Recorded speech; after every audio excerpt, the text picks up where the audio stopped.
good afternoon, good morning, and greetings of the day. Welcome to the second day of 8th Symposium of Creative Education Online Conference. We are so honored to be here and be a part of your day today. And we had such an exciting day yesterday. For all of you who were there with us yesterday, you would be still soaking in with the excitement of all the speakers who spoke to us yesterday. And we were talking about why do we need this kind of a conference? We need it because we are moving from pedagogy of certainties to pedagogy of possibilities. So let's look at what this day is holding for us today.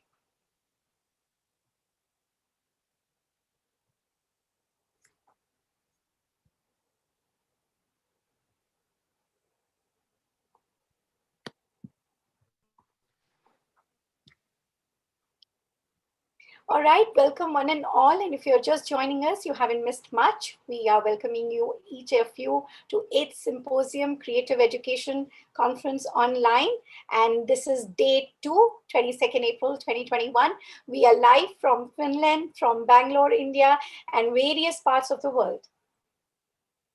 And we are humbled to have all of these countries' nationals joining us as viewers, as participants, as speakers, as presenters. We are so thankful. Thank you very much for being with us on day 2. We had a very exciting day yesterday. And this is a little bit about me. I'm the Pedagogical Director and Communication Head with CCE Finland. I've recently completed my education leadership. I hold the gold medal in early childhood education. And I'm honored to be a training specialist with Quality Council of India and research paper publication on veset.org, and contribute a little bit here and there with the NGO. I warmly welcome you. All right, so very, very important reminder once again.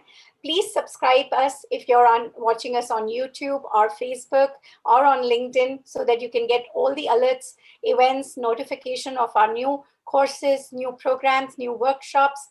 And we are on Twitter as well.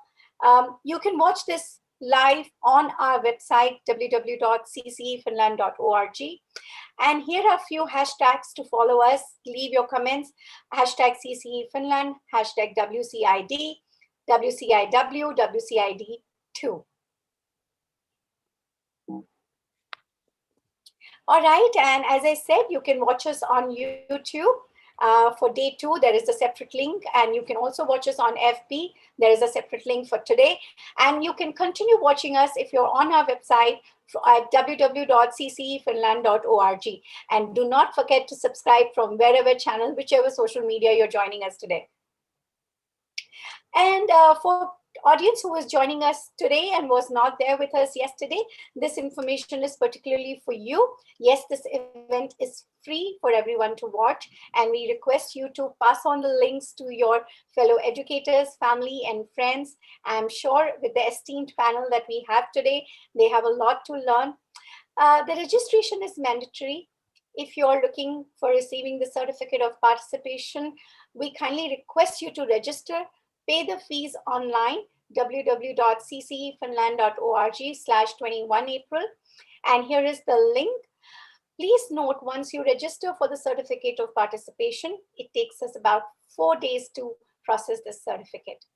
I will just hold on a moment if you want to take a screenshot and make sure you have this information, or simply just visit our website and go on to the registration link.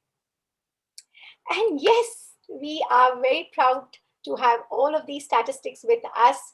We have 28 researchers. We have 15,000 unique viewers and from different 82 countries.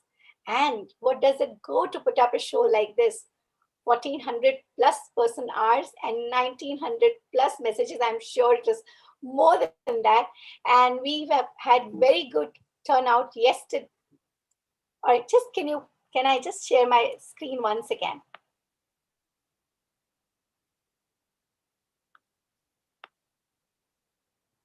And so we had a very, very good turnout with so many nationals of different countries joining us, messaging us on our website and on YouTube and Facebook We are just so honored.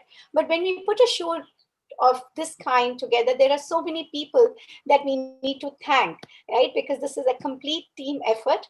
So when we asked for a commitment from our team member, we got endless dedication, hard work, effort, and we need to congratulate each one of you for putting this event together with us. Matti Savonen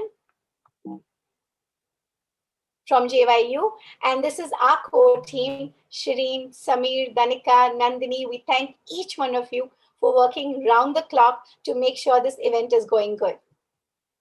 And of course, Kari and Dr. Christoph, we thank you very much, and we will be listening to Kari before we end up this show.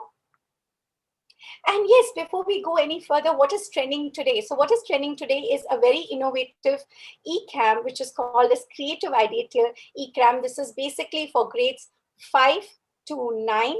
And we already have 2 batches which have gone full. And we thank all the parents, all the schools who have participated, inquired about this camp. And the registrations for this camp is closing on 24th April. 2 slides down the line, we will share the link for all the parents, all the teachers out there who want their students to participate. This is a 3 weeks program, and we have different batches to accommodate nationals of different part of the countries. So there are going to be morning batches to accommodate the Asia Pacific, and then we have some batches for US, Canada, and so on and so forth. And as I said, we have 2 batches full, and we are very, very excited. And this is happening on 26th of April. And if you are interested, you still have time to register before 24th of April. And the 3rd batch admissions are filling fast. And we are very happy to announce that we are giving away some scholarships for outstanding performance and commitment to education. Of course, there are some qualifying merit terms and conditions which will apply. For parents, for teachers who are interested in this, we request you to go online, fill up the registration forms, and talk to us about why your child has eligibility for this kind of a scholarship. And here are some scholarship children, and we congratulate each one of them. We will be listening about this more during the event in the later part of the day. And here are the links for taking you to the page. For a minute, I will just switch off this screen and take you to the main page so that you know how it looks like.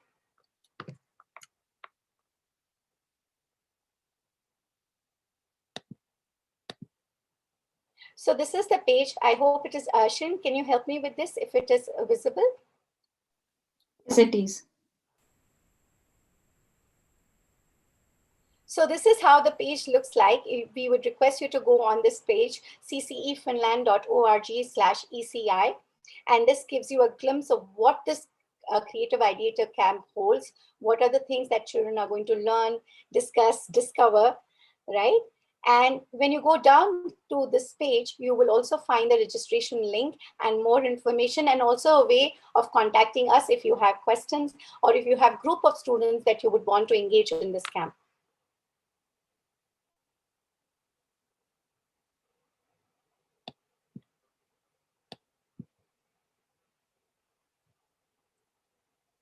So I will give a minute to our audience to take a screenshot to make sure they have all the information for this Ideator camp. And as I said, we are very proud to announce these scholarships for our students with one of our partner schools. And this scholarship is for outstanding performance and commitment to education. And let's look at some of the fantastic statistics that we had yesterday. We had 8,400 plus unique views across all the 8 social media channels that we have. And we have 91,530 watch minutes. Wow. I need a moment to actually absorb this and really be proud of it. And a big round of applause to the team who was behind the curtains yesterday doing all of this. What a wonderful show. And if you have missed this, you can take a glimpse of this on our YouTube channel or on our Facebook Lives. Go back to the link for yesterday, and there were some amazing speakers giving out these unique strategies for new normal. So you can look it up for us. And this is what our day is looking like. It was yesterday, we had keynote addresses by Dr. Andreas, Professor Pekka, and Dr. Stéphan, and we had amazing panel discussion led by Dr. Christoph. And we also had a chance to talk to Dr. Jim Friedman, who is the Chief Steward of World Creativity and Innovation Week. We had two amazing groups talking about exploring new ways and new challenge and new strategies. And we have two more groups talking about two different topics today. So stay tuned with us and let's look how day 2 is looking. So we have already been broadcasting the videos of the speakers. We are live with you right now. We will be having keynote addresses by Professor Aero. We have keynote address by Dr. K.S. Samirasima. And then we will have a very nice panel discussion, which will be led by Shireen Kulkarni, who is our research director. After a very short break, we come back and talk about learning in new normals and innovative strategies. And these are Group C's and Group A. Group C and Group D. And not but the least, we'll have address by Professor Nomish by IIT Delhi. And the wrap up will be done by Kari Louhivuori for us. So it looks like an amazing day for us. And may I take this opportunity to call up Shireen Kulkarni, who is also my mentor and a very calm and patient and full of ideas. Whenever I tell her I need a minute, she says, I have all the time in the world. So Shireen is a research director at CCE Finland, and she's a researcher in the field of creativity in education for 18 plus years. Her research areas are creativity and school environment, comparative study between India and Finland, narrative teaching techniques, Indology in the light of modern education, firm believer in creativity as a life skill, experienced teacher, trainer, and psychologist at core. And we heard her very nice presentation yesterday. Parents as partners, if you have missed this, I suggest you definitely look it up.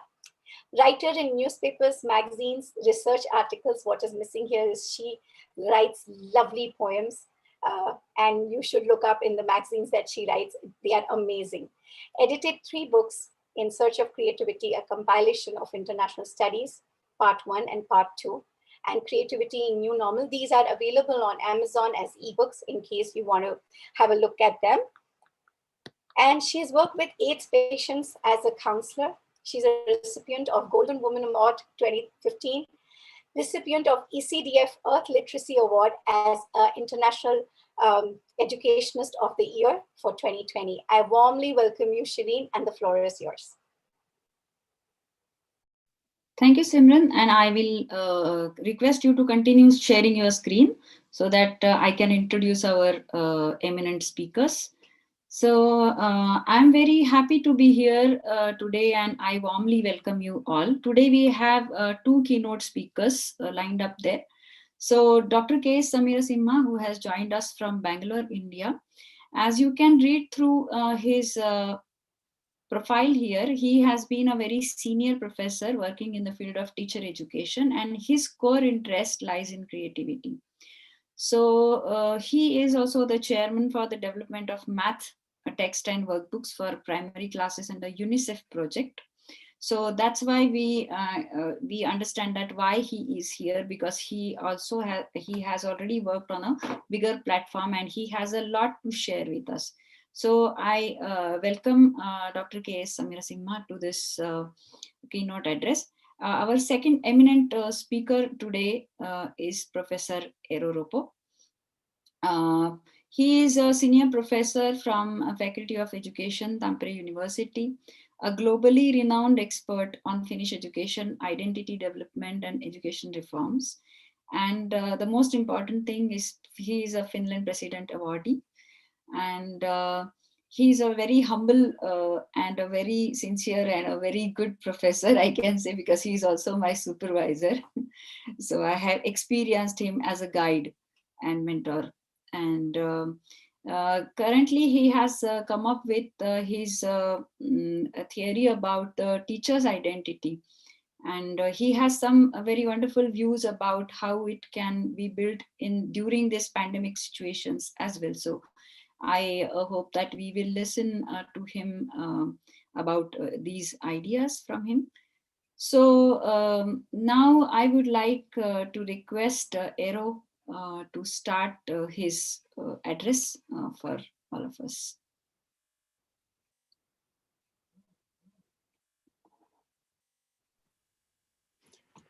Okay, thank you very much, Sirin, for this nice introduction. I'm really happy to be here, and I want to wish you all a very, very good day.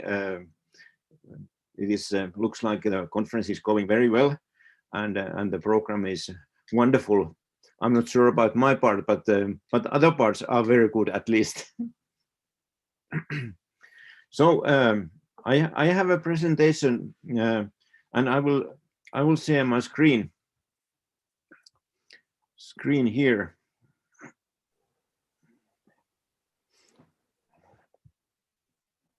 So we have the slides slides here.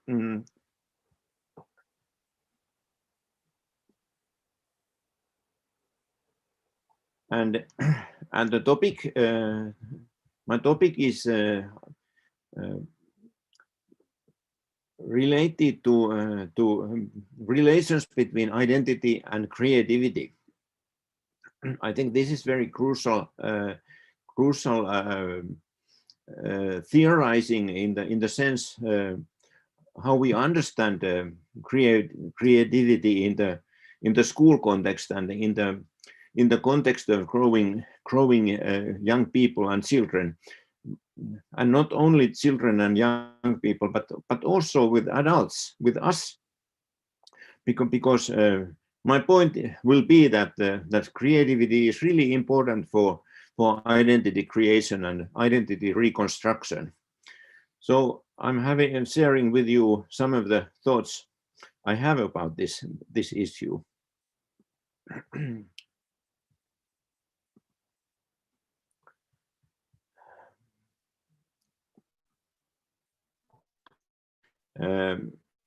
First of all, I think we have to talk a little bit about the concepts, because these concepts are sometimes very confusing, and we mix them, and we have to know what we are talking about when we are talking about identity. One very related concept, of course, is this self, which is psychological concept, and mixing self and identity, or using them synonymously as meaning the same thing, is one common conception, but to me they are separate concepts. So self refers to something that I know, and I have knowledge about myself, that I understand myself being a person, different person from others. So self is some kind of self-knowledge about myself. And of course we have more than 100 years old theorizing about self, done by William James in the early years of 1900. Identity then is a different concept. Identity is something that we need in relations. We show ourselves, or we play ourselves with the identity, let's say that way. So identity is a position. It can be also compared to the old concept of role, that we have a role, and in that role we have an identity. So if I'm working, I show my working identity. Professional identity is a very common expression of this identity concept. So I'm not reflecting or expressing all my inner things that are stored in the self, or into my knowledge about myself, but I'm selecting something the identity. I'm selecting sometimes very much out from my inner self. So I'm using my professional identity, and it is a way how I interact with the outside world and in the social situations. Identity can be also thought as a narrative, and to me this idea that it is a narrative or story is very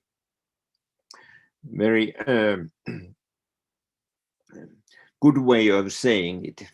I really like this narrativity idea, and it comes from Paul Ricoeur, French philosopher.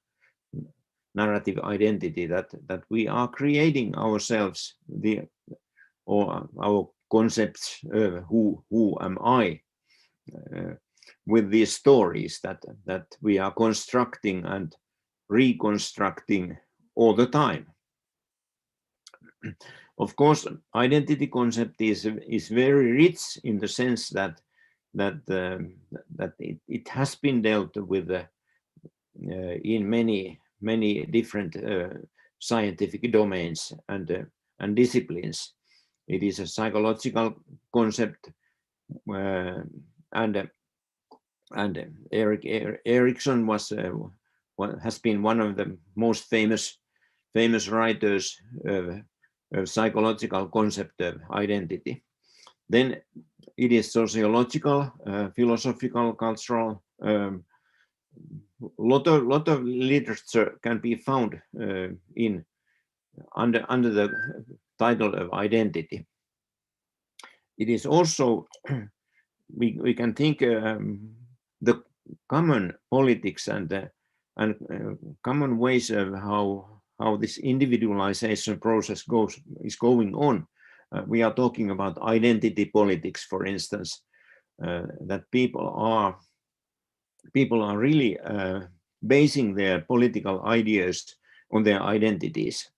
It can be ideological identity, it can be religious identity, it can be racial identity, gender identity, environmental identity, lot of different options, and of course this kind of positioning, identity positioning towards the world is changing the the communication and interaction between people. So identity is a kind of narrative that we are using when we are interacting with the outside world. And like I said earlier, it is not a fixed position or fixed positioning. It is always under construction. Also, we have to understand that that identity is not only one, that we don't have only one identity, but we have multiple identities depending on the roles.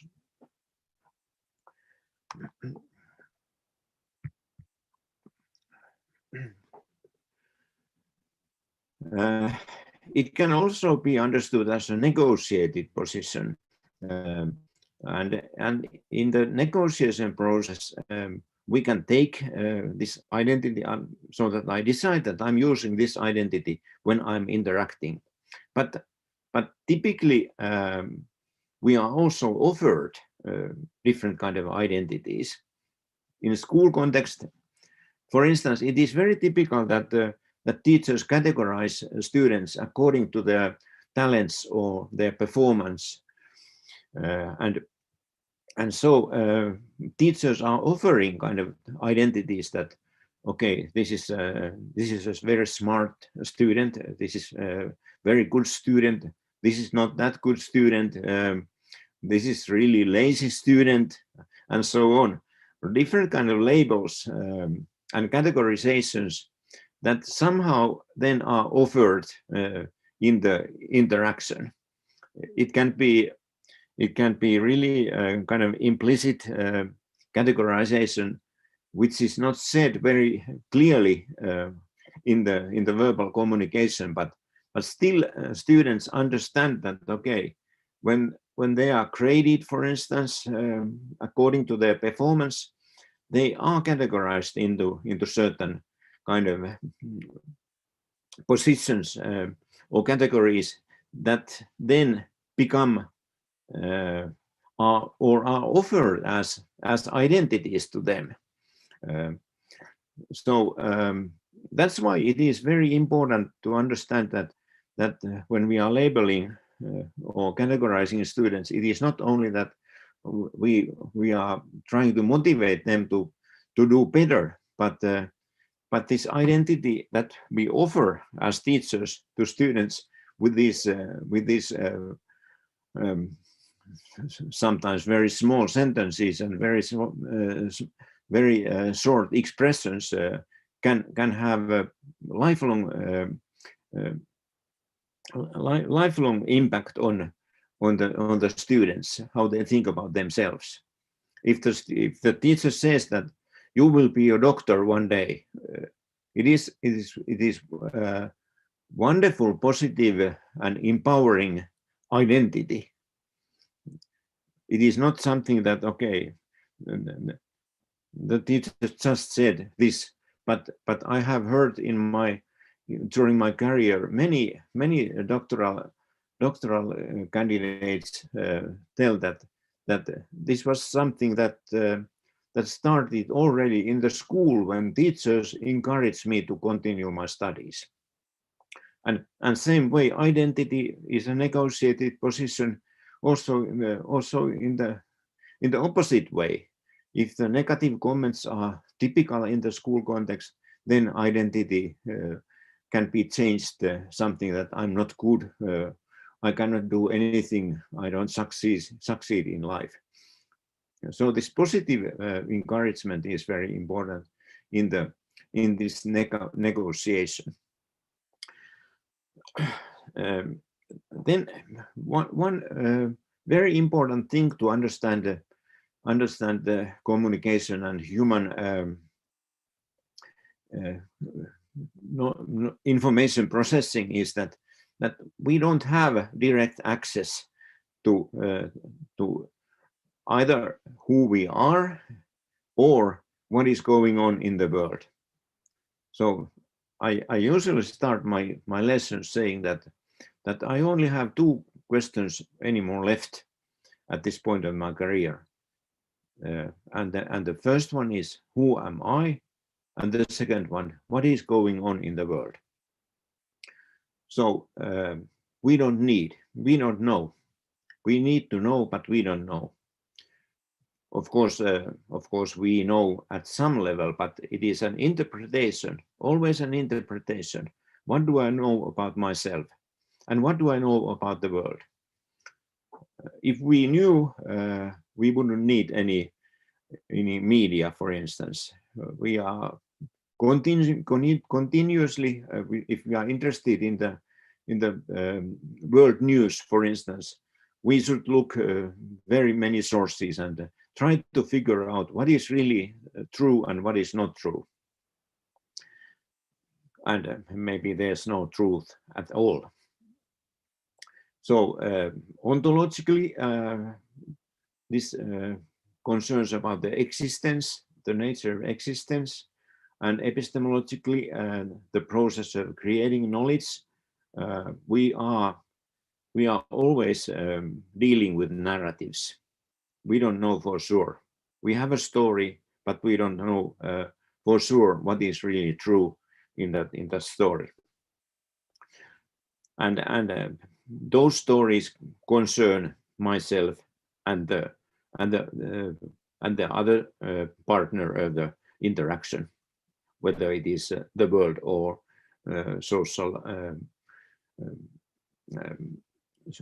socially closer group or something else. So when we take one identity or identity positioning, for instance, when I'm in a professional identity position in interaction, then it somehow regulates my my information processing. It narrows the amount of information that I'm receiving and processing. It also narrows the perspective that I have into information processing. I'm not able to process everything. I'm not interested in processing everything. So identity is really important when thinking about information processing and influencing and constructing my narratives.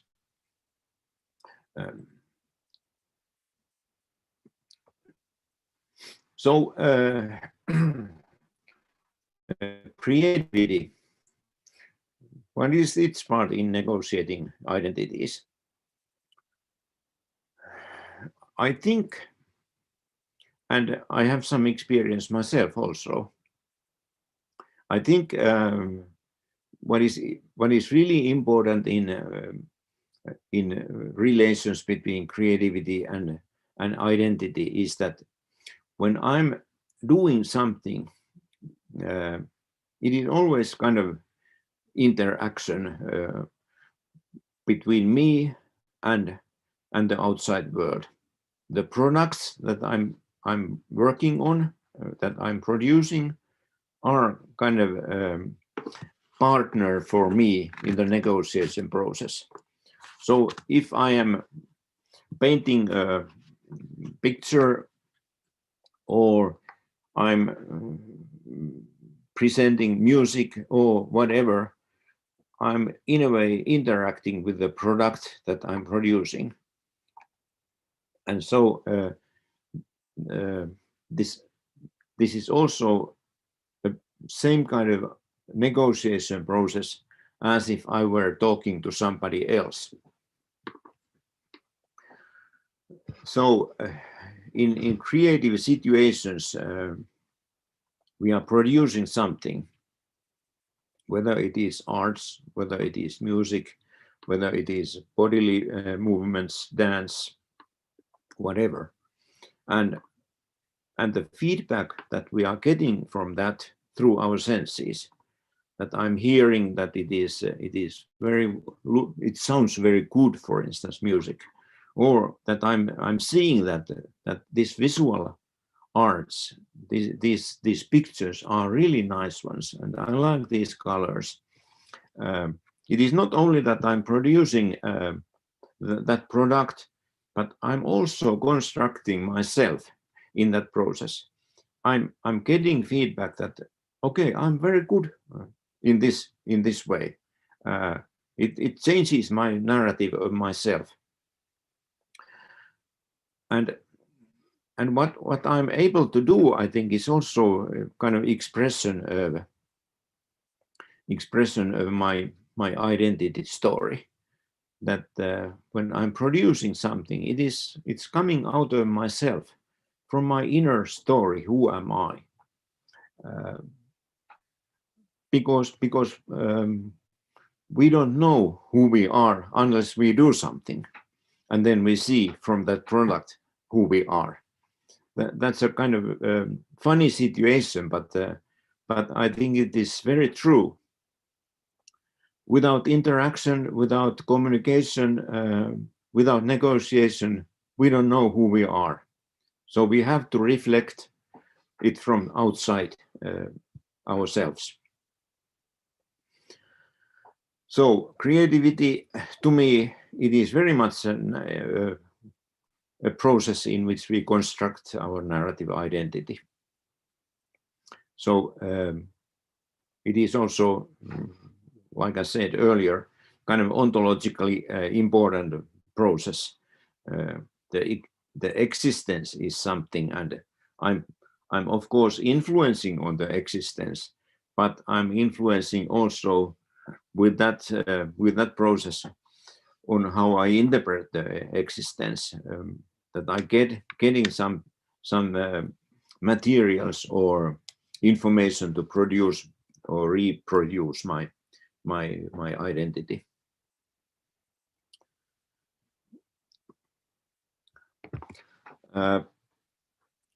So this is my last slide, and I'm thinking about how to contextualize creativity in the school curricula, for instance.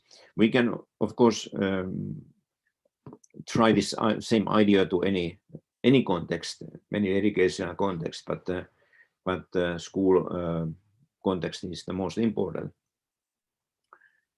So the point, I think, is that that school is not for transmitting knowledge to students. If it were like that, then I think there would be much better ways nowadays how knowledge can be, how knowledge could be transmitted to students. We could say that, okay, the library is here, go there and read all the books, then you know everything. All of us know that it doesn't work that way. People are not interested in all knowledge, and we have used to saying that there's a motivation problem, that they are not interested in getting knowledge. Why are they not interested in getting that knowledge? Is because it's not relevant for them. It's not meaningful to them. And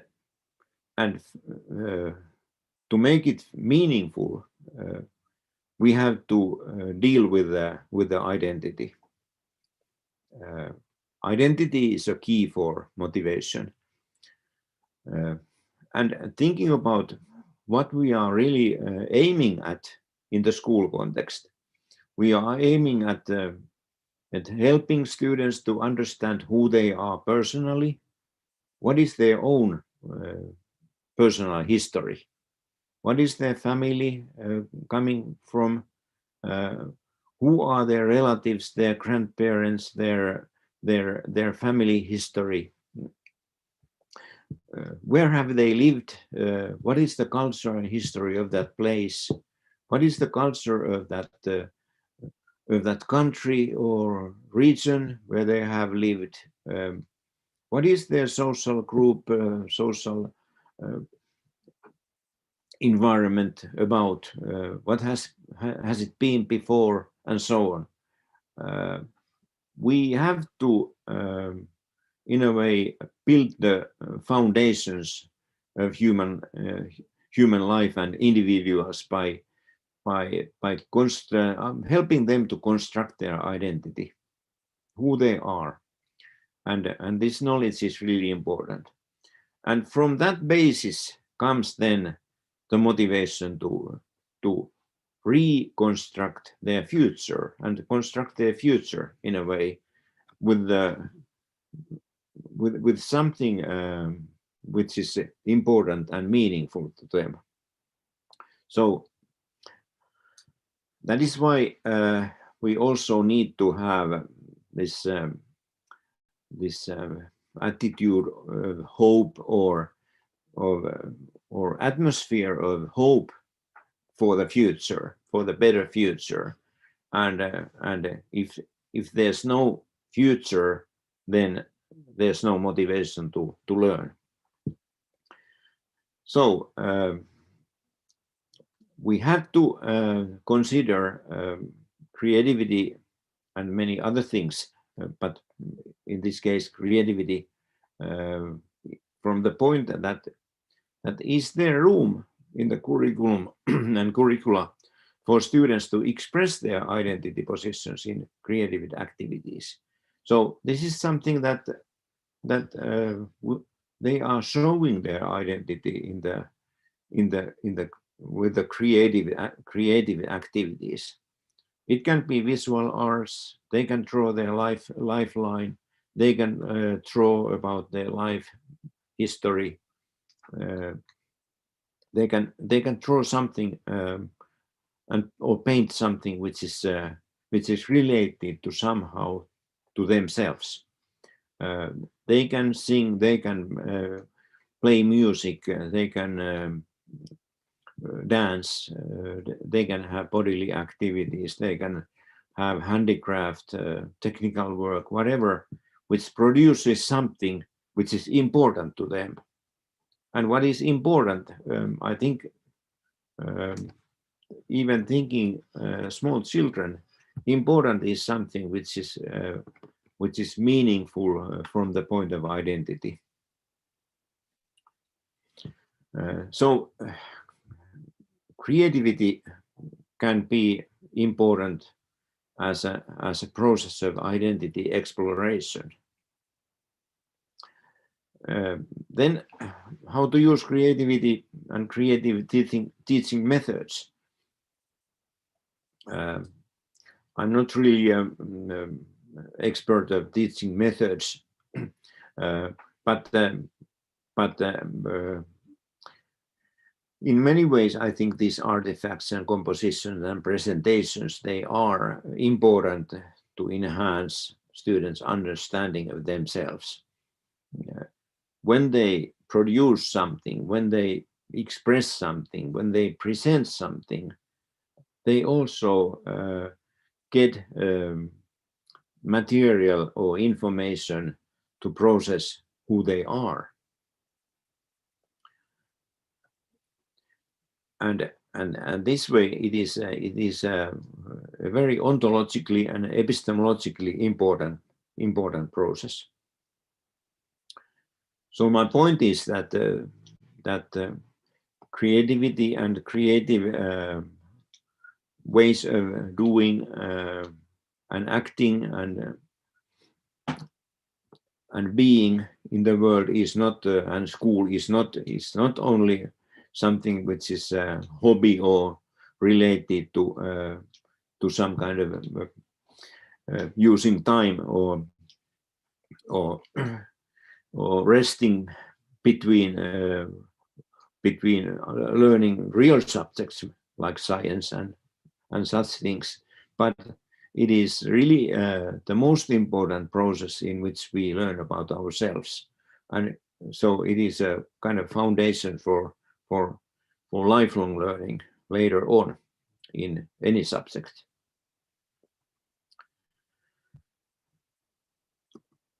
So thank you very much for this short session. I hope I could deliver some ideas about these relations between identity and creativity and how I understand this relationship to be. Kiitos paljon. Thank you. Kiitos paljon, Eero. It was very wonderful presentation by you as always and in depth. And I guess people have learned something new today about the importance of creativity in the curricula, and that is for identity reconstruction. So me and Eero, we used to discuss a lot about this, and as a result of that, I came up with a creativity identity interaction model, but that I will present a little later. But thanks to you, Eero. Again, people have appreciated your presentation, but we will have some question and answer sessions later during our panel discussion. We have our second eminent speaker of the day, and that is Dr. K.S. Samira Simha. We are really pleased to have you, sir, here on our dais. And it's our pleasure that you are talking today to our audience. So I warmly welcome you to start your presentation. Thanks a lot.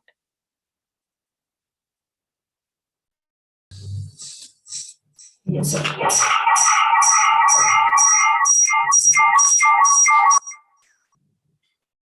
At the outset, let me thank Professor Eero for his wonderful presentation. I'm also grateful to this whole group of Hiram, Simran Balani, and kindly, yeah, now it's okay. Thank you. Sin Kulkarni, all of them. I'm grateful to them. I have a plan for speaking for about 30 minutes. In fact, I want to just place before you. Sir, there is an echo coming from your side. So if there is somebody sitting next to you, they have to switch off their speaker so that there will not be. Yeah, that will be done. Thank you. Yes, please continue. In fact, we are concerned about it in Bangalore city, in India. Somewhere in 1980s, we had this problem of development of intellectual ability riding over creativity. And we were standing witness for that. We were helpless. Then we started thinking about this. Then our thinking line, I would be happy to present it before you. When the child is born, a lot of capability is bestowed to the child at the birth itself. There are two categories of capabilities, you can see them. These capabilities, when the child grows, becomes abilities in their life. The first type of capability is which can work only through convergent thinking. It will use the facility of the mind to use convergent thinking and start learning about the world around. In fact, the latest definition of intelligence itself is intelligence is understanding the world around. Therefore, this particular process of using convergent thinking, acquiring the knowledge of the world, and develop the intellectual ability. Intellectual ability development itself is understanding more and more the world around. On the other side, there is a capability which can work through a divergent thinking process.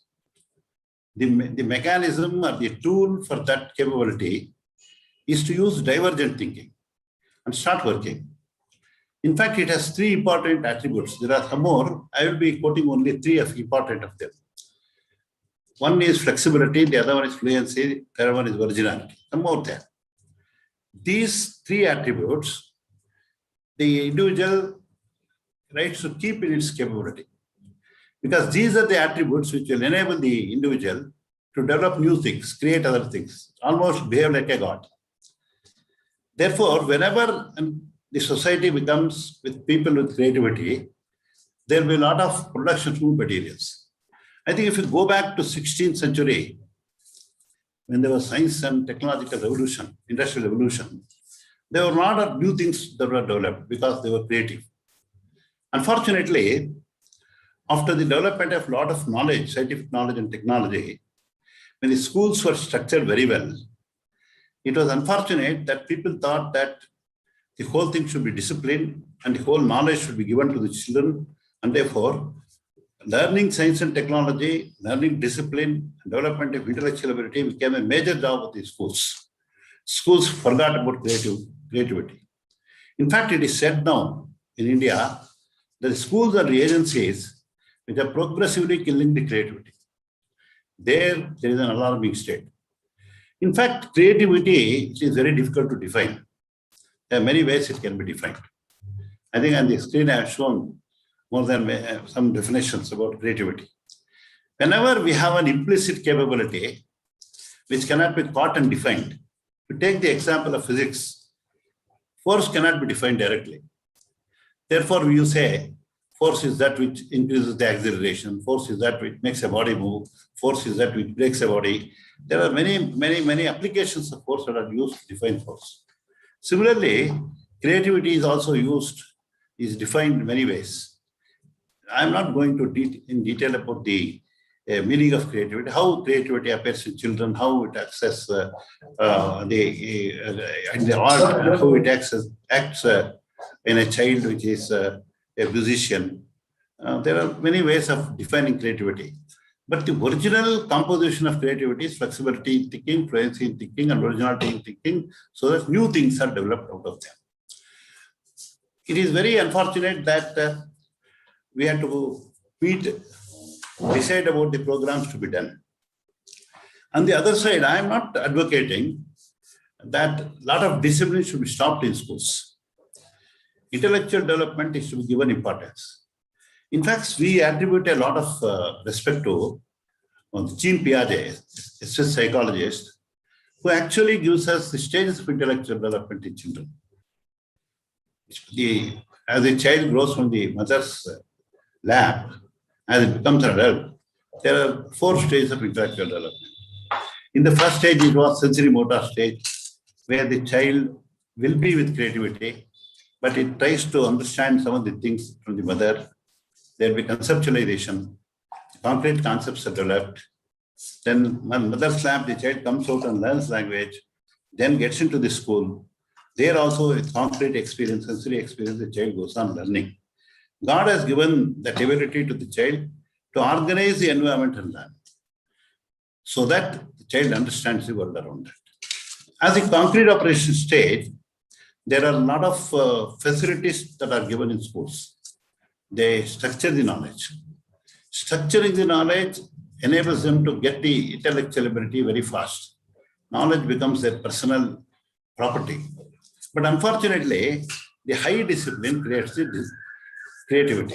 But still, they learn a lot.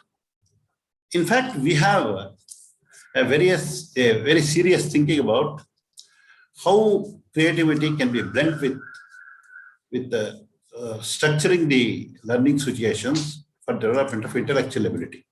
I think I am very clear about two components. One is the development of intellectual ability, the other is the creative form of it. The God has given a lot of creativity in the child. Progressively, it should not be freezed. If you just see the changing definitions of creativity over a period of time, we will definitely understand that creativity has a different meaning for us. It is an ability which develops along with the child. What is the development of child? There are 5 developments: physical development, intellectual development, creative development, emotional development, social development. We cannot halt any of the development. The schools and the parents have to take care of the physical development. There is even development of physical component is important. Then intellectual development, the school is giving a lot of importance, particularly in India. It has become a big problem for us. That's why the new education policy, they are now attributing introduction of more of creativity along with structured activities. Then there is social development. There is emotional development. Supposing you ask a question, should emotions control intelligence or intelligence control emotions? The creativity won't come there, because some of the decision makings based on intellectual ability will have a direct bearing with emotions. Whenever there is an emotional disturbance, intellectual decisions cannot be taken. So in the beginning, when the child comes to the school, we make the child take intellectual decisions, control the emotions. When the child enters the school, emotions control the children. They throw the materials, throw the pencil, tear the books because of the anger that they have come to the school. But later, slowly, when they go out of the school, their intellectual abilities control emotions. Should we ask a question like, should emotions control intelligence or intelligence control emotions? In fact, when we become adults, when Abdul Kalam sir became adult, his emotions control intelligence. He had a lot of formula, Pokhran formula. Anybody would have sold the formula and made money. But anybody would ask Abdul Kalam, would you sell the Pokhran formula for money? He would become angry. There, the emotional component of his personality, patriotism, is controlling the intelligence. Therefore, intellectual component, emotions, physical developments are going on that will keep the individual very safe in the society. They will understand the world around very well. They understand the industrial development. They can use technology very well. They will go on like that. But highly intelligent persons may not become creative. But if you just protect the creativity, most of the creative people are intelligent. So when you have creativity just still with you, the process of flexibility, fluency, and originality, you keep a component of that with you throughout when you are growing physically, intellectually, emotionally. That component will always go with other components of the personality. But if other components are given importance and creativity is completely blocked, then there's a harm for an individual. He becomes a mechanical person. Creativity is a craze for autonomy. Every individual is individual.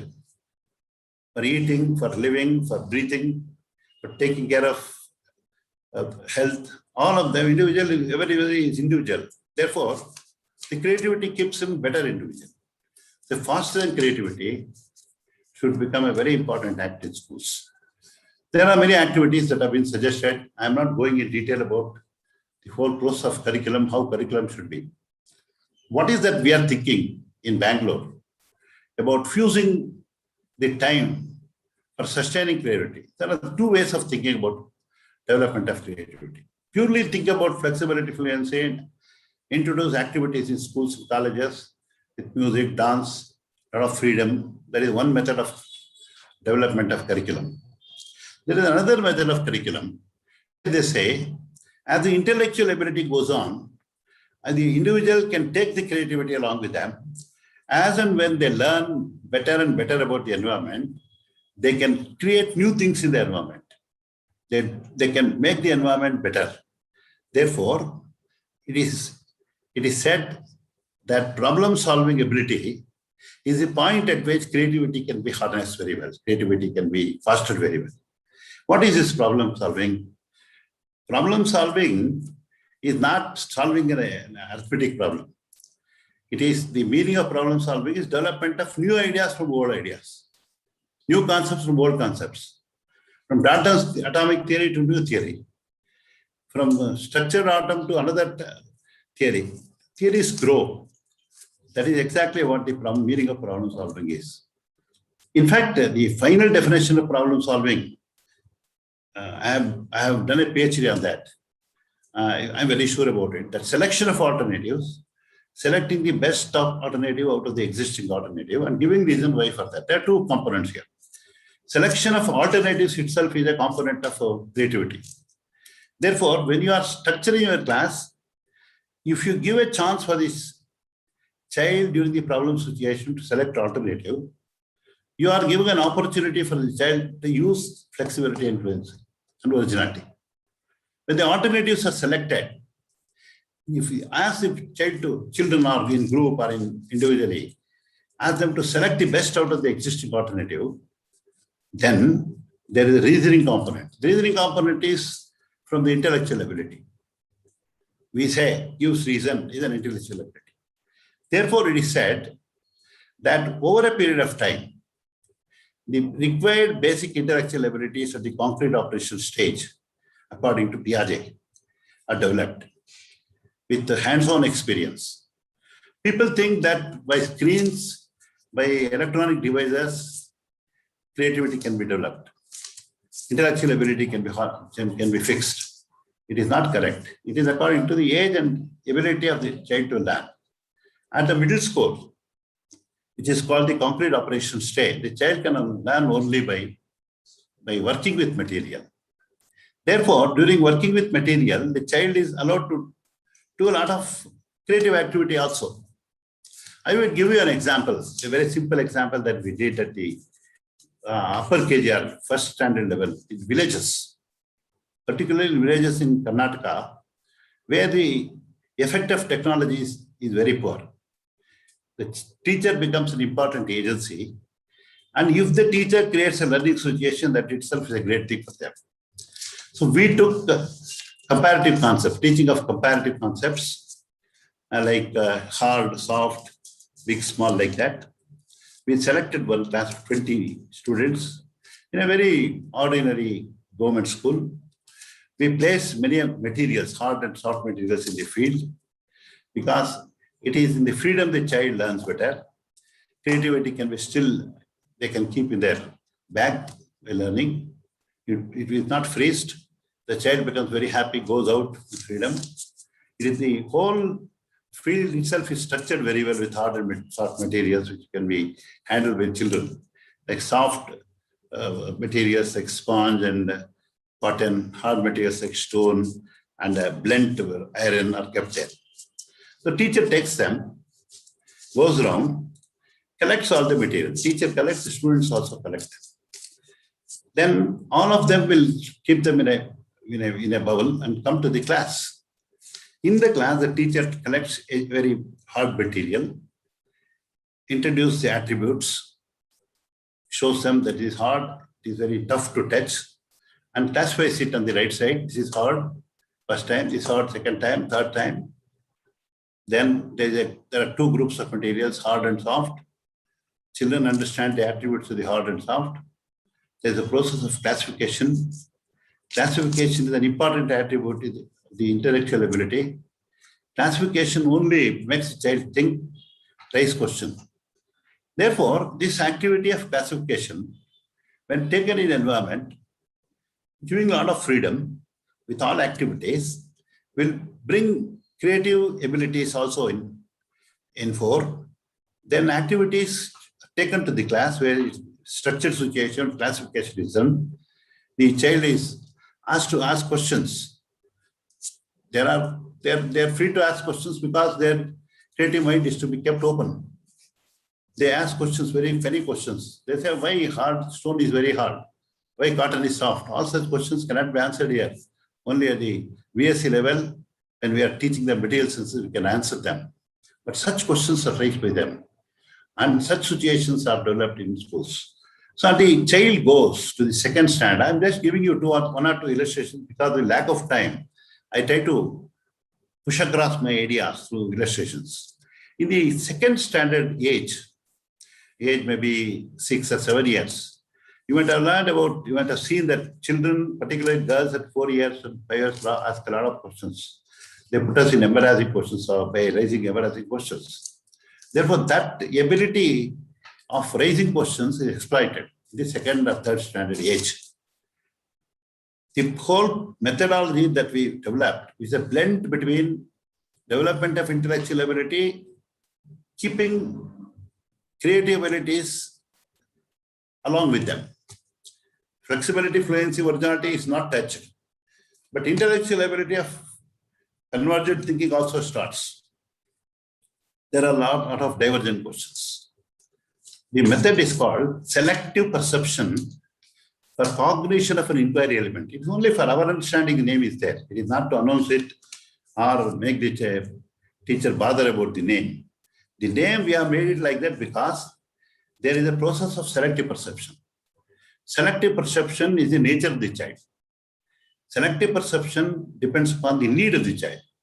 If there's need of the child, this child selects. I think we also do that.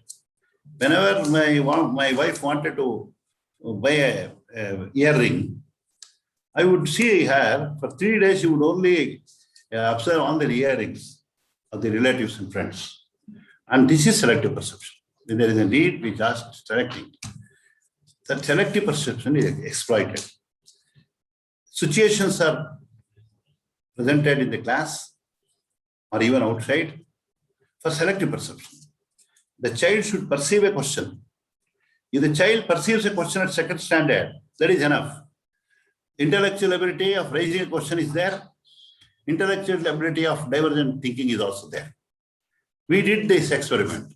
We hanged many materials. Bulb was hung, photograph was hung, and some balls were hung on the room. And we cut the wire, all of them fell down. One thing they understood in common, all the 20 small children, that there should be a support for many materials to hang on. Then immediately when they went out that evening and observed the moon, the next day there were questions to the teachers. How is that the moon is not falling down? What is hanging it? Such questions, if they arise, their answer need not be given. It is not possible for a child to get even answer for this till the child enters 9th standard. It is a circular motion, but the child has a question out of the selective perception. So this will stimulate not only creative thinking, but also structure the knowledge and raise questions in a very scientific manner to learn a powerful observation and classification and raising question abilities. 3 abilities are developed. Similarly, we go on. We go to high classes where child insight learning is given a lot of importance.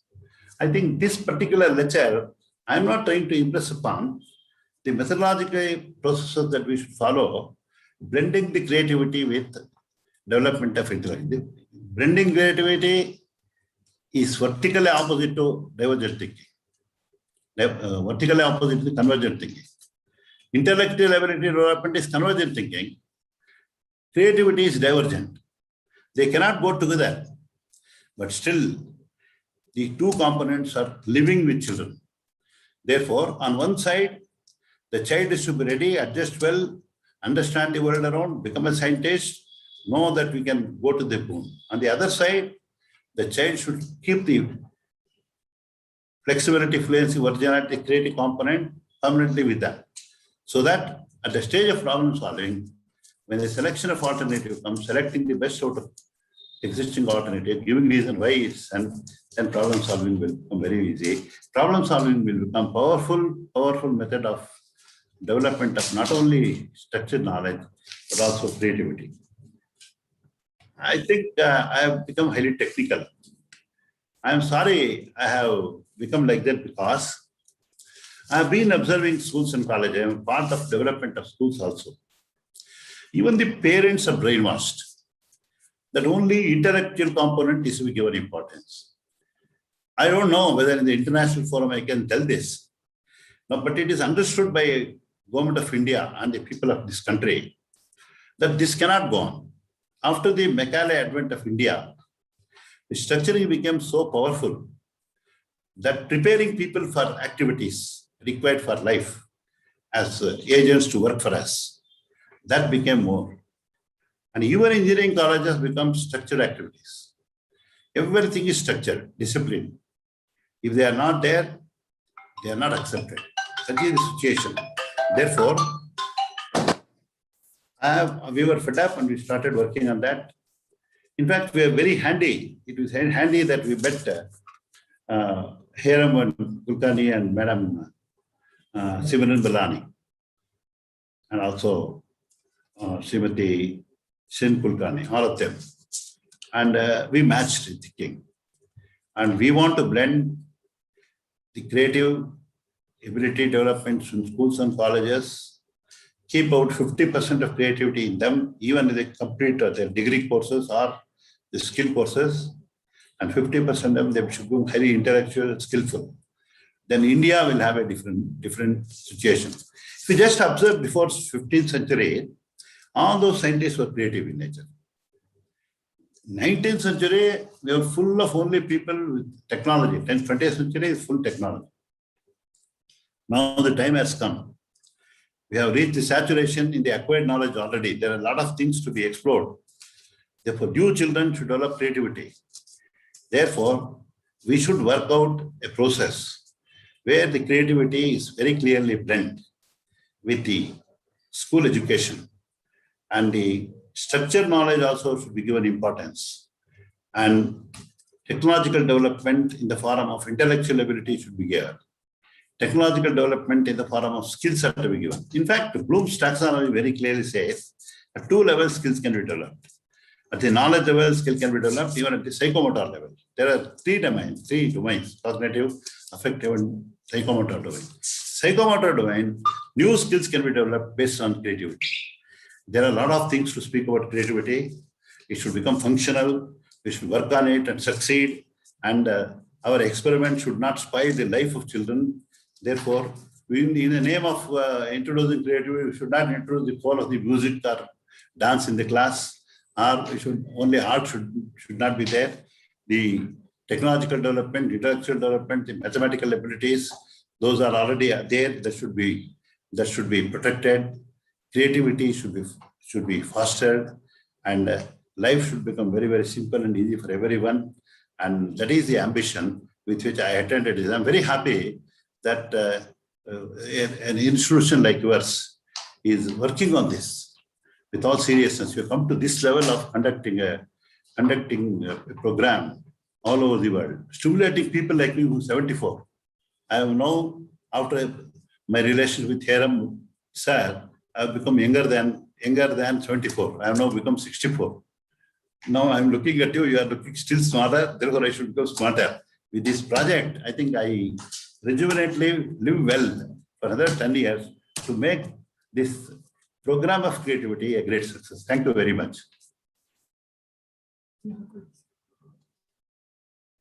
Thanks a lot, Samir Simha sir. That was a treat to our ears and brains, I must say.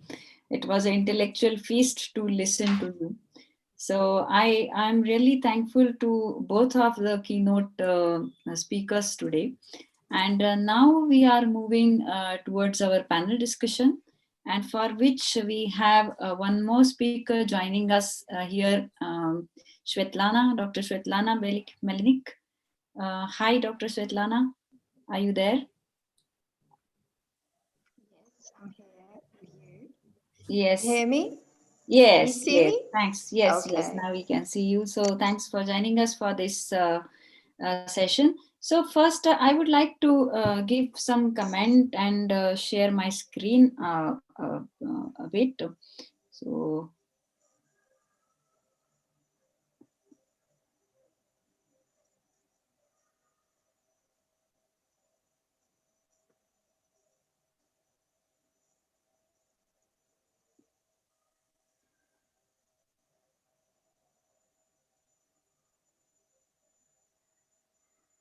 So today we have been discussing a lot about the creativity and identity. So I would like to open this dialogue, this discussion with this model that I have created after my discussions with Professor Iroropo.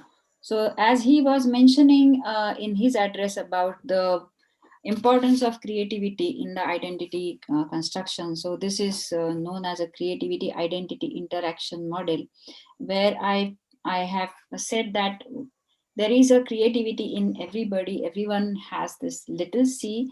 Um, those who are interested in this concept of little c, I would suggest to read them about Howard Gardner and Mihai Csikszentmihalyi, big C, little c theory.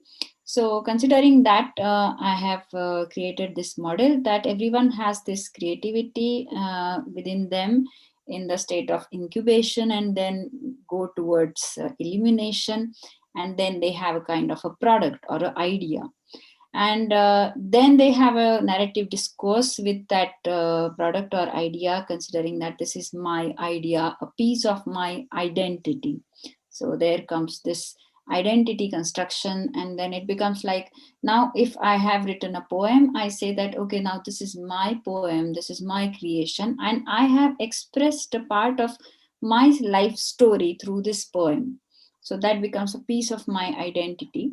And then with this realization, I also try to make something more out of it. I try to give a more some product or more idea. So maybe I try to give music to my poem, so that becomes another product or idea, and this experimentation continues, and it leads to further creativity. So I just try to express this in a nutshell, that how this creativity identity dialogue is always going on. So I welcome all of you to this panel discussion today. And there are some questions that we have got from our lovely audience who is there carefully listening to our dialogues. And I welcome also Hiram and Simran to join us for this panel discussion, because they will pose some questions for all of you. So I want that we start our discussion. So first, I would like to ask all of the speakers, like mainly our questioners, Hiram and Simran, and maybe Dr. Svetlana also, if they have some questions for the keynote speakers or a quick comment. So I would start from Dr. Svetlana. Do you have a quick comment about the keynote addresses that we had today? Yes, actually, I was really impressed by the presentations. And but I would like to learn more, and maybe this is something that Simran can help me with as well. And that is how identity squares with young children, how that happens at the early age. Great. Wow, thank you for that. I think with identity, I loved Professor Eroropo's address, and it talked to us about so much of what we do in the classroom, how it impacts the child, and especially in their early years. And it is so important, the vocabulary and the kind of attitude that is used in the class and stays with them. And we learned more about this with Professor Eero. And I think once we have the discussion going, we will talk about the impact of this identity at early years also. Thank you. Yes, Professor Eero, I will ask Hiram also if he has some question for you, and then we go for all the answers at once for you. And Hiram, yes. Yes. My first question to Professor Ropo is that the latest developments in the Finnish curriculum, like phenomenon-based learning, is it helping the identity development? If yes, are there any examples or the case studies or some kind of a data available for that? That's question number one. And my second question to Dr. Samir Simha sir, Professor Ropo and Samir Simha sir, your, as Shirin said, it was a treat for us. It was a great learning for us. And because of that, we have some really good questions, like we'd like to have those questions. The question to Dr. Samir Simha sir was that,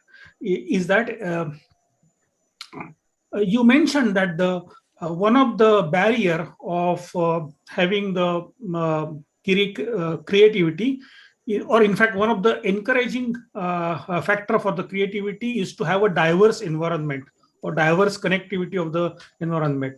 But in many countries, let's take also example of India, we discourage this kind of diversity mainly because of the socio-economic differences. So we have the schools which are for this section versus this section. So do you think that, okay, in fact, we are killing that creative values in this entire process? So these are the two questions. There are few questions which are coming to us from the website as well, from the YouTube as well. So question number one is by Mr. Lakshman Kumar Sudam.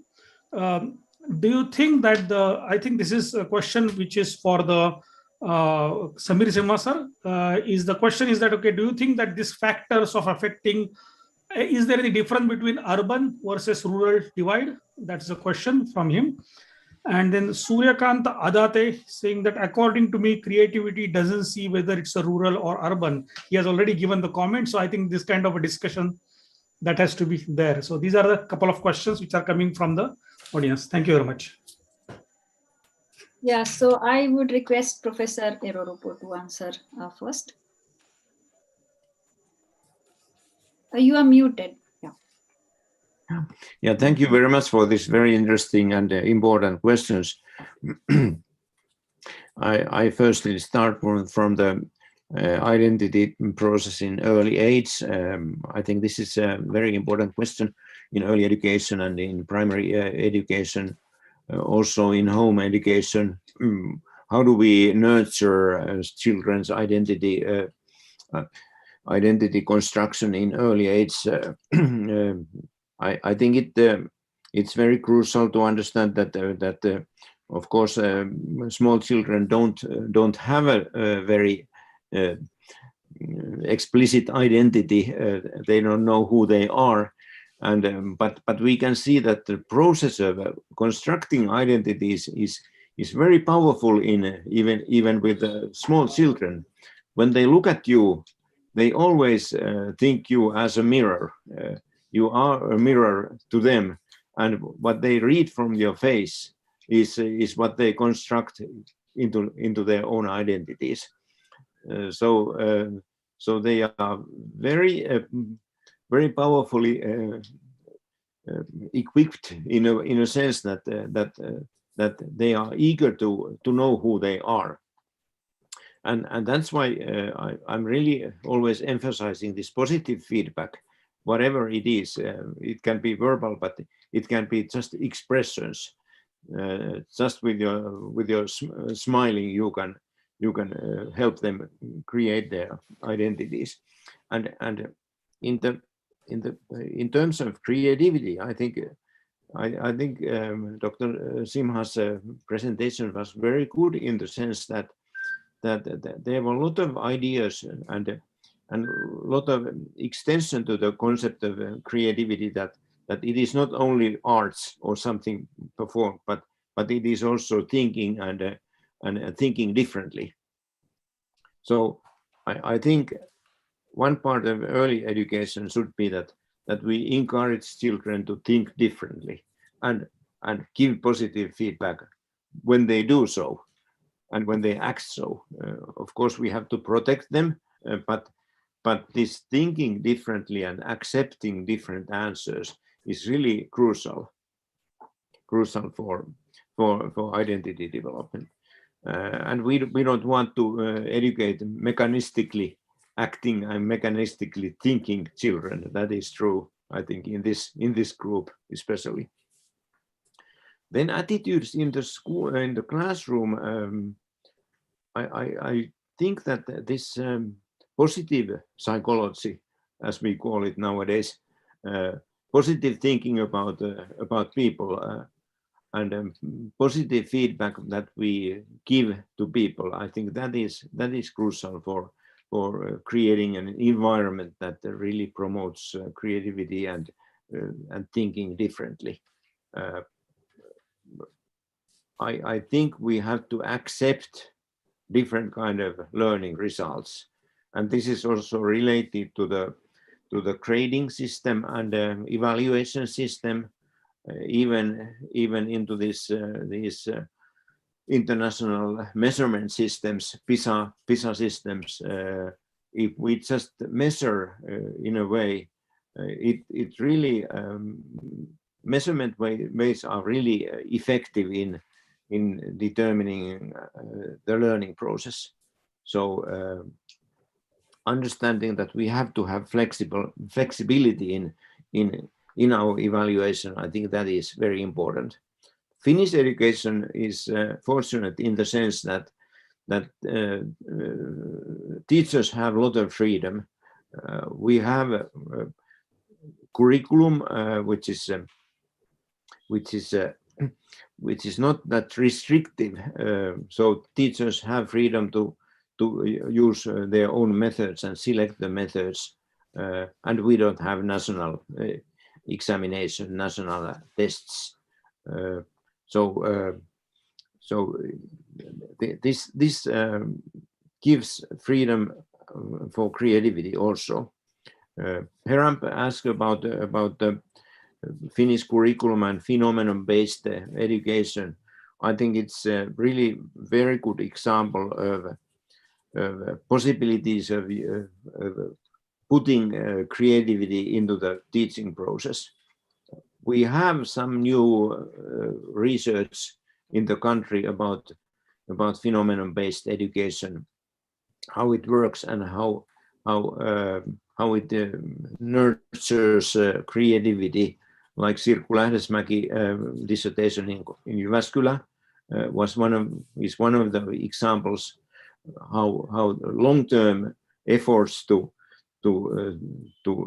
teach and instruct teachers to use this phenomenon-based approaches is really beneficial for creativity.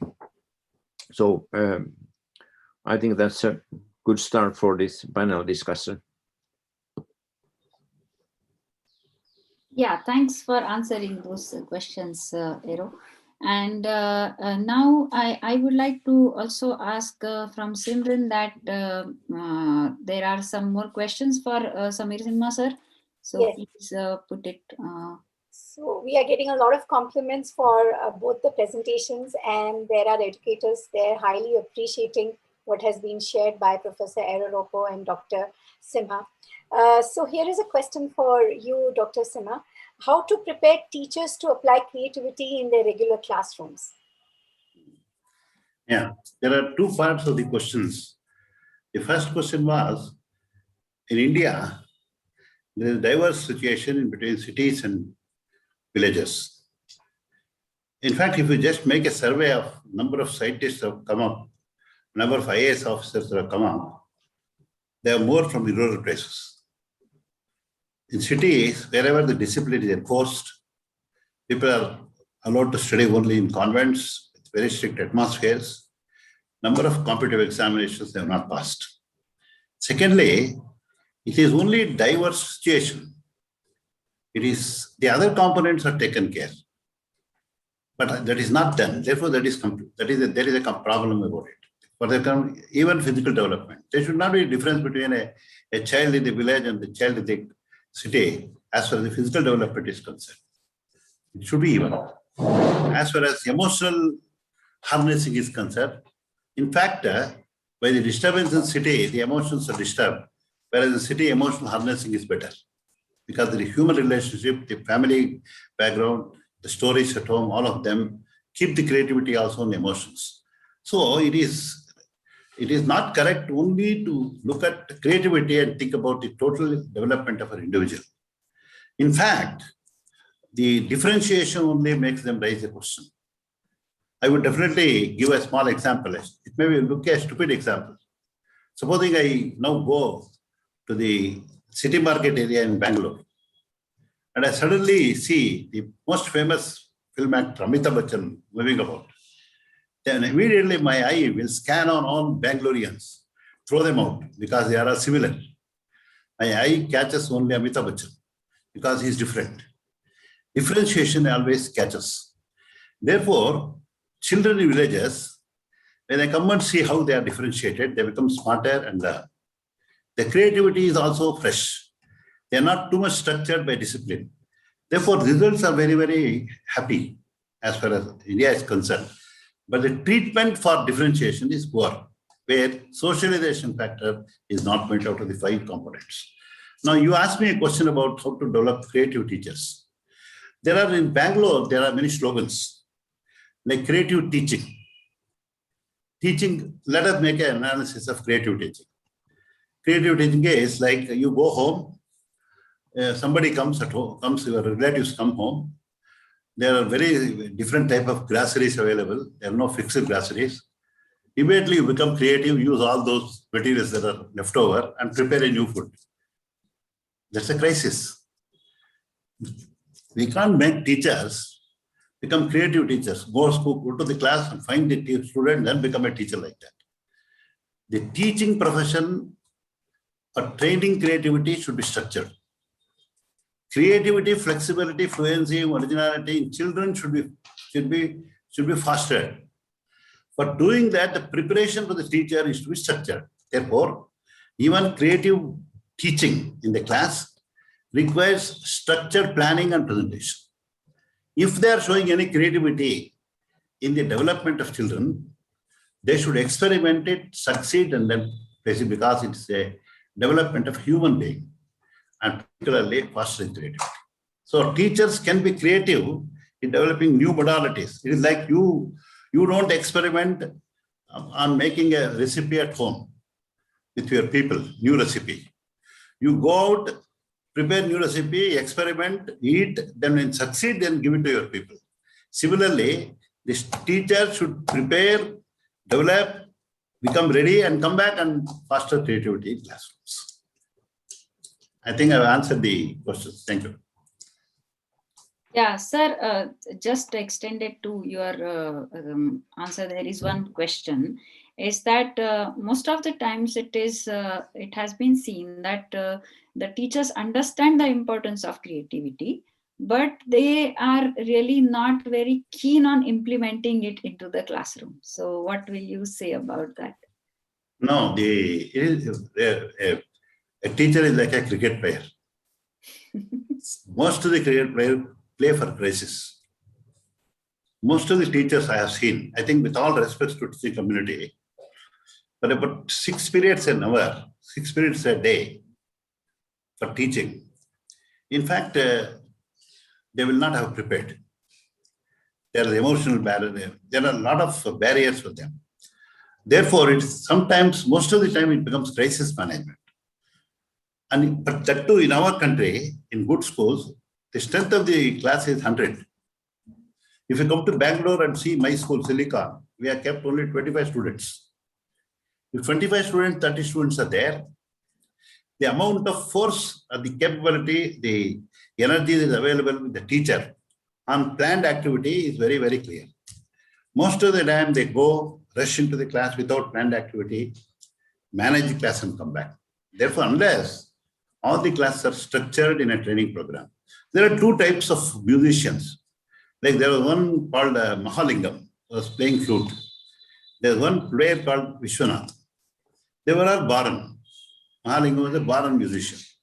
There are Baran cricketers. There are Baran teachers. But most of the case, when education is an important component in democratic society where we are giving all of them education, it is not, teachers are not Baran. Teachers ought to be trained, structured, and sent to the class. Wonderful. Yeah, so I think Professor Erorupo will agree with you on the importance of teacher training and teacher education. And, yeah, Shirin, I think the same question is for Professor Rupo actually on the same lines. That what kind of elements of the teacher education that you believe, or let's say kind of you envision for the like developing the identity and creativity within the students actually. So can you just give more elaborate answer on that? Okay. Thank you, Hiram.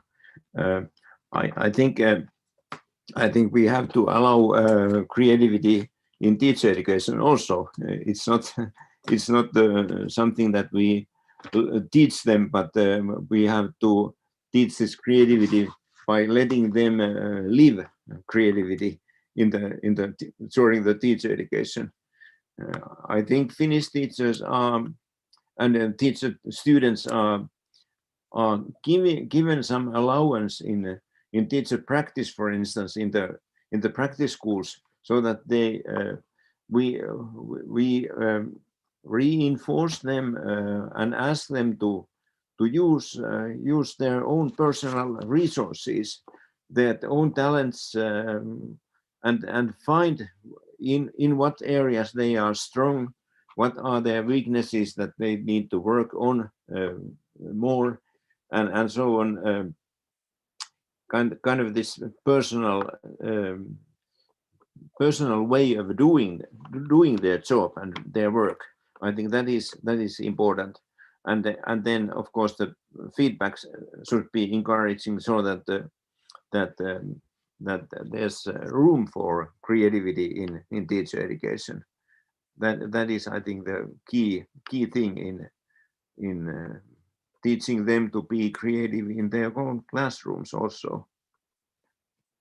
So I think it's kind of respect of personality, respect of individuality, respect of the resources, and encouraging them to empower all the resources that people have. I think that's a key in all education. I think not grading them good or poor. I think that's really the terrible way of doing education. Yes, wonderfully said. Dr. Svetlana, you are listening to all this conversation since long, and I would also like to take this conversation to a little bit higher level. Now we have been discussing about the creativity of the students, creativity of the teachers, but in the end, everybody is like, we all are human beings. So what about creativity as a life skill for every one of us? So I would like to ask Dr. Svetlana about this concept of creativity as a life skill. Yes, well, actually, I would just go a step backwards for a moment just to give it a frame. In my PhD thesis, I actually explored how teachers can learn from each other, learn creativity as a teaching skill in the first place. So I encourage teachers to do something called reciprocal coaching, which means that they visit each other's classrooms, they talk about their impressions, they talk reflectively about what they've gained through the lesson observation, and of course how they felt about applying these strategies in their learning context. So if we understand that teachers can improve their creative teaching skills by observing each other, then we might even say that people can learn creative thinking skills by observing creative people. And here I'm not just talking about artists, musicians, painters, architects, and so on. I'm actually talking about people who approach problem solving by understanding how they can critically engage and find creative solutions to their problems. So when we're talking about creative thinking skills, we're also talking about problem solving. And this is something that I believe is going to be in the focus in the upcoming 5 years, especially because the World Economic Forum said that creativity is going to be actually one of the key skills. And we have to learn to actually unlearn and relearn how to think creatively. This is going to be definitely something that younger people, students, would be able to learn at school if only we could encourage teachers to teach creatively, right? So it's like a circle, a loop that we need to close. But also, you know, us adults, we have to engage into metacognitive strategies to be able to understand how we can think creatively. So it's a matter of a kind of inner decision that now I want to think creatively. So it's rather conscious. With students and small children, it's quite unconscious, natural, innate. But with us, we're somehow constrained by the social norms. We have to really, really engage metacognitive strategies. Great answer. Thanks a lot. And Simran, I guess you have some questions from our audience who are interacting there actively. So please post those questions. Yes. So there is a lot of nice discussion going on there on talking about creativity in classrooms and how teachers should be empowered with this training. But there are rather two questions. Is creativity dependent on IQ? Is creativity dependent on genetics? I open the forum and it's a very interesting discussion to have. So I invite Professor Eroropo. I see Dr. Sima already smiling and Svetlana too. So over to you. Yeah. Yeah, go ahead, please. I think the very basic difference itself is both of them are innate abilities. An ability is given by the God. And two types of thinkings are given. One is divergent, the other one is convergent. If individual freezes with structured presentation and then make it very convergent, it won't become creative. So creativity, it cannot be genetic. It is a given property for all. I think like Vivekananda Swamiji says that the innate ability is given. It is for us to take it out by proper development of learning situations. So it is the learning situations that convert them. If you fail to create learning situation to unfold them, it is unfortunate. If you can develop a proper learning situation for unfurling that ability, either be in terms of creativity or in terms of structured situation, it is possible. That is the answer, I think. I think the deep, it is not innate, it is God-given. If you are given eyes, you can taste. If you have process of thinking is also one of them. Therefore, any healthy person without the damage of the brain, it is God-given. Therefore, it is not heredity. I don't think there is any discrimination between human beings with the God as far as this ability, given ability. It is only in unfurling that, in development of the environment, that will come in the way. What is the other question you asked? About whether it is... It was the combined question, whether creativity is dependent on IQ or genetics. I think you covered it. Creativity, IQ has no relationship. IQ is an intellectual ability. Sure. See, IQ was mental age over the chronological age number that was outdated now. That is outdated. After Piaget's thinking, it is understanding the world around us is intelligence. That is your IQ. Whereas creating a new world itself is creativity. Therefore, they need not be compared. IQ is something intellectual ability. Creativity is from the other part of the brain. Yeah, great answer, sir. Eero, I know that you have next appointment, so now please you speak first. Okay, thank you. I totally agree with Dr. Sima about this IQ and creativity. For some reason, IQ has not interested me at all during my career. I think I'm more involved in thinking about how to benefit every student, even if they are having disabilities or having learning difficulties. I think creativity is a great way to enhance their learning and also in the sense of nurturing their development in the directions that they wish themselves. IQ is not relevant relevant concepts for understanding them or trying to make their life easier or better. Creativity is really a way of nurturing their life skills in many ways. Thanks a lot, Eero, for this wonderful comment. And now we have really 2 minutes only left for the concluding this panel, very interesting panel. So I will go to Dr. Svetlana and to ask her, like, we can go for the conclusion of this panel. And then there will be a concluding comment by Dr. Samir Sinha. And Eero, if you are still available, you can also give your concluding comment. Thanks. Thank you. Right, So thank you. Thank you for this opportunity. I've been exploring creativity basically all my life, because I was a creative teacher, not knowing that I was a creative teacher when I started teaching 20 years ago. But creativity is everywhere around us. It's not a matter of genes, it's not a matter of IQ, it's a matter of attitudes. You can choose to be creative in your life.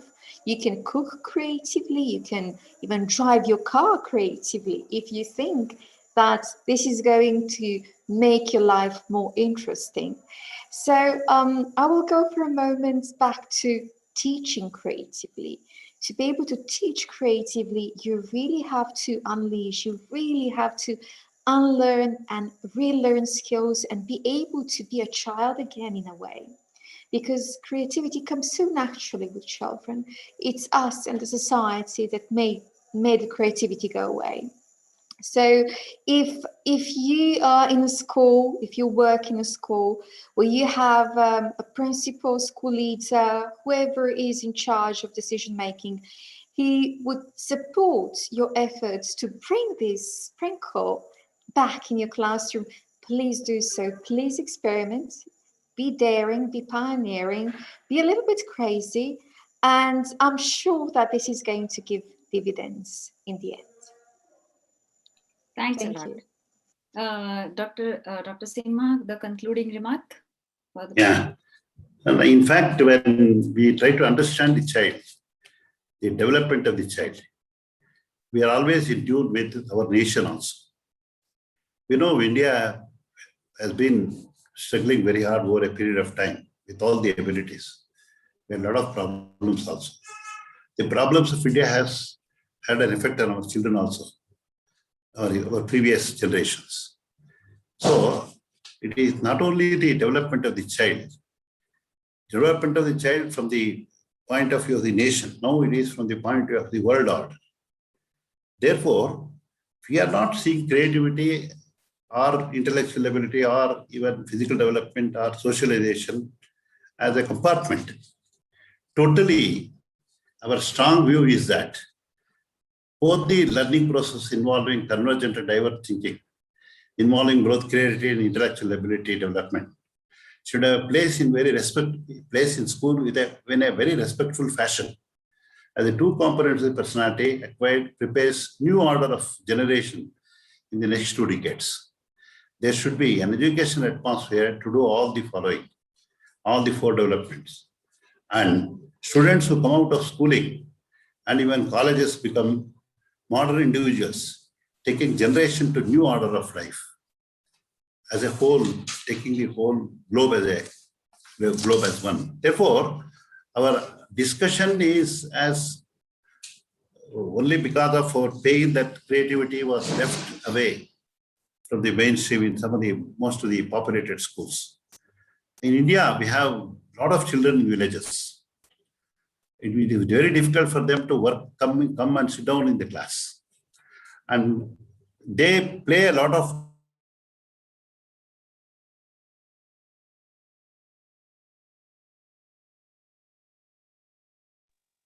I think Dr. Simha's video is frozen, but Aero, I will request you to give your concluding remark. Okay, okay, thank you very much for this interesting discussion. Get all the 3-4 components together. Yes. All the 5 components together, the child should become an even personality to contribute to the best of the world. That's all I would like to conclude. Thank you very much. My conclusion on this particular program is fantastic. Out of these 55 years of my experience as a teacher, I was a teacher when I was 20. I've been guided by many of the good teachers. And I have attended many programs, many workshops, many conferences. I have also worked in African city. But today's experience is really marvelous because it is taking our thinking into a new direction for a new order of education in society. Thank you very much. Thank you, sir. Aero, please continue. Yeah, thank you. I think we have all now affirmed the necessity of creativity in education and been exploring that from many points of view. There are, of course, many more points of view, but at this point, I think it was really very fruitful and beneficial discussion to start and to continue then later on in these kind of forums or through other ways of discourses. It is like always discussion on curriculum. It is very complex conversation, and I want to emphasize that we need to continue this complex conversation also concerning creativity, identity, and all these important concepts that we have been dealing with today. So thank you very much. Thanks a lot, everybody. I'm really glad that we could have this nice panel discussion with all of you. So I thank you all the dignitaries, Dr. Svetlana, Professor Aero Ropo, Dr. Samira Simha for joining us here today. And thanks to my colleagues who made this very interesting, Hiram and Simran. So, and thanks to the audience for posting very nice questions and have a nice conversation among themselves. So there was a conference going on the YouTube also, where the people were interacting among themselves. So I would like to conclude this session with a quote, It is a quote by Tori Amos, and it says that there is a room for everybody on the planet to be creative and conscious. If you are your own person, if you are trying to be like somebody else, then there isn't. So I guess this is the conclusion of the whole discussion that we had today. And now we are going to have a short break, and then we will be back in about 10 minutes. So see you soon. Bye-bye.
morning, everyone. Greetings from Greece. I am Efita Xabana. I am a music teacher, and we will be doing music together. So tap your booms, tap your booms. 1, 2, 3. 1, 2, 3. Can you tap your boom? Can you tap your boom? Let me hear you. Can you? Yes. Yes.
Hello everyone, and now we are back for our session today. This is going to be the session 3 from the whole conference. But I would like to remind you something, and just be with me here. Yeah, Shirin, by the time actually you are setting up the things, actually, I would like to thank all the people who have been very active, all the educators, teachers, researchers who are active on our YouTube, Facebook, and CCE Finland website. We have got a tremendous response from all of you, and we really are humbled to see actually this kind of response. But we have to mention some of the names who asked very beautiful questions and comments. Swati Devre, Achala Verma ma'am, Sujata, Sanjay Vyamkare, who is our colleague actually, Dr. Kamal Singh Kshatriya, Shruti Naik, Indira Ramachandran, who is our teacher actually in one of our very close school actually where we are working, and you will hear her. Lakshaman Sudham sir, Vishnu More, Padma Shenoy, Shri Soumya, Harshal Pawar, Suryakant Adate, Lakshuman Machi, Professor Atmaram Rajgore, Avinash Fauzdar, who is our colleague as well, Anita Nigade, and Meera Kamath, and Shivaji Chaure, and Vishakha Kadam. So thank you very much, everyone, those who have really given this amazing comments and questions. So thank you very much. Let's clap for you. Yeah, so I'm here just to remind about our Creative Ideator Camp that we are hosting from 26th of April till 15th of May. It's a 3 weeks camp, and the registrations are closing on 24th April 2021. The 2 batches are already full, and the 3rd batch is admission filling fast. So you have to act fast. We have given some scholarships for outstanding performance and commitment to education to the most promising youngsters. And this is the link for your information where you will find the registration form and the payment information. Kindly take a note of this website. So when you go there, you will find the registration form in the end and also the payment information. So we are now back for our 3rd session, and I will announce that who are the speakers of our session today. Yes, so we are going to listen, we are going to hear from Silicon City Academy of Senior Education, Sumalini. Sumalini will give her presentation. Then we have Dr. Svetlana Velik Malinik from Serbia joining us. Then we have Simran Belani from India, and the Academy School India will be presenting after that. And the session is named as Creativity, Teaching and Learning in New Normal. So we are going to listen to the experiments that these people have done during the corona pandemic last year. So I welcome the Silicon City to start the presentation. Every presenter will get 10 minutes to speak, and then in the end we will have the question and answer session. Thank you. So Sumalini, you can start your presentation.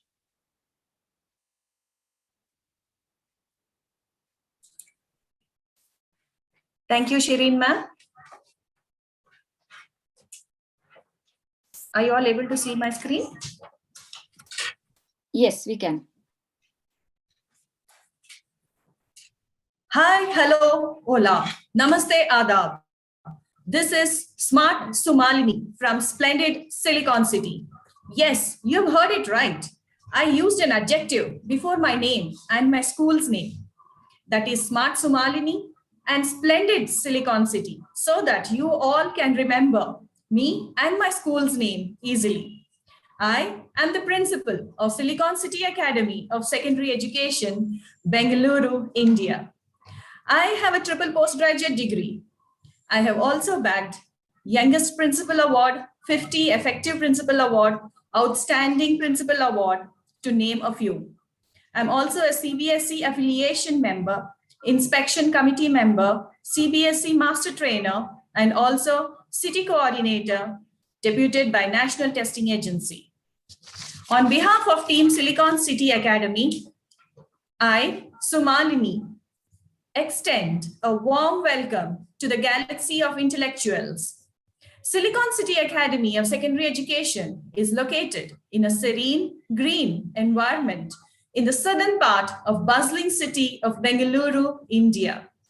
Our school is distinctive for an infrastructure which conforms to international education standards. We believe in offering students the very best of integrated learning experience and facilities in a holistic manner. Along with the academic excellence, sports and co-curricular activities are given equal importance. No wonder our school has ranked #1 top CBSE schools parameter-wise for holistic development by Education Today India Merit Awards 2020.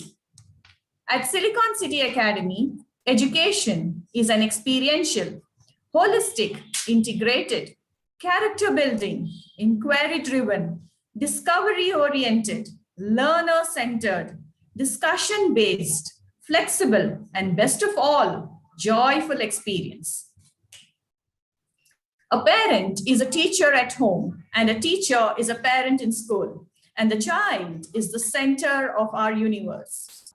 As you know, like everything else, the COVID-19 pandemic has impacted the education sector significantly. It has altered the way education will be imparted from now on. For the past 15 years, our school has been in the forefront in adopting innovative strategies and the latest technology in the field of education. Today, it's no different. From the day lockdown was announced, our team has been working tirelessly, employing all resources to ensure that our children get the very best of virtual learning experience. It gives me immense pleasure to share with you all creativity during pandemic, a unique success story. Creativity is the ability to create something new, something unique. Creativity is about a limited amount of input and unlimited output. At Silicon City Academy, we use creative ideas that are fun, fast, and free. We begin each day with a quick activity or exercise on creativity. Example, teacher selects an object and asks students what else it could be, or what else it could be used for, or what it can be turned into, etc. For example, a teacher's desk can be flipped upside down and turned into a boat, etc. These activities instill creativity in our students. As a part of co-curricular activities, we have conducted various activities: show and tell, Little Master Chef, science magic, album making, fun with science, crazy hat making, to name a few. Children are budding stars. The more you embrace them, the more they shine. Young Siliconians enthrall everyone with their breathtaking performances.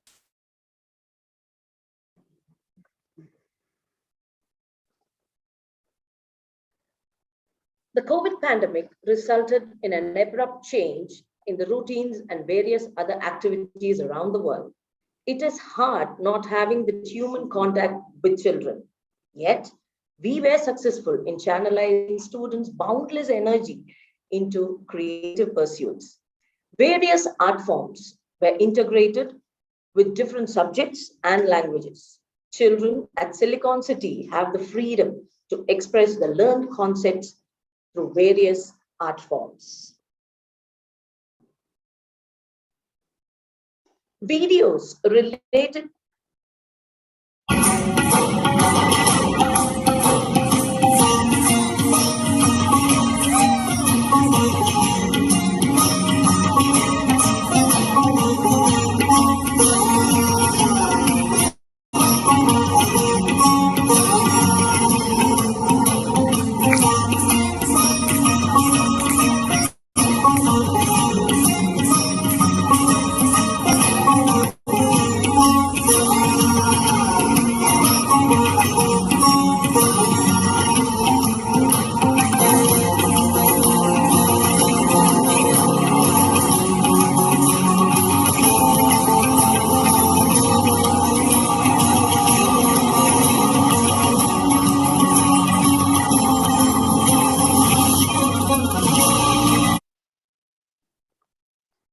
videos related to the topic were shared earlier to the students, and the classroom time was effectively utilized for discussion and exploration for better concept clarity. Flipped classroom gives scope for independent working skills and makes students more self-supporting.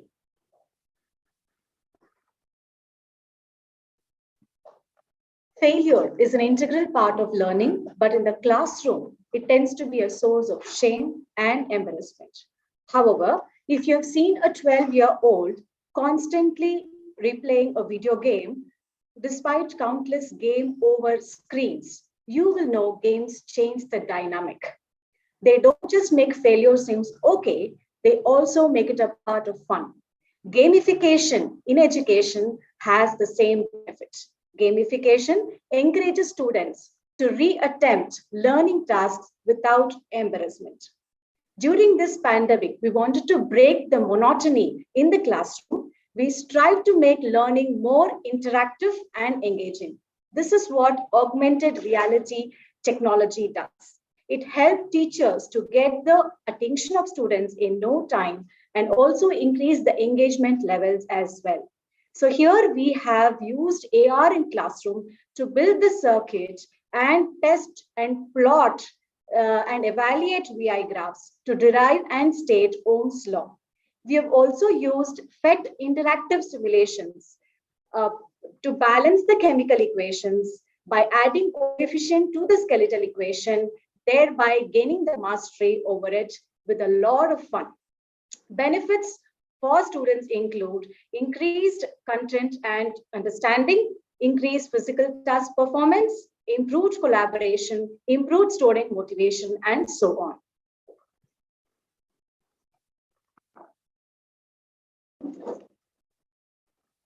"2020, a year like no other, empty classrooms and vacant corridors in our school.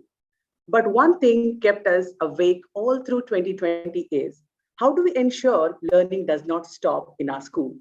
Technology helped us and learning did not stop. So what next? What is our next normal?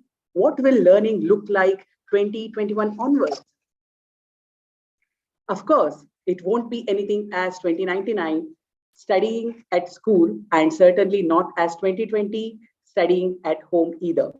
It will be probably a blend of both, enabled by the power of technology. Children will go to school with a smile on their face, and they will also have a learning experience from and through technology, not breaking, but blending the walls of classroom and home under the human connect. Blended learning, the way future will learn. Going forward at Silicon City Academy, we will be blending the boundaries of school and home as we are committed to bring a radical transformation in learning.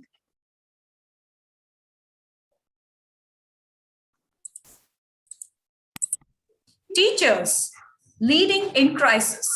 Year 2020 will definitely go down as the year that brought the world to its knees.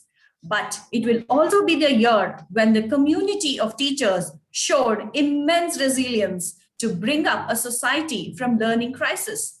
I express my immense gratitude to all the teachers. In this pandemic, teachers have shown great leadership and innovation in ensuring that learning never stops and no learner is left behind. Along with the students' creativity, teachers' creativity was also at its best. Team Silicon City have to be commended for working round the clock and bringing in the best virtual experience, Waves, digital school magazine. Click on the link to view the same. Next. With the launch of new National Education Policy 2020, we are at the cusp of a huge transformation, and we are about to participate in and witness path-breaking changes in the way we learn, the way we teach, and the way we build capacities of educational stakeholders. At Silicon City Academy, our primary goal for our students is to promote learning, inspire them to bring out their best, and help them to become productive members of the community.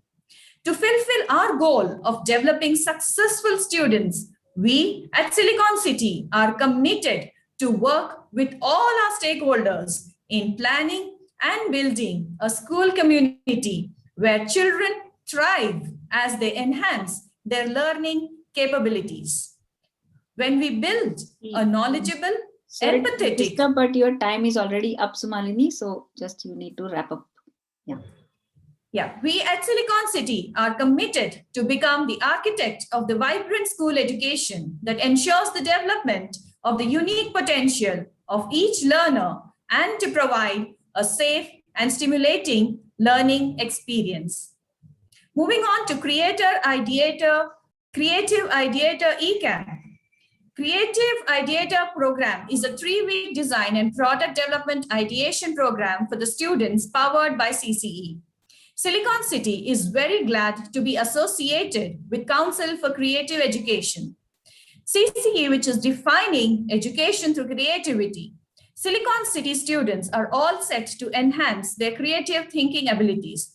We thank CCE for providing wonderful opportunity for our class toppers to ideate their ideas by granting 100% scholarship.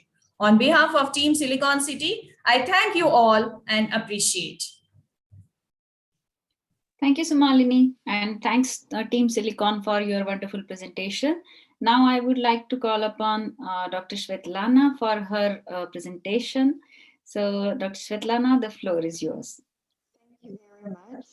Let me share my screen.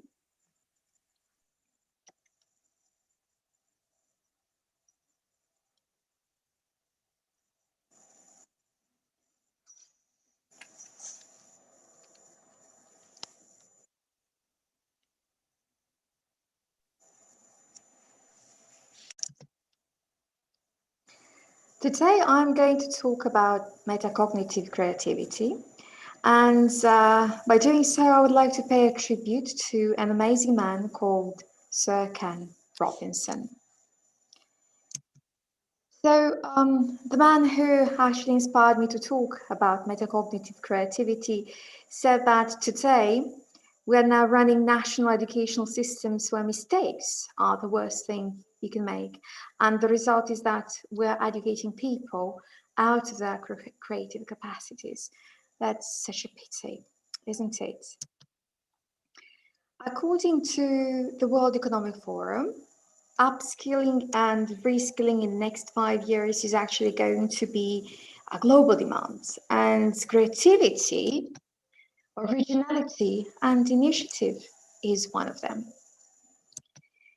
In response to this strategy, PISA 2022 is going to place great emphasis on the creative thinking and individuals' malleable ability to generate new ideas, not only to the learning contexts, but also to other areas where generation of creative thinking and ideas is as necessary to explore issues, problems, and other, society-wide concerns. So once again, my name is Svetlana Belik-Malinik, and I'm an academic director at the Institute for Contemporary Education, which is a member of Link Education Alliance located in Serbia. And I'm going to take you on a quest. I'm going to show you a wonderful world of metacognitive creativity, what it means and what we can learn from it. But let's start with how does creativity work in the first place? So Ken Robinson holds that creativity involves putting your imagination to work. And in a sense, creativity is applied imagination. To think creatively, we actually generate ideas and we let them incubate for a while. And somehow, while they are cooking, in our heads, and they get sprinkled with inspiration before that aha moment known as illumination. And with all these brilliant ideas in our mind, we can now try them out and verify the application in reality. If we find that not quite fitting, we can always go back to incubation and redo parts of the cycle. Key to creative thinking are questions, and Copernicus, Galileo, and Kepler did not solve an old problem. They asked a new question, and by doing so, they changed the whole basis on which the old questions had been framed. When asking questions, try putting different hats on. Simply think about perspectives, create new solutions to situations, issues, or problems, and use the hats to bring creativity to your teaching. Teaching for creativity involves teaching creatively. There are three related tasks in teaching for creativity: encouraging, identifying, and fostering. So, how would you teach creatively? What would you do to start this creative process? Would you say, aha, I can use the right side of my brain where creativity grows? But what if you're not creative at all? Well, the truth is that there is no such thing as a creative type. We're all creative, every one of us. We just need a bigger definition of creativity. To teach creatively, simply put a hat on, this lovely one, and use any prompts around you to illuminate new paths to learning. Teachers who love teaching teach students to love learning. And to inspire them, show them where to look, but not what to see. Grow their minds, but also grow their hearts. Well, my first tip for you is actually to let your students tap into intrinsic motivation. Simply assign them tasks they like to do enthusiastically. Then let them embrace their choices and own their learning. It's very important that you provide scaffolding along the way. You should empower your students to match the challenge level to their ability level. Try to minimize distractions, as they might help your students focus on their learning. And I think that you should encourage metacognition.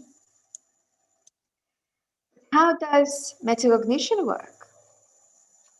Metacognition is often an overlooked component component of learning, yet it empowers students to learn planning and goal setting while monitoring their own process. When challenged, they should put their hats on and assess the task. They should evaluate the strengths and weaknesses and simply plan how to proceed. And while they're discovering alternatives to their learning strategies, they actually engage in creative thinking and let their ideas illuminate the path. The more freedom and support they get along the way, the more creative they grow. Therefore, when creating tasks to foster metacognition, we have to think of how to balance challenge and skill levels. When we strike the right balance, the students are in the state of flow. They like what they're doing and they do it enthusiastically. They're happy, and happy students learn best. However, if set too high and they don't have the skills, then it creates anxiety, which is not good for a classroom. Otherwise, you might set a challenge which is not very challenging, and they are quite skilled, then they get bored, which is again not good for your creative classroom, right? So it is therefore important to inspire students to think about thinking and learn about learning. This is important because students practice metacognition in various ways. Tacit students are unaware of learning and quite indifferent to acquiring new knowledge. Students who are aware of metacognition might use some strategies such as finding evidence or correlations, things like that, but their efforts are not deliberate and they're not planned. Strategic students, they use high-order thinking skills and generate creative alternatives, but very often they do not learn beyond good grades. They're not interested in learning beyond school curriculum. Reflective students go a step further. They are curious, they're inquisitive, they understand the value of evaluation and adaptation, and they ask new questions and they think outside the box. So Ken Robinson reminds us that learning happens in the minds and souls, not in the databases of multiple choice tests. It is true, isn't it? Okay. Now that we understand how creativity and metacognition work, how do we foster metacognitive creativity? What is that? Well, in the first place, you want to inspire students to think about ways to bring about creativity and creative thinking. You want them to reflect about how to own their creative ideas and to follow their flow. Well, my first tip is to assign tasks which are intrinsically rewarding. Set clear goals and develop a sense of progress so they know how well they're learning. It's very important that along the way in this process you provide clear and immediate feedback. Don't leave that for after the lesson or 2 days or next week. Allow your students to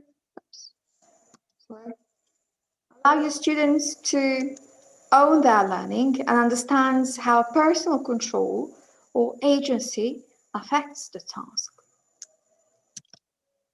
It's also very important that you help them understand what is going on and focus on how much they know now at this present moment, because this is crucial.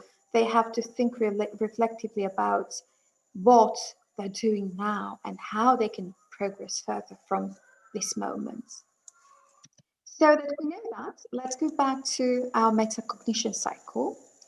This is something we saw in one of the previous slides, but let's see what it looks now with this creative thinking twist, okay?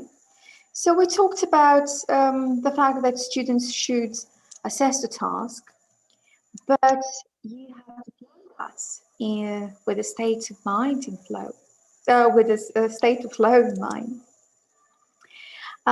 When you ask the students to evaluate their progress, ask them to put different hats on, the 6 hats that can help them view different perspectives. And they can use their ideas, they can incubate and illuminate these ideas to be able to go ahead with them. When they apply their strategies, use feedback to help them apply these strategies immediately, because the feedback is immediate as well. And finally, they should reflect on the progress and allow themselves, and you should allow yourself to make mistakes. And after all, they're part of the learning process. So Ken Robinson says, if you're not prepared to be wrong, you will never come up with anything original. I'm really trying to put a lot of metacognitive creativity in my teaching and my learning. I like to think of myself as a lifelong learner. Metacognitive strategies are a fantastic tool to develop creativity. They're fantastic to help you develop a superpower. So in my conclusion, I will say that I teach metacognitive creativity. What is your superpower? Great. What a nice presentation, Dr. Svetlana. And I hope our audience is also appreciating your thought about metacognitive creativity. So in the end, we are going to have our question and answer session, and I'm sure there will be questions posted for you also. But now moving on to our third presentation of this session, our own Simran Balani, who is going to present about her experience with the little ones in the early childhood education. She has been kind of, designing the curriculum and managing the classes and delivering the classes with some of us. So it is going to be very interesting what she has in her box. So Simran, the floor is all yours. Thank you very much. Every time I'm presenting, I'm thinking I'll have little less butterflies in my stomach than the last time, but they kind of multiply, and then there are more and more. And I was thinking this morning, how am I going to start my presentation, and what do I want to start with? And it was very simple. So I was reminded of this quote: if you do what you love, you will never have to work another day. And I'm glad that I have this platform with CCE Finland to do what I love each day. And I'm learning and I'm unlearning, and it's like a everyday process. And I want to thank Hiram Kulkarni for pushing me to learn about phenomenal-based learning, and Shireen to be the calm and the patient mentor she is, the expert guide she is, to guide me each step way. So I'm going to talk about this phenomenal-based learning and how we can implement in early childhood education. And this is something that I have been working on for almost 3 months now. So let's look at how the journey has been. I will be sharing the videos of the little ones that I have been observing closely and working closely with. So here we go.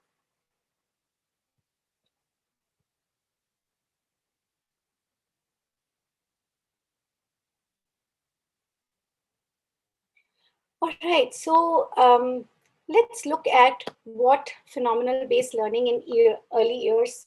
But before we touch the early years, let's look at what is phenomenal-based learning. So as simple as it is teaching holistical real-world phenomenon, starting for learning, and they are studied as complete entities.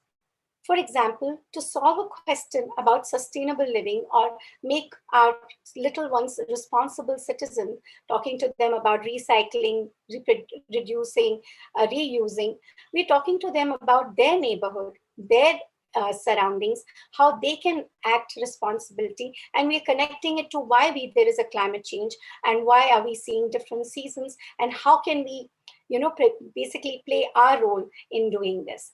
So this is how we took through this process of phenomenal-based learning in the early years. So what basically it entails is it's a learner-centered, multidisciplinary approach.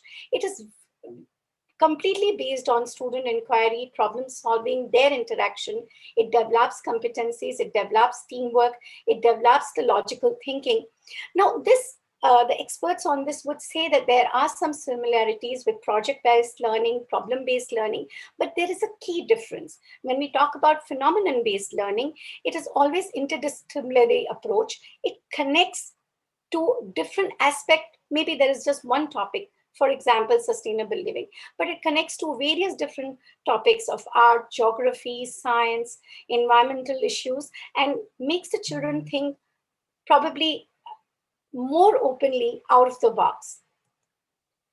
So let's look at why we need this in the early years. Why is the phenomenon-based learning required to be applied to our themes when we are teaching and working with small children?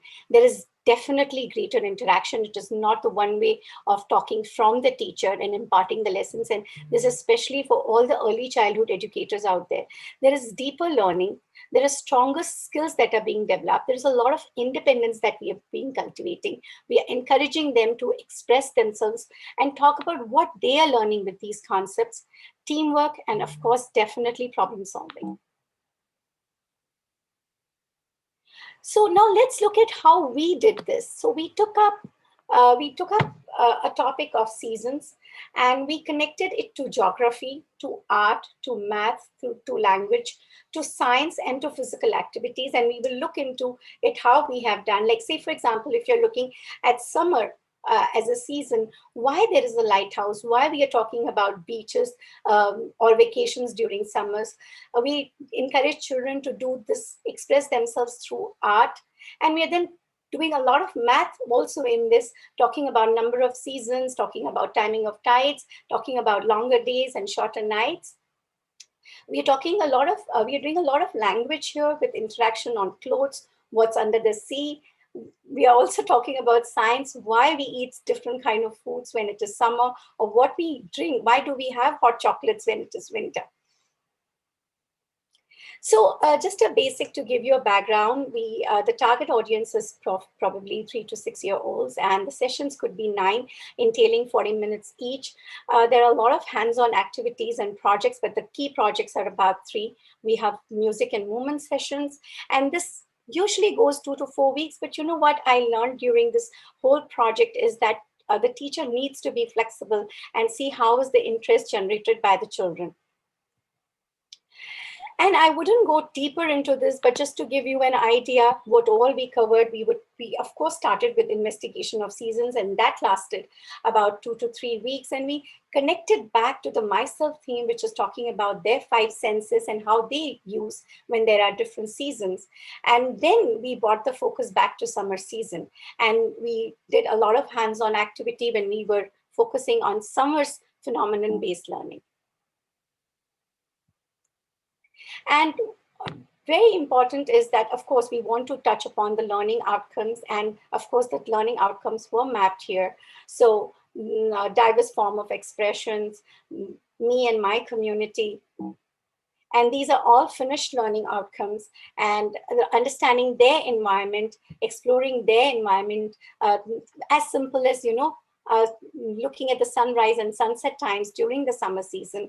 Why are sun rays so important? And to know about various vitamins, why they are important, how is the food intake during summer season? And of course, there's always music and movement when we work with small children. And so I will just look into the basics here. So we started, as I said, with investigating the seasons. And I would like to show you a small clipping of how we did this complete role play of children enacting they were in different seasons. So let's look at this for a minute or so.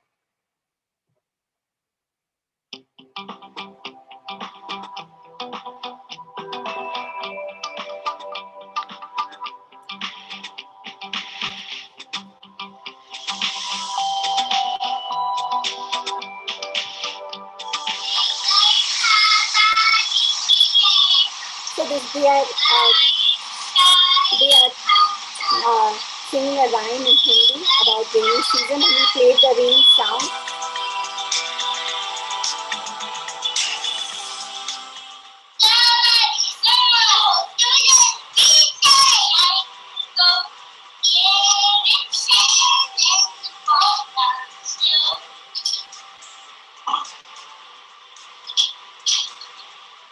What are you drinking?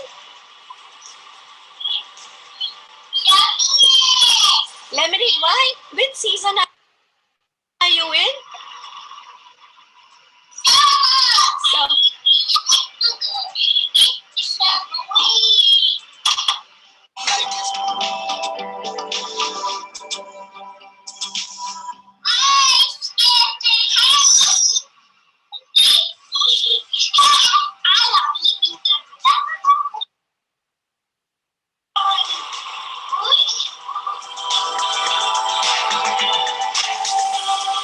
So they have created a pretend snowman because they were in the winter season.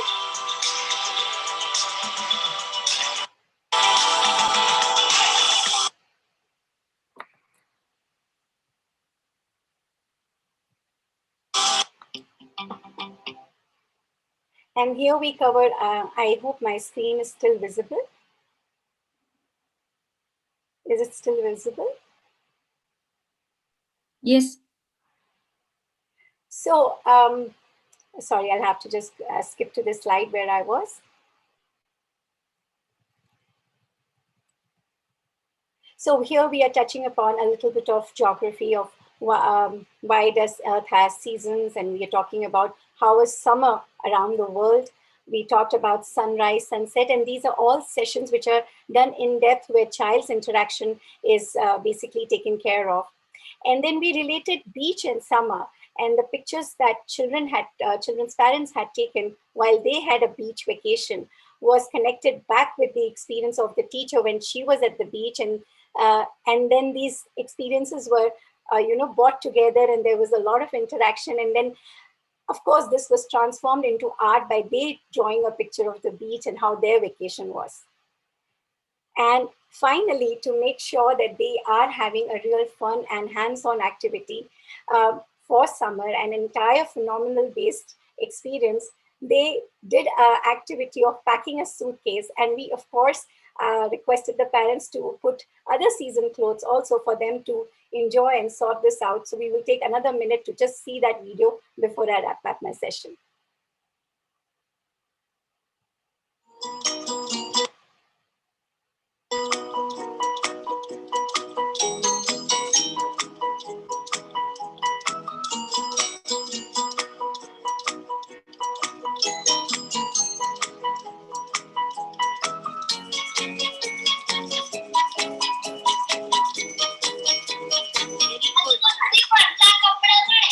Very good. So why do we need light color clothes?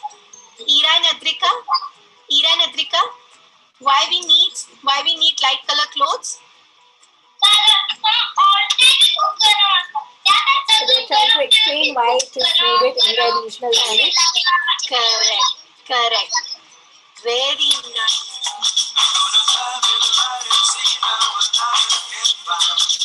And they decided to have a complete role play, and they wore those clothes from the suitcase and said that we are in the summer vacation.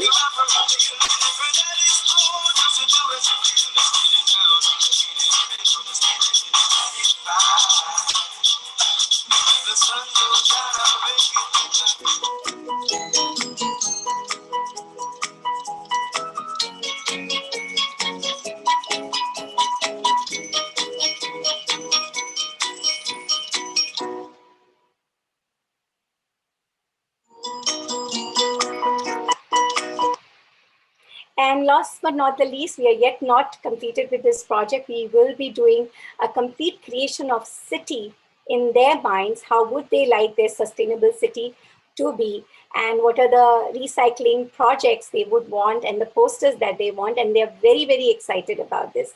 And this all has been done under our venture of ECSU Global Preschool, which is a 100% online preschool.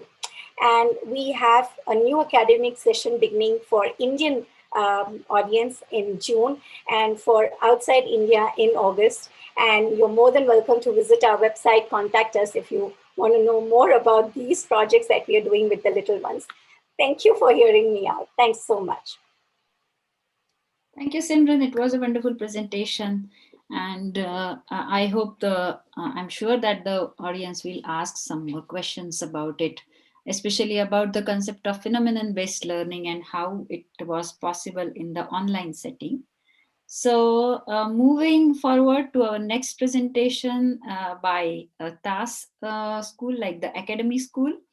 And the principal, Saroj Raman, is with us. So Saroj, I request you to take the floor and start your presentation. Thank you so much. I'm humbled to be amidst such renowned speakers and academicians. I'm here to represent my school, the Academy School, and to share with you what we did during this pandemic. So as a school, I need to introduce ourselves. We are a small school. We are a young school. We started in 2015 with a cohort of just 20 students. And over the past years, we are now at around 500 odd students. We are located in a city called Pune in Maharashtra, India. And we have been working dedicatedly to improve how education sector and the education sector has viewed our efforts very well, and we have been bagging accolades over these years. And recently, I'm very proud to say, on the 19th of April, we bagged the Lyytinen Award, which is from the Rashtriya Shiksha Gaurav Puraskar. We bagged as being the #1 emerging school in Maharashtra. So that's about my school, and I'm the principal of the Academy School. I've been an educator for around 20 years, and I have worked with different curricula. Most of my work is with the International Baccalaureate and the Cambridge programs. Over all these years, what I have ended up learning and what I believe is that in education, you need to strike a thread of trust with your learners. And at the bottom line, you are just a mentor, a guide, and a friend. So at the Academy School, we are very particular about the core values because we live by them, we breathe by them. So when we were thrown into the pandemic, we had no time to actually prepare for it. There was a lockdown and we had no means of doing anything. So the teachers had to make do what was available with the students in their natural environments, in their homes. So if instead of Play-Doh, there was wheat dough, we used it. And if learning numbers and counting was the intention, then cloth pins did the solve the purpose. The intention was to promote the feeling of independent learning in our learners, young budding learners. Creativity always dominated the scene. So whether the kids experimented with the purpose of having healthy food, experimented with the textures of various food items, or presented them beautifully, or if they went on to dress up nicely in the event that kind of sat well with their class curriculum and dressed up with materials available at home, they had to be creative. Then they of course expressed and vented out their emotions when they drew and painted in colors. Rangoli making was an event that I would like to talk about because it is very close to my heart. As Rangoli is a art form that usually Indian women engage with. It's a motif creation process with powders, and it is usually made at the end for special events. So since it was always associated with the women folk, there's this stereotype associated with it. But I'm very glad to say that the Academy School is always trying to promote gender equality, and so the boys and girls participated equally in expressing their creativity through Rangoli designs, and we did break the stereotype. The senior grade students expressed and vented out their frustration by talking about how they had visited different places prior to the pandemic, because right now they were cooped up in their little houses and their rooms. Celebration of culture has always been an integral part of the task calendar, and we took time to celebrate the events like Lord Krishna's birthday, which is very particular to the geography that we live in. We went on to do the Christmas celebrations. We enjoyed the virtual picnic. We had a traditional day where the students were asked to creatively come together and in the attire of their choice, which was resonating with their culture. The senior grade students also used the time to put up an assembly for the teachers to celebrate the Teachers' Day, showing their as a mark of respect and to celebrate togetherness. Grandparents and parents have always contributed to the sense of family, community, and the ecological balance of the learners. Through the Grandparents' Day, we tried to ensure that we made the learners experience togetherness, love, and respect while being in the school. The sense of gratitude was very wonderfully displayed by the projects undertaken for EVS by our learners. The seed germination activity was undertaken by the Tiny Tots, and I must say that they inculcated the value of patience, because they had to wait out the time period when the seeds were germinating. But in the process, they also had to be kind and forgiving to themselves, because some of the seeds did not germinate. During the online assembly, the assembly for which focused on the social media, we tried to push the students to understand the responsibility and integrity with which they had to operate and be very reflective, because they were online all the time.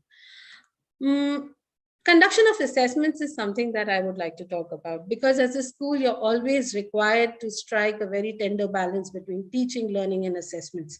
And as a teacher, they were always challenged by it, because not all of their learners were proficient in scanning and uploading, especially the young learners. So they were required to innovate and be creative with the assessments. There was limited scope to do so at times. Also, they had to rise above the sentiment of mistrust that they had, because the children were sitting at home and attempting their exams. So yes, that was a challenge which our teachers did overcome. As for the students, well, they were always battling with distractions, technical glitches, connectivity woes. They were dealing with anxiety and the fear of missing out. Well, they rose up to the challenge and they participated in the assessments, displaying integrity, responsibility, and always having the sense of reflection. Well, the level of fun never went down, even if it was the pandemic. We transitioned to a virtual choir and we had fun, we had happiness and creativity all around. The task of making face masks at home by the grades 9 and 10 propelled their thoughtfulness and self-motivation. They learned in style by working with their passions while being at home. This is an image of how they were engaging with playing musical instruments in one of their classes, and they also nurtured their hobbies. Thus, they were propelling their passion while being at home. We were very proud when our senior KG student, Deshna, donated her hair to an NGO that makes wigs for cancer patients, and this clearly was displaying her attribute of empathy. We always tried to make sure our students were engaged with the attribute of nation building and the value of nationalism. They stood up to the challenge of taking up role plays when they were doing their units on unity and diversity, and they also undertook a mock parliament. The young lads were never held back by the fact that they were actually requesting the adults around them to wear masks and be safe. And this was an indicator of the fact that they were heading towards self-actualization. This picture is what resonates with the fortitude and resilience that each Tassian has endured during this time. And it shows how we were committed to unlearning and relearning so that we could create learning experiences for our children, wherein they didn't have to learn, but wanted to learn. And that's all from my end. And thank you for listening to us and for giving us this opportunity to showcase what we try to do in our little space in the pandemic. I'm all open to questions. Thank you, Saroj. That was wonderful presentation, and it was very nice to see how you cope up with the challenge that was for all of us during the pandemic. So I imagine that everybody is clapping for this whole session, and I request the audience to clap at their place, and I ask you all to imagine that they are clapping. So claps from me, because see, imagination is the basic for creativity. So we have to be really imaginative. So now this is the time for question and answers, and I'm sure we have got some questions from our audience. So let me read it for you.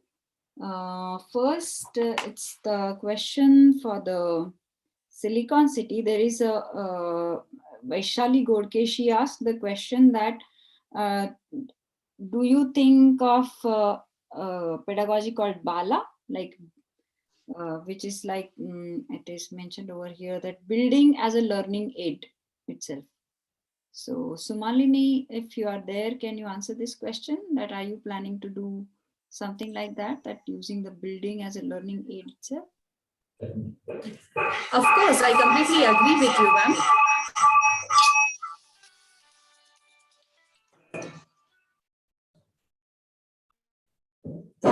Let me give you a small glimpse of how exactly we do at school and how we use the school campus. If we have to introduce a topic called floating or sinking, so instead of confining children into four walls in the classroom, we tell them, come, let's go for a school tour. So children are happy and excited that they're not in the classroom. Once they go out of the classroom, in the school tour, teachers are asking the students to pick something which interests them, which fascinates them. It can be stones, pebbles, leaves, twigs, etc. So we are using a school building, school infrastructure as a part of the learning space. Once children pick all the materials, then we bring them to the classroom again and ask them to be seated in a circle. So we have a circle time. During the circle time, 2 small buckets full of water are kept, and each and every student is given individual attention, and we call them and say, please show me what have you picked up today. Pick it up, drop it in the water and see what happens. So this is how a topic is introduced at our Silicon City school. So we do use infrastructure, we do use buildings as, the teaching aids for students. And that's how my teachers have been doing a great job, I must say. Great, thank you. Thank you for this answer. There is another question. How challenging it was for Silicon to take up technology-driven classrooms in this pandemic situation?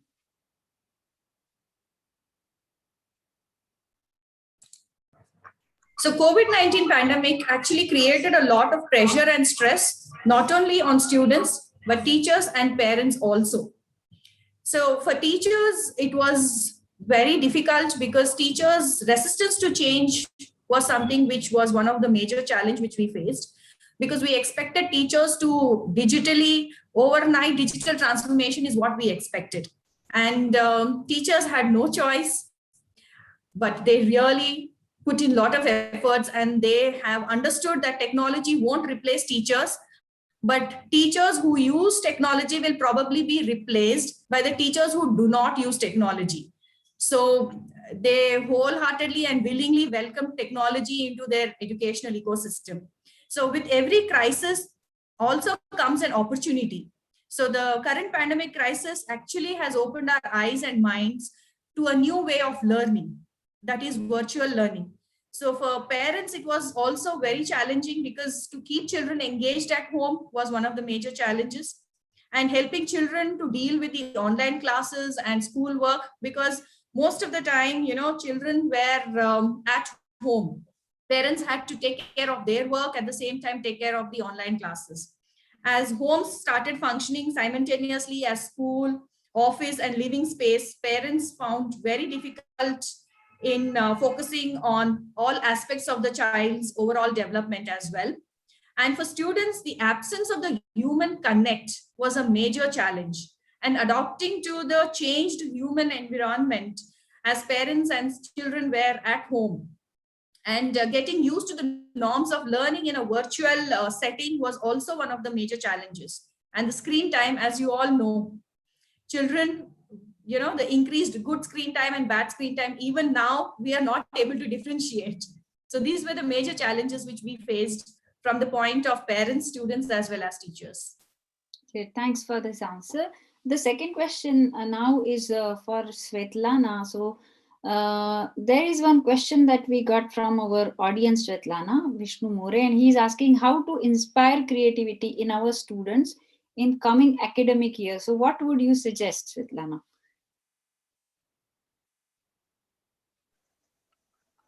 A minute. Let me put my video on. Yeah, sure.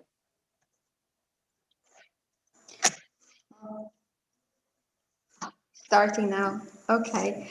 So how to find a superpower? Right. Okay. Well, it is difficult, but let's not forget that students are creative by themselves. So it's not easy on the other end, right? It's easy on the other end. It's more difficult on this side, on the teaching side. So we have to unlearn and relearn. We have to change our mind frames and get rid of those constraints that prevent us from thinking critically.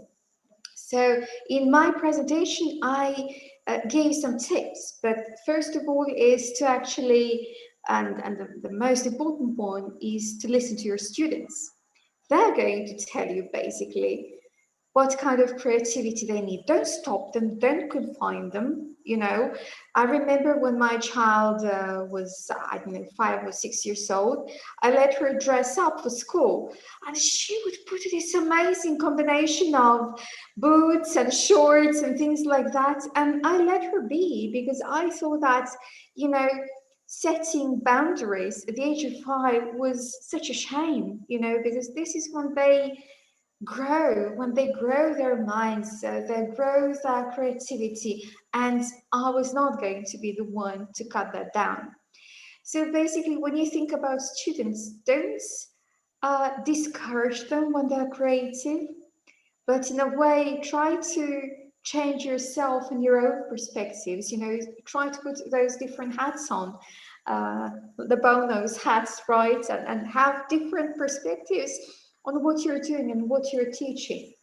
Now, when we're teaching online or in some kind of hybrid environment, of course, that it's more demanding because you don't have a real physical contact and touch with your students.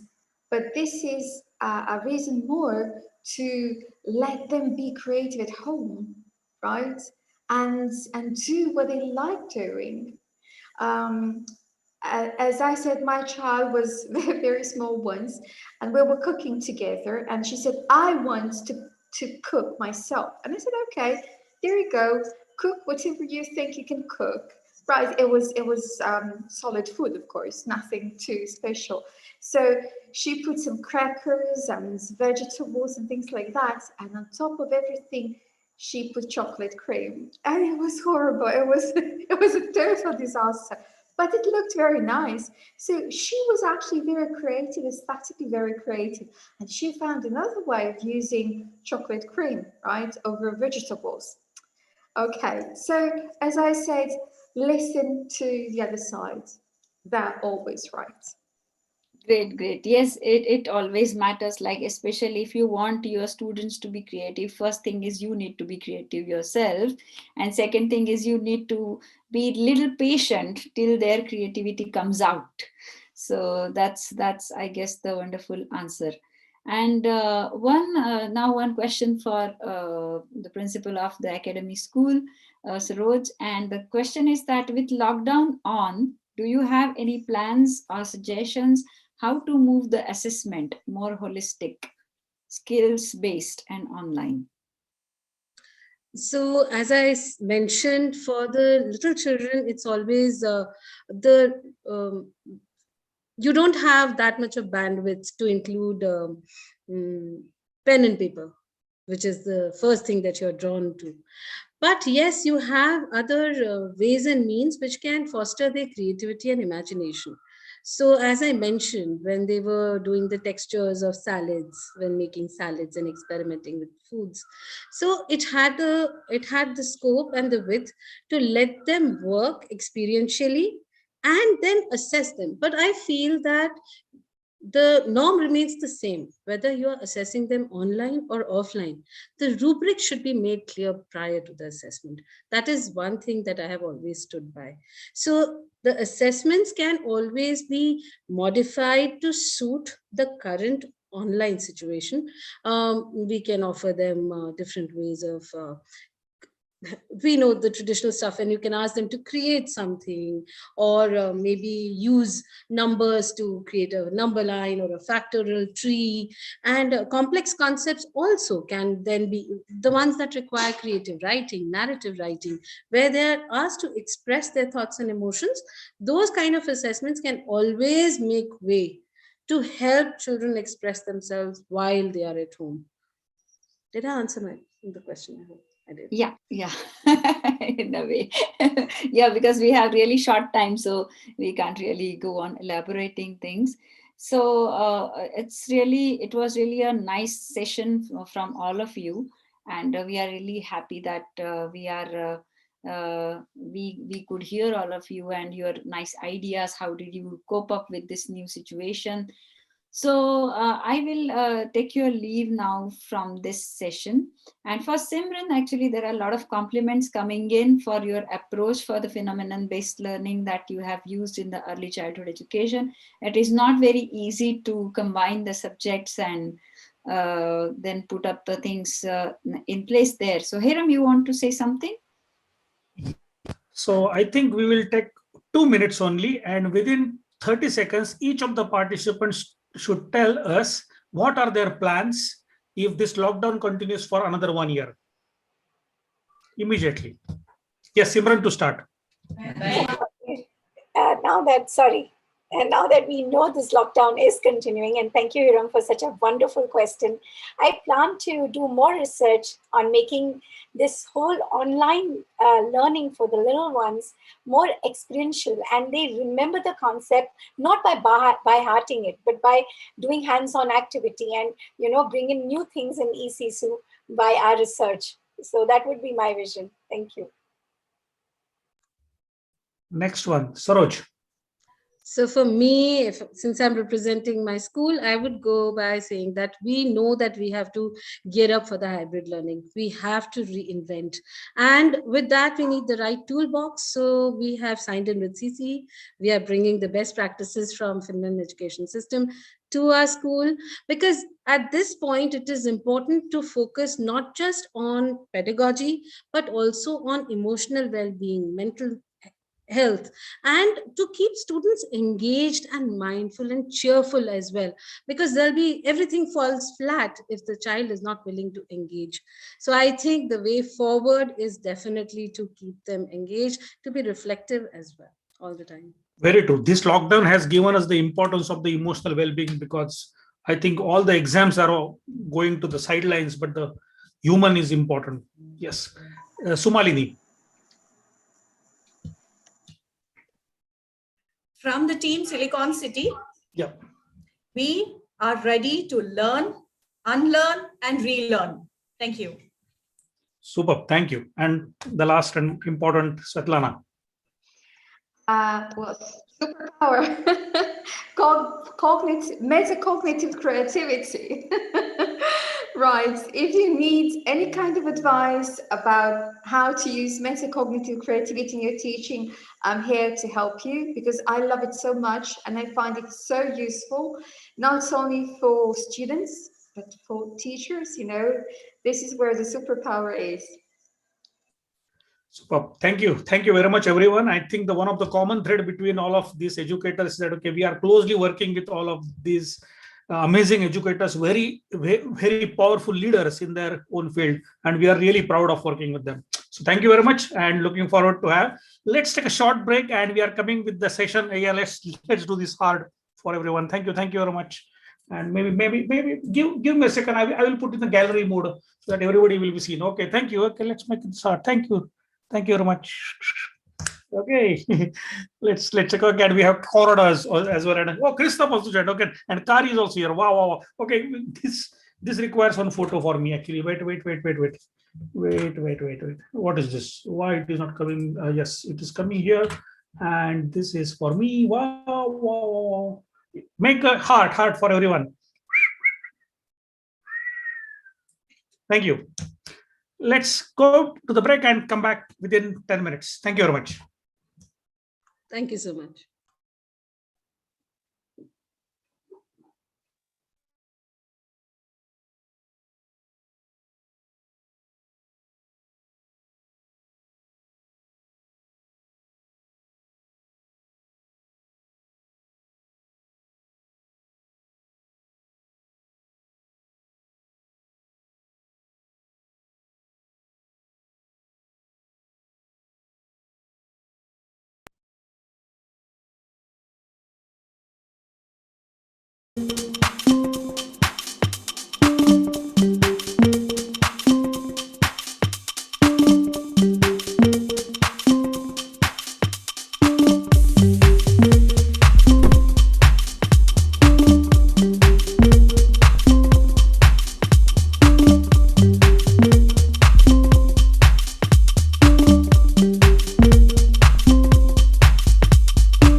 Hello, everyone. Hello, everyone.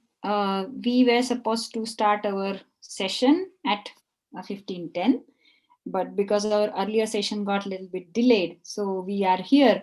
But to charge the audience, I have a very small activity, and which I would like also to request all our panelists and next session speakers to participate in. And our next session is going to be conducted by Dr. Christoph Fenyösi, and he is already there with us, and all the next speakers are also, most of them are here.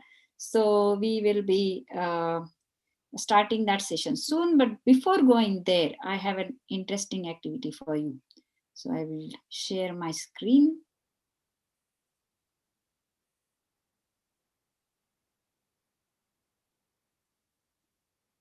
And here is a question for the audience and for the panel. So I am creative. Do you agree to this? Like, it's the question about you.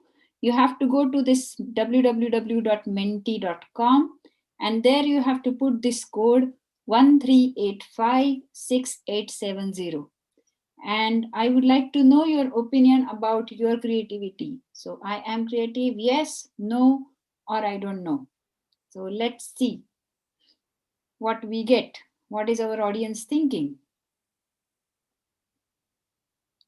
Wow, one person says yes, so it is showing 100%.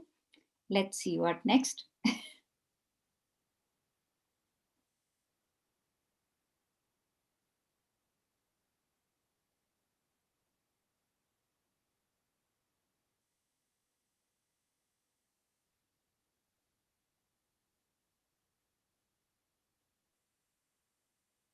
I hope the audience is watching us and they are trying to come in.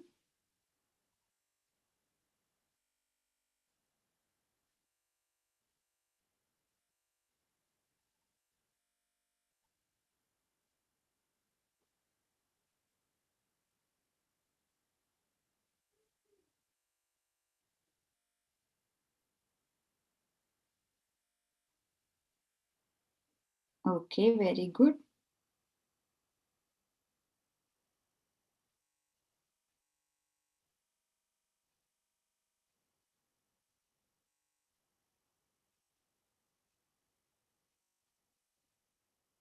Somebody saying, I don't know, somebody saying no. Okay, great, interesting. Okay, so far we have got 8 responses and 75% people are saying this. Yes, they are creative. Very nice.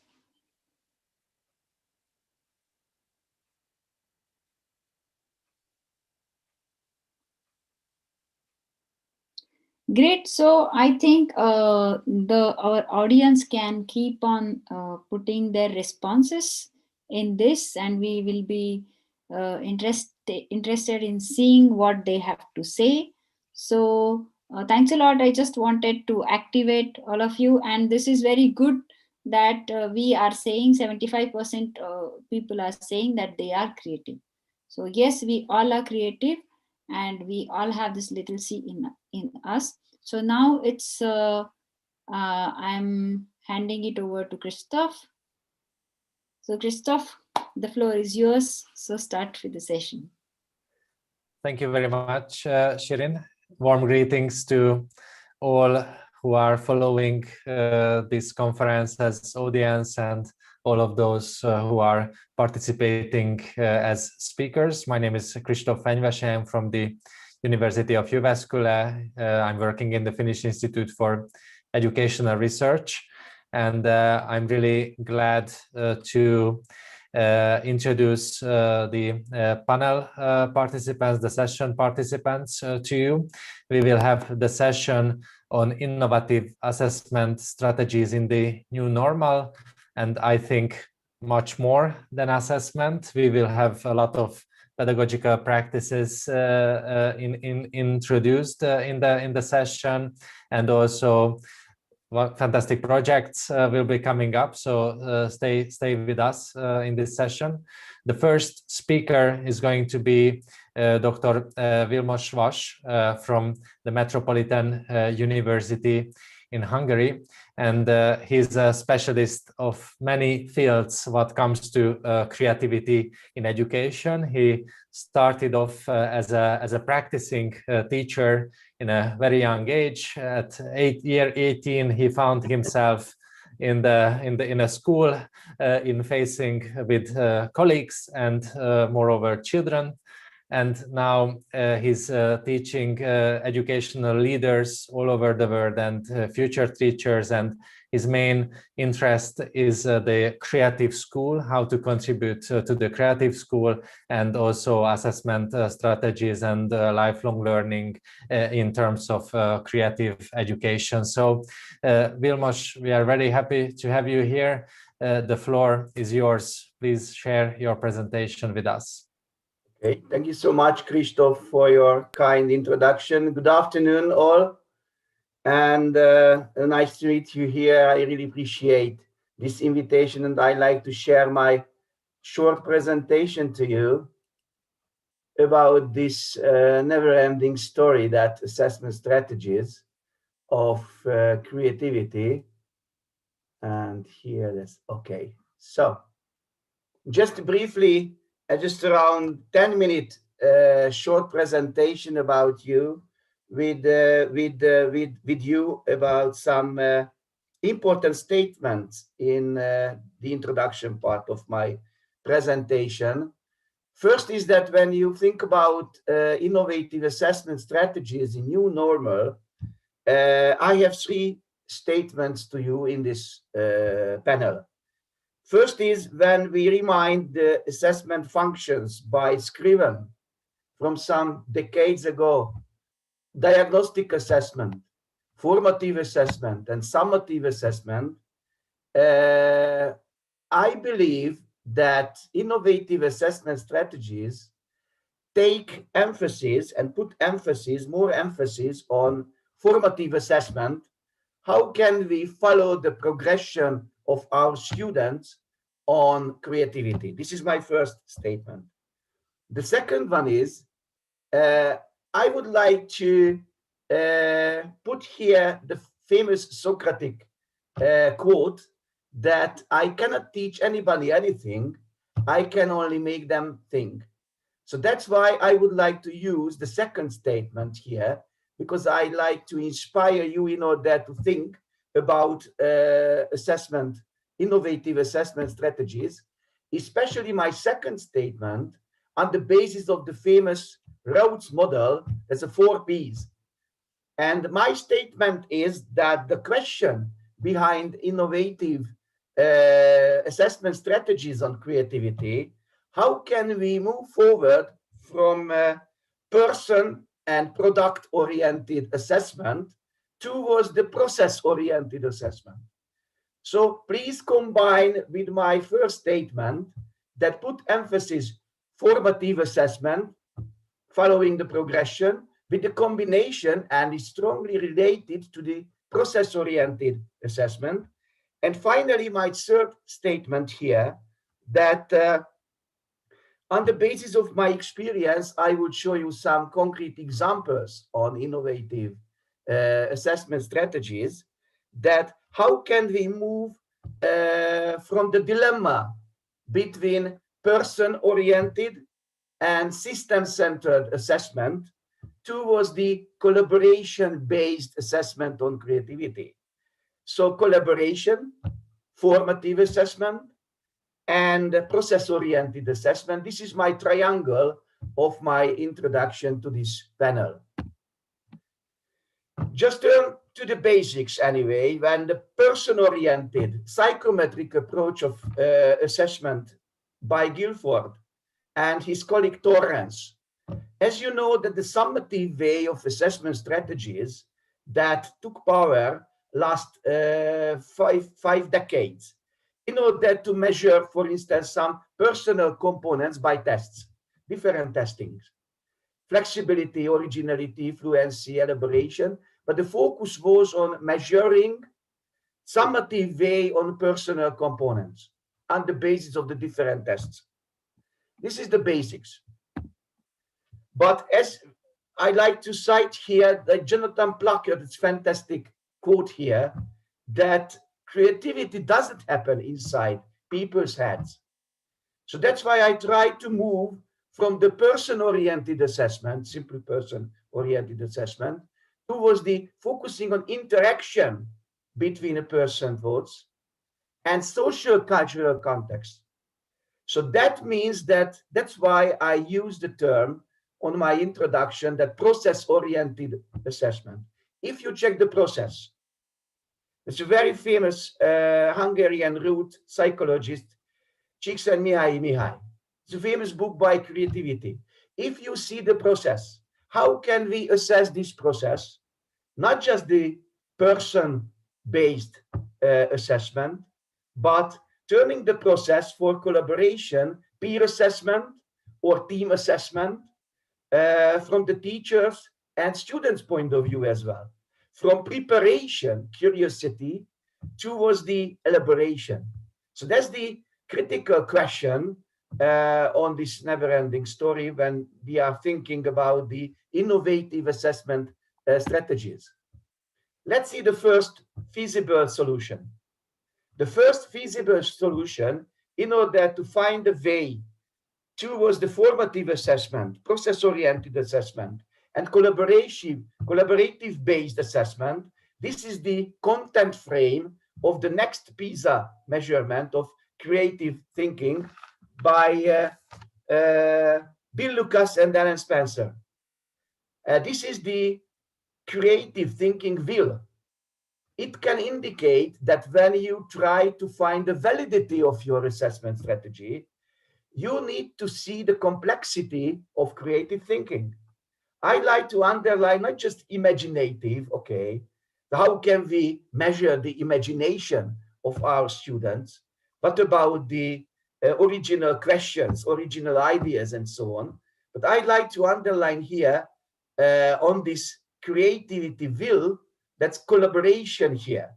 For instance, cooperation, cooperating appropriately way, giving, receiving feedback. How can we create the assessment culture, which is based on ongoing collaborative feedback? And how can I like to underline here the magic verb sharing? How can we promote sharing among students and teachers? So this is one of the feasible tools when we need to face the complexity structure of creative thinking in order to find the validity and reliability behind our measurement techniques. This is the second way. There's the process skill. When we put emphasis on the process of creativity, let's check from fluency to visualization, imagination, or question asking. That's the 0 point meeting creativity, that what kind of questions do our students use? Not just the teachers use lots of questions. I promised to you in my short presentation some examples. At Budapest Metropolitan University, under the umbrella of My Brand program, this is the 3-year program, we focus on portfolio-based education. Portfolio itself, this is the formative assessment tool. And I'd like to show you some brief example from diagnostic way of assessment to the reflective essays from the teachers and students as well. So the first point is sharing on a diagnostic way of assessment. Sharing means that it's necessary to share aims and expectations and evaluation criteria among the students and the teachers. I have some project-based course at the university, so we discuss a lot in the beginning with my students, not just the input of the course and learning outcomes of the course, but immediately we try to share and discuss about the evaluation criteria of the presentation of the project work. That means that immediately create the collaborative assessment structure and culture in the classroom. And mapping the prior knowledge, this is my second point for diagnostic assessment, via brainstorming, via mind mapping, in order to map beliefs, values, of creative thinking from my students' point of view. So I need to build on my course on their experiences. Turning to the formative assessment strategies. The first is that they create the space for self-evaluation, ongoing self-evaluation from the beginning, the middle part of the course, at the end. Self-reflections on the basis of the different creative structures, creative competency map. And using learning portfolio, not just working portfolio and career portfolio, but especially focusing on learning portfolio means that try to follow the progression from self, from peers, and from the teacher's point of view. So that's why we use inside the learning portfolio called personalized learning diary with checklist and rubrics. We use rubrics following the progression. And finally, teachers and students need to write reflective essays at the end of the course in order to follow the evaluation process during our course. Of course, my final statement here that the history of creativity assessment is as old as the concept itself. It's a brilliant sentence. That's why I use this is the never-ending story. But I think that it's time to think together around some innovative examples, case studies, best practices around how can we assess creativity and creative thinking in an innovative way. Thank you so much for your concentration here and interest. And my final conclusion, I think that's the, for my point, that's the best part. Not just because of this is finished my lecture, but this is the conclusion, because sometimes from the policy view that the policy try to create that improving lots of assessment tools, tests, rubrics, and any other tools, portfolios and so on. But tools, creating tools, improving, developing tools are not enough.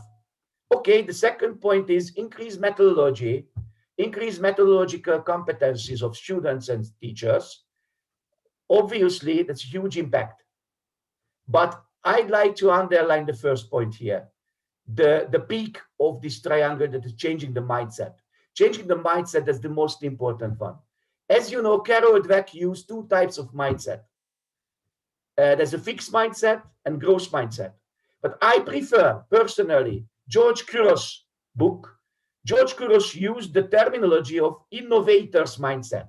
Innovator's mindset, that's a brilliant view. How can you use your mind in order to improve innovative assessment? Thank you so much for your attention. Thank you very much. Great applause to Dr. Vilmos Vas. I'm sure that you have many thoughts and maybe also questions to Vilmos. We will have a few minutes for that. Just to remark that I especially loved this Penrose triangle as the representation of these connections in your conclusion. So it really shows this impossible connection between these points. Okay, who want to jump in with a question or a short comment? We have like 3 minutes to discuss.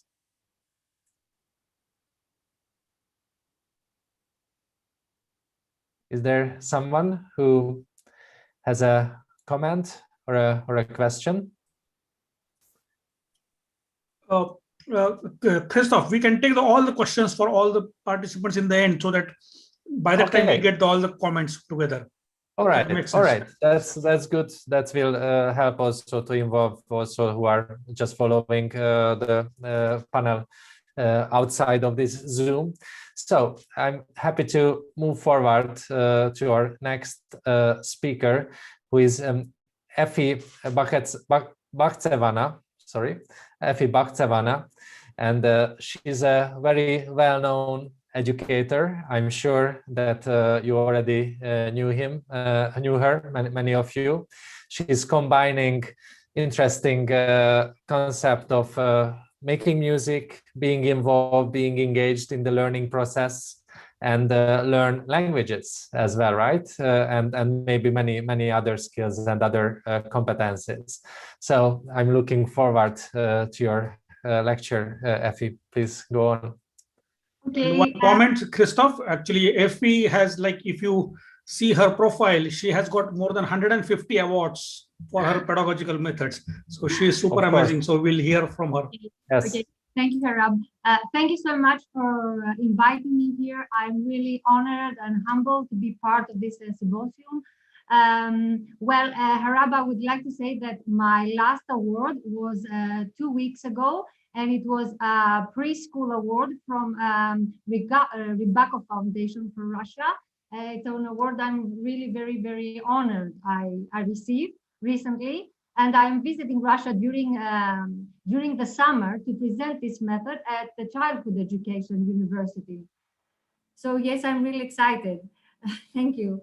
So I am a music teacher. I am an author of a pairing teaching method called Let's Play Boomwalkers, Learn English Through Music and Play.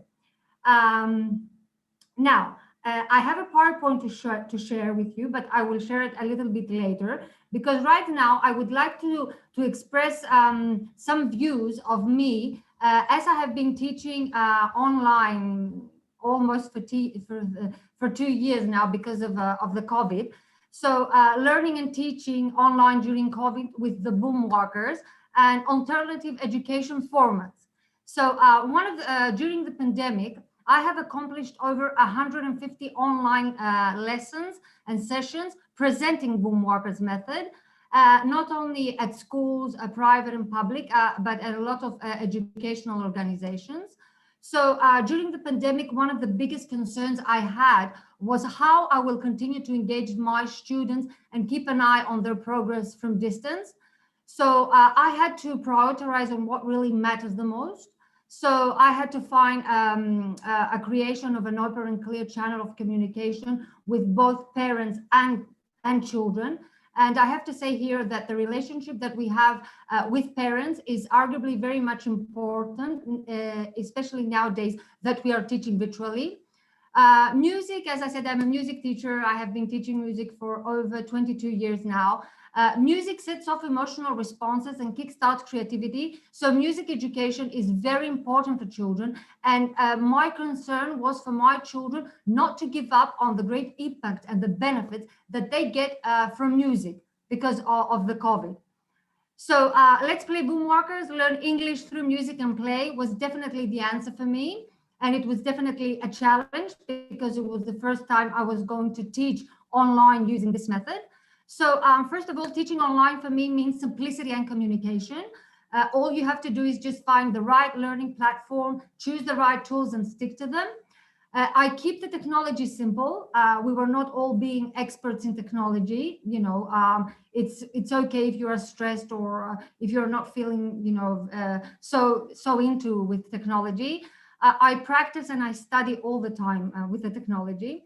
So I start with procedures just like in the classroom, and I keep to a regular schedule.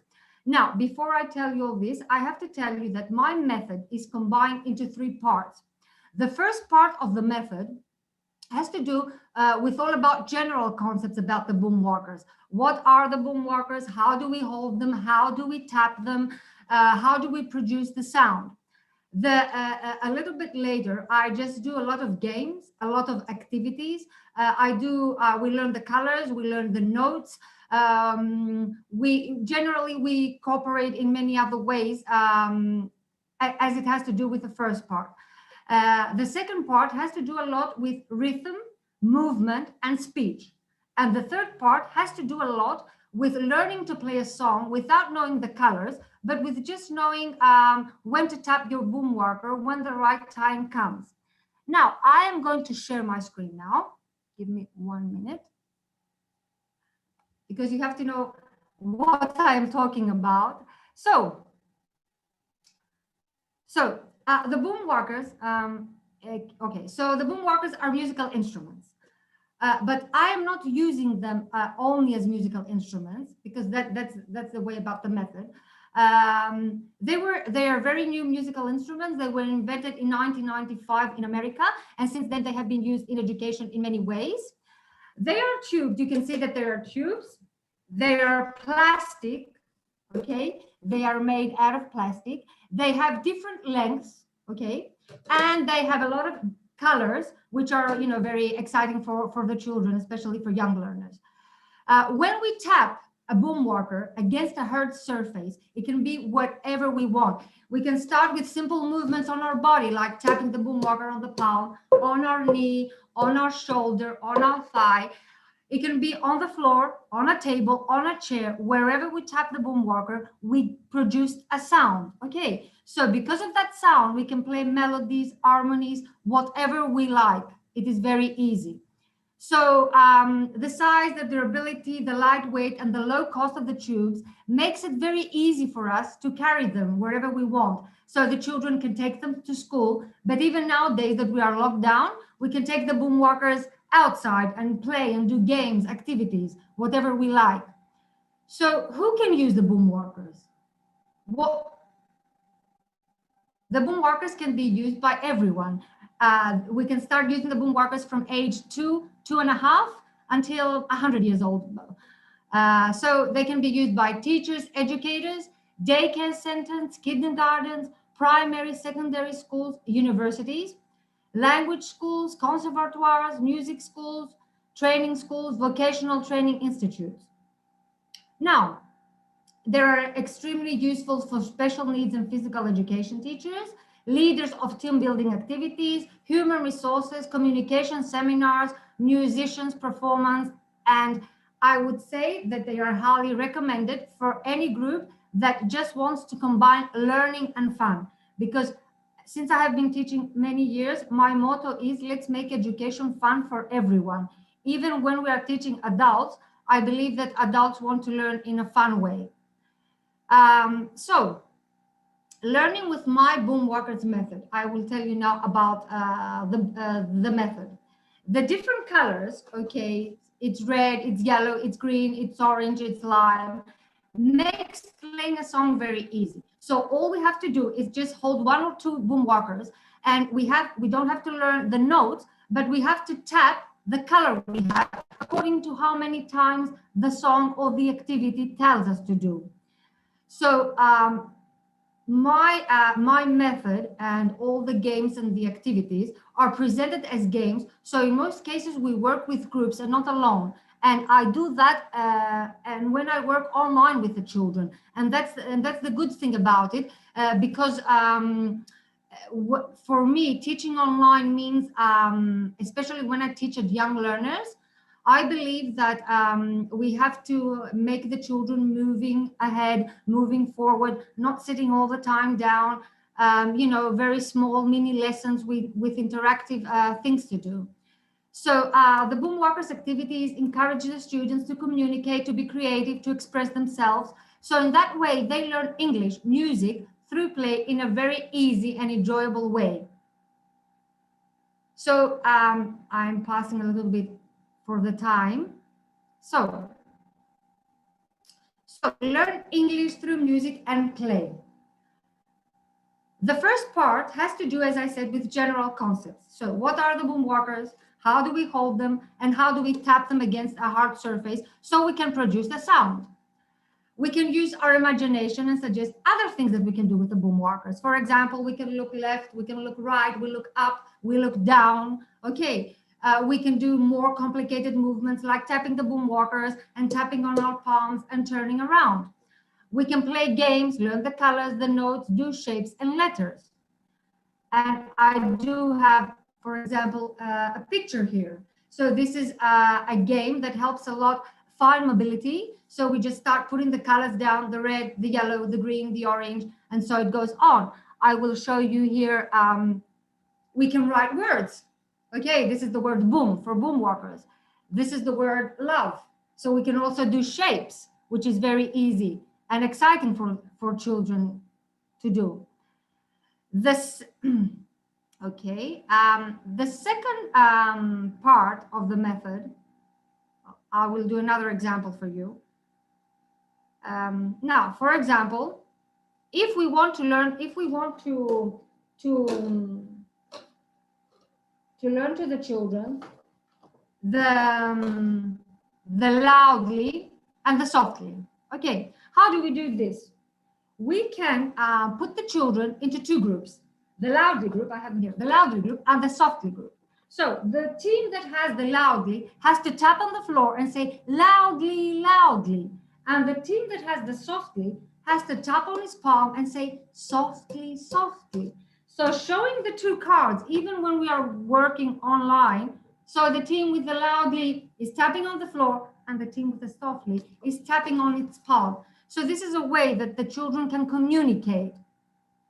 I do have a lot of videos on my profile if you're, if you're interested in looking the videos. And then another thing that we can do with the boom workers is using them as music kinetic material.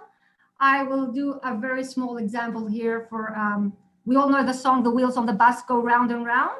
So we have two boom walkers. It really doesn't matter what color we have. So we say, the wheels on the bus goes round and round. So we do a big movement, round and round. And when we have the refrain, we just tap on the boom walker all through the town. And we just do all the other movements like move on back, up and down. And we tap all through the town. So this is a way that children learn music.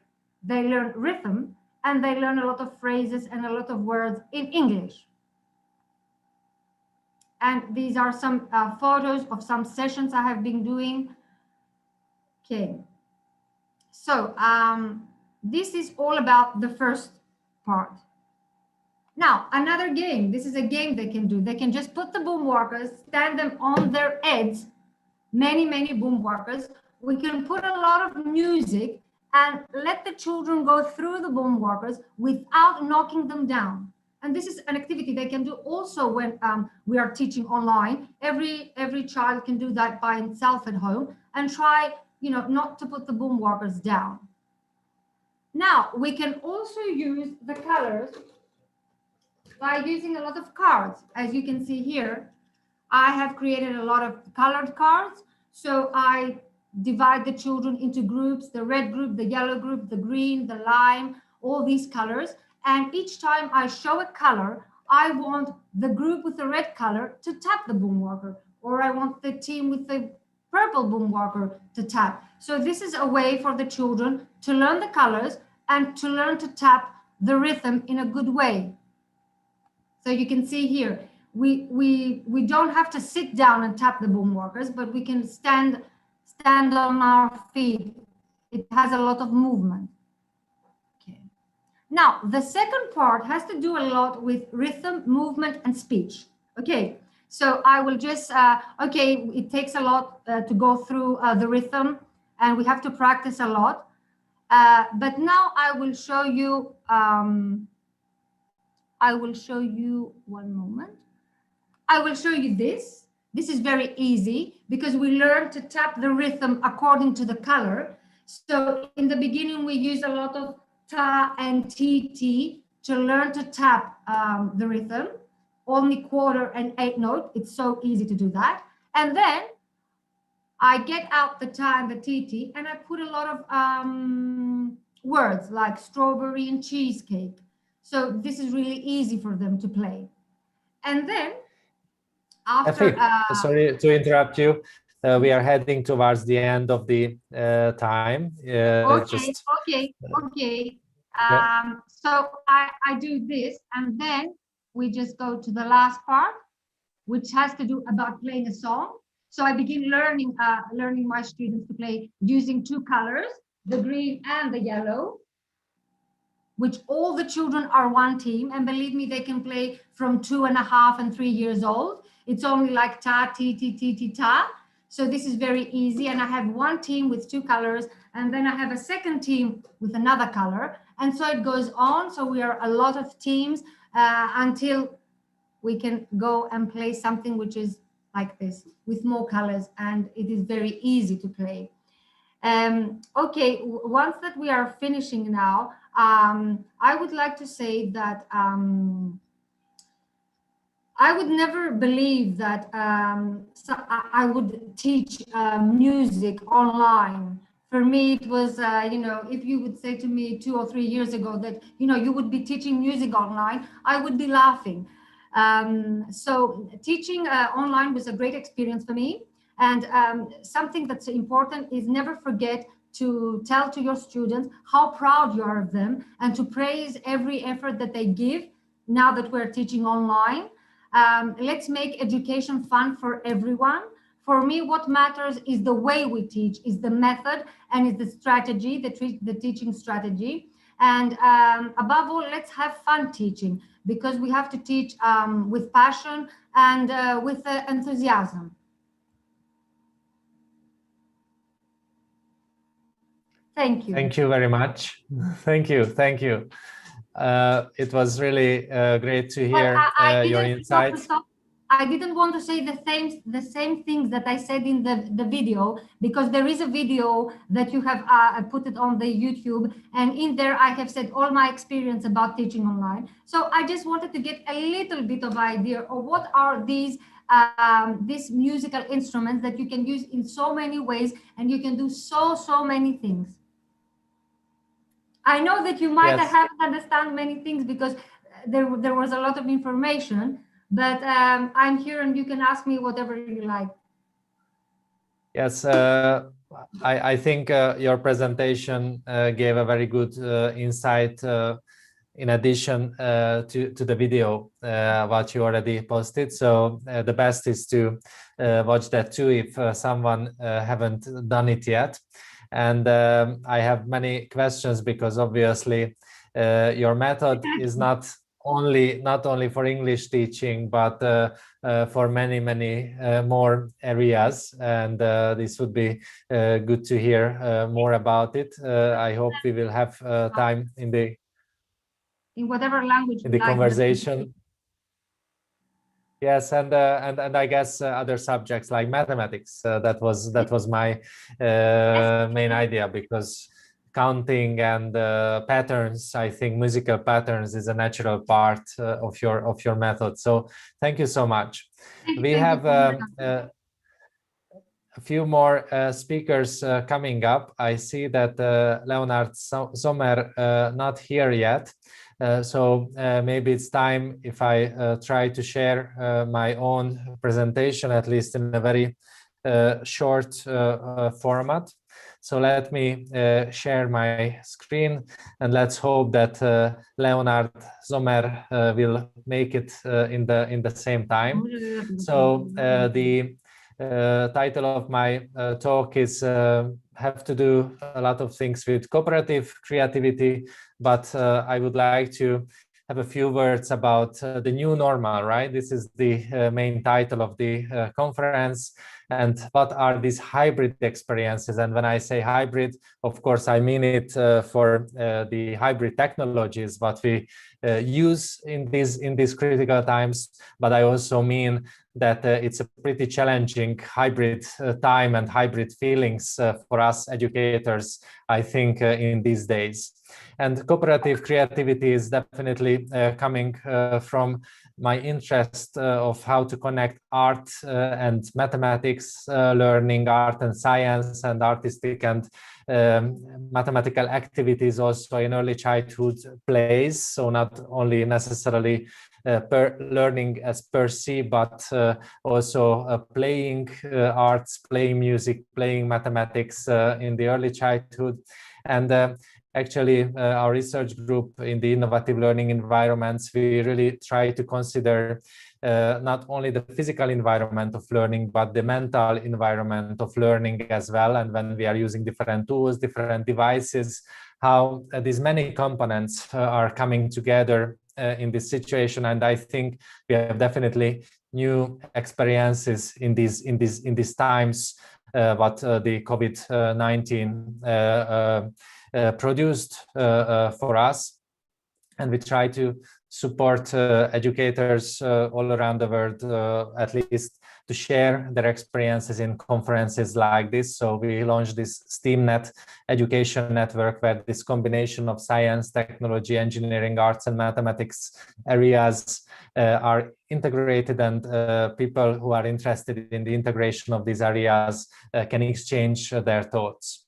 One of our projects is called Experience Workshop, and we really try to serve the needs for children and teachers who are interested in collaborative problem solving, collaborative activities, and actively learning by doing in their process of schooling. And of course, phenomenon-based education from Finland, and also this multidisciplinary learning model from Finland plays an important role in the models what we try to implement in practice in the form of everyday education. And when you take a look at these pictures, you can recognize an important thing, and that's the proximity between people, this really physical connection and physical contact.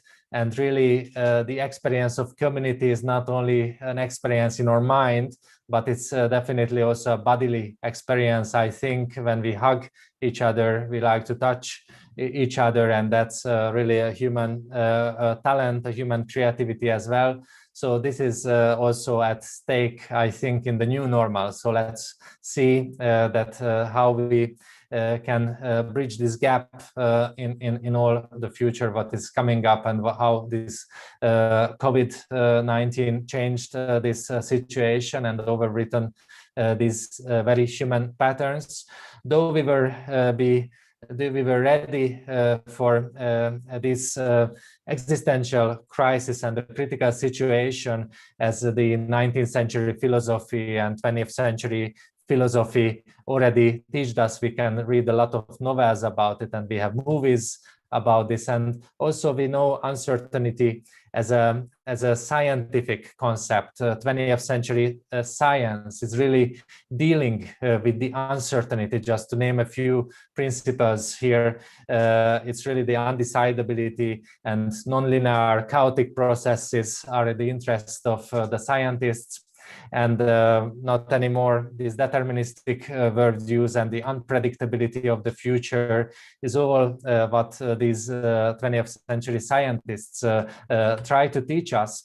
But have we really learned this lesson? Of course, we can have a doubt on the individual level, and also on the scientific level, that how we understood this message, how deeply. Because if we think about the role of science, especially in these days, of course, the whole humanity is waiting for an answer from the scientists and from science. But I can ask that, is this the right approach in these days?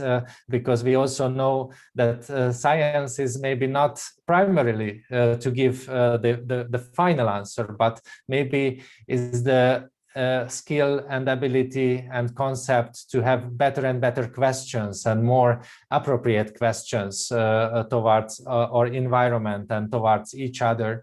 So, and when we think about this modern pedagogies and creative pedagogies, where inquiry, discovery, experience, and playfulness is in the center, these are really definitely the factors of uncertainty when it comes to discovery, when it comes to the surprise experience and play. So we really need to reconsider, I think, also these situations and embrace uncertainty also in this level and reconsider this concept. So what's happened, my students in the university, they started to develop these interactive digital materials, but they tested in the remote learning way in classrooms. And you can see some of these materials which were really focused on how to tackle sustainability related questions in the field of mathematics learning, and how many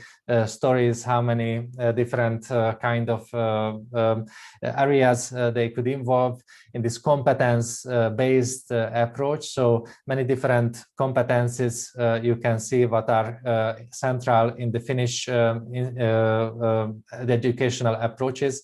And in this context, STEAM, this concept, what I told about integration, is really not a method, but rather a search for the method, that how you can search for the different ways of integration. And we tried to implement this also in this critical situation when we needed to also make a lot of workshops for children, physical workshops.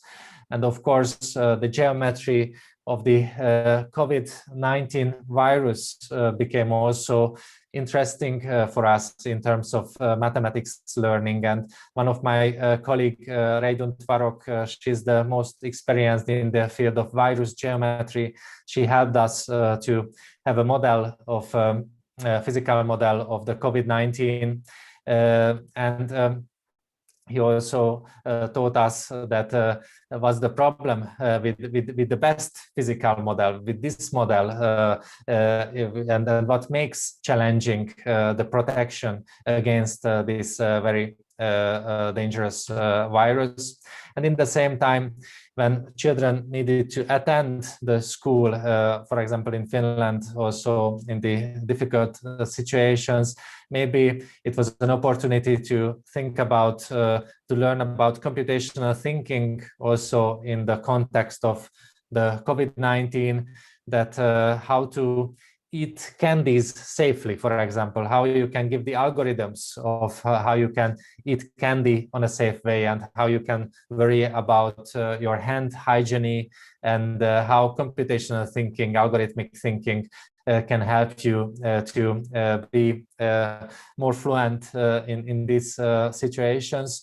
Or another colleague of us in Serbia contributed with her 3D printer in the classroom, that the students, together with the students, they made these face shields through geometrical modeling. They produced this and they gave it to the hospitals in the city.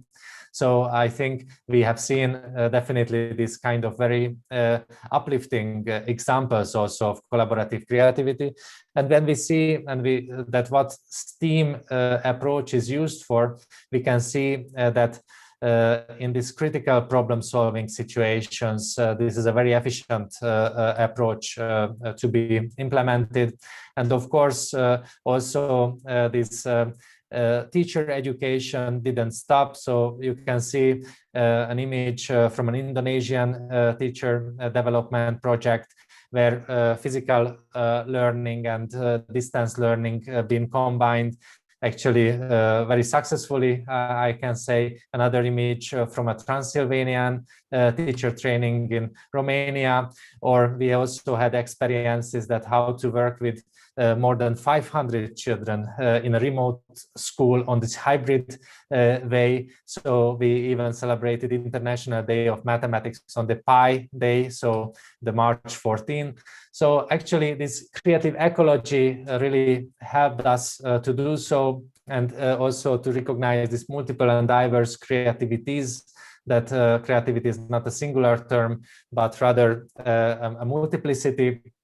And all this became part of our creative preparations and working together with the teachers. And we also had a very important experience that how to distinguish between the psychological uncertainty which comes in on the individual level, and between the epistemological or scientific uncertainty, which can be an opportunity also for the teachers to think about together critically with their students. So just to close my talk, I want to show some artworks which were created in these days in South Africa.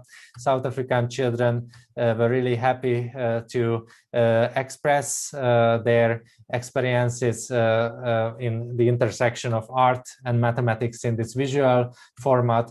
And as you can see, there is a lot to learn from the children also on the way that how they would expect to learn new things.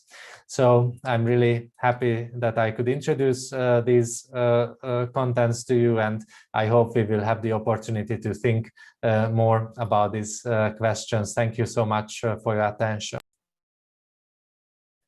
Let's see if Leonard Sommer managed to connect. Maybe not yet. Not yet, but actually before we go forward, actually, so that we have right context, because Christoph is a very active teacher and he's a researcher, so you can be able to experience that because he conducts his own workshops on very active learning basis, where I have experienced his workshop multiple times because we work together, but where there are hundreds and thousands of the educators are coming together and they start working by building things, and where Christoph do not speak a word and his methods really work. Thank you, Christoph, for his methods. Superb. Thank you so much, Haram, for your compliment. So this is why I think we have a lot in common with Effie and her approach. Yes. Okay. So. Okay. I see that Leonard is not with us yet. Let's hope that he will make it before the end of this session. So maybe, Haram, you will help us to move toward to the next speaker. Yes, and we have something coming from very land of where the rising sun is there, from Japan. So welcome from Japan, Kimiko Katagawa-san.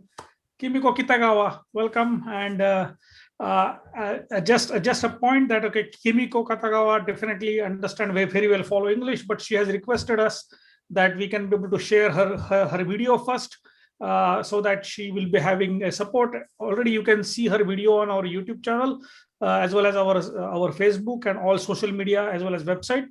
But I think it's a good idea that we start the video and then we will ask the questions directly to Kimiko.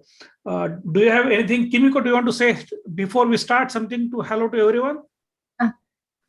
Thank you for having me. I'm honored to share such a wonderful time with you. I'm not very good at speaking English, so one of my friends, Dee, she is supporting me. We work in the same elementary school. I am a librarian. She's English teacher. So I made a video about the educational activity we did in Japan during the pandemic, and I would like to share it. Please enjoy the video. Thank you.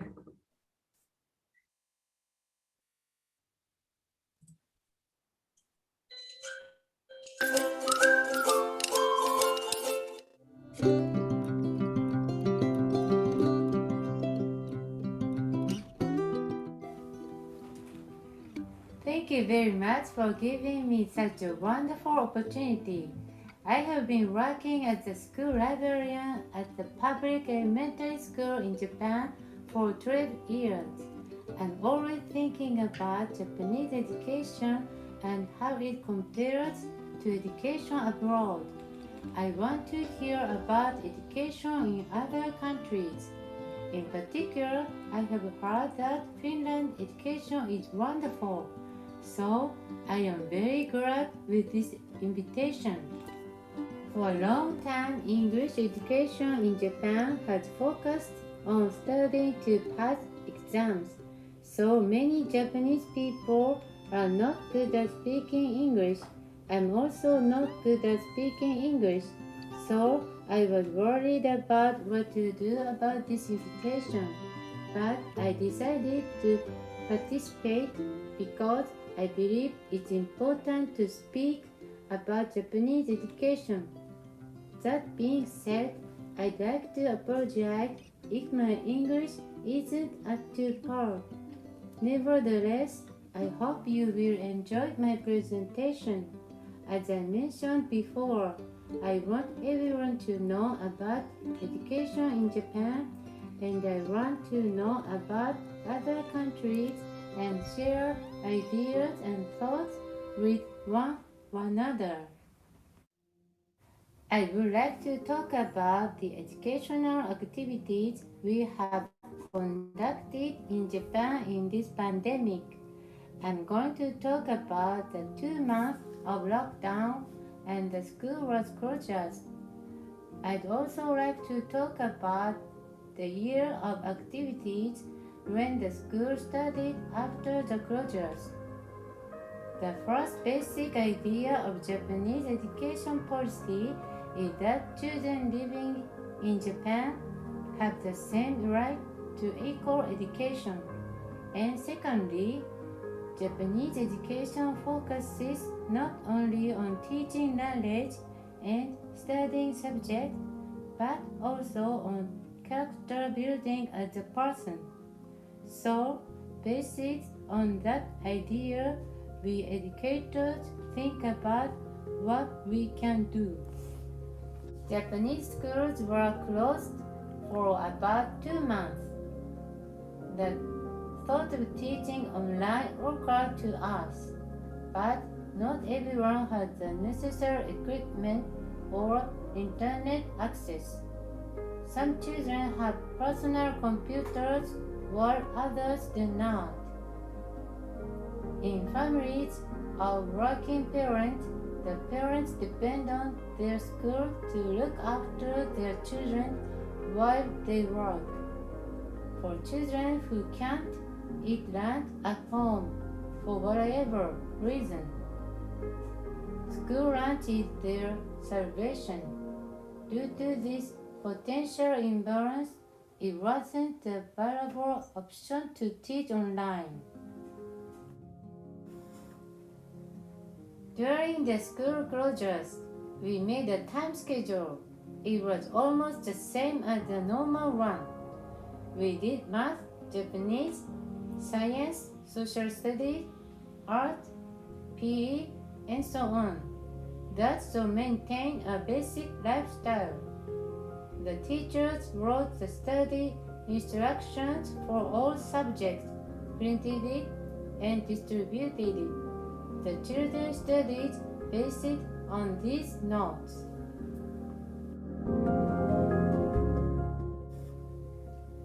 Once a week, the children went to school for about 2 hours.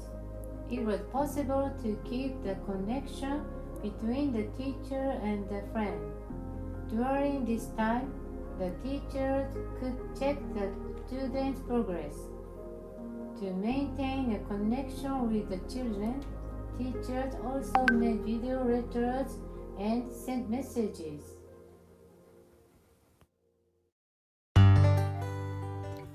Now, I'm going to talk about what we've done once the schools had opened. We have thoroughly implemented preventive measures. Masks are mandatory. We make sure to ventilate and to social distance. Because of these preventative measures, we are able to provide the basic education policies I mentioned before, giving students the opportunity to receive education and fostering not only learning but also character building.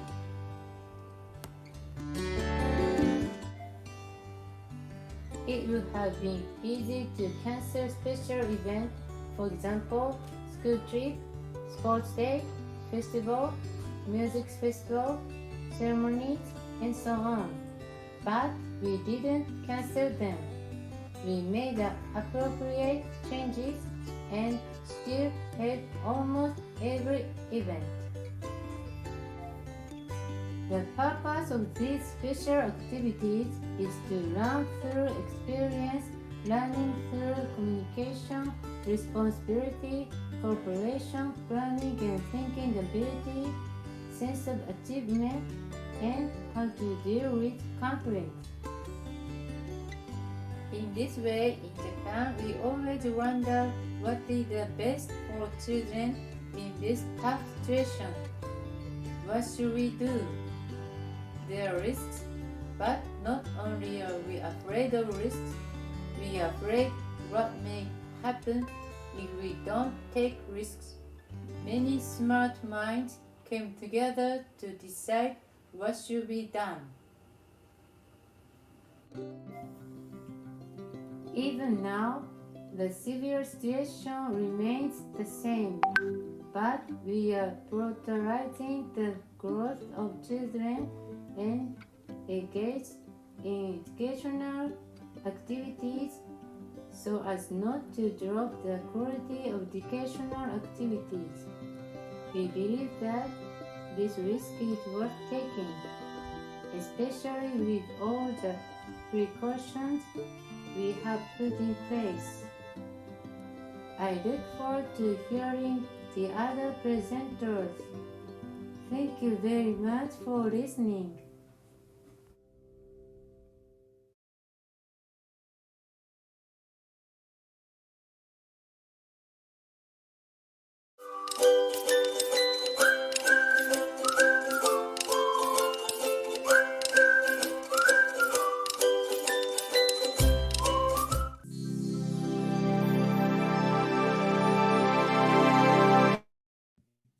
Thank you very much for Kimiko Kitagawa for the great presentation. Would you like to add something right now? Thank you for watching. Thank you a lot. So we will also include this presentation in the conversation afterward, but in the same time, Leonard Sommer just entered into the Zoom. So I hope you are here, Leonard, and I hope we can have your presentation soon. Are you here with us? I see that his can you name... hear me? Okay, yes, we hear you. That's fantastic. Okay, so let me introduce our next speaker, who is a very special person. Of course, you are all, and we are all very special, but he also has another special project to have introduced in this session. I think it will be just the best fit and also the best final presentation of this session, because maybe if we met a lot of creative people, I think Leonard is among those who definitely met the most of these creative educational leaders, because he has a project to put together a very special book, a very special collection of educational projects, creative educational projects all around the world, just to showcase what's going on in creative education and creative tendencies worldwide. And this collection already includes more than 100 practices from all around the world. And this book is going to be published maybe during the summer. But and anyway, I think this is the time when the best if you take it over. And the floor is yours, Leonard. Please introduce us this inspiring project as the coronation of this conference and of this session. The floor is yours. Thank you very much. Hello, everybody at this year's online conference, Creative Education in the New Normal. I'm really excited to share my, let's name it, private passion project, Classroom Think Tank, with all of you at this year's Innovation Day, actually, and Creativity Day. So my name is Leonard Sommer. As mentioned, I'm not a teacher, I'm not a professor or education expert. Since I'm an entrepreneur in the creative industries for more than 25 years, I've always been dependent on creative problem-solving skills daily. So since 2015, I'm also a member of the board of Education Y, which is actually a mass-scaling platform for German schools to put children in charge of their own learning and to enable each of them to develop essential social and emotional skills.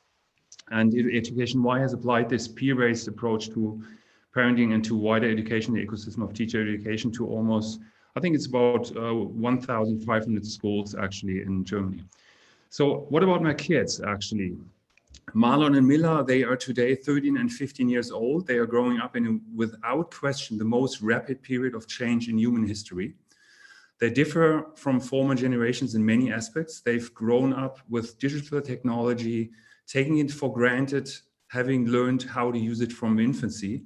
They've only ever known a world that changes hour to hour, second to second, and innovation to innovation. For everybody at this conference, this is not at all a surprise. Corona did put the pressure on all education systems of the world. We all know creativity has become more important than ever.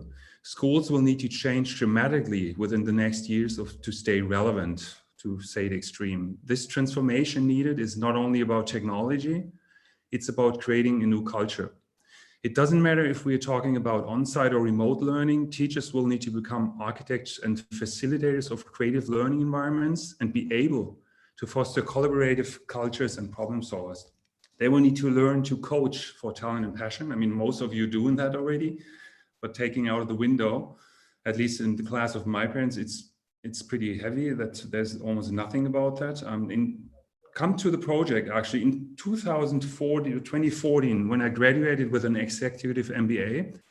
My master thesis at the Berlin School of Creative Leadership focused on one question that I always asked me as a creative. I might now share my screen. Let me see if that works. Can you see my screen? Yes, we do. Yes, we can. Yes. So you see the book, no? Yes. Yes. So this is the question actually. It's for us. No, actually, your main screen is not visible. Your slide share presentations is visible. So you need to change your display. Yeah, exactly. Oh, wow. And then that's a challenge because I've never used zooming. How do I change that? No. So just share the entire screen and then change the display. Okay, good. Let's hope that I can. So I don't do it in Zoom? Yeah, go and share entire screen instead of a window. So anyway, you're sharing it now. Go to the second display. Now put it full screen.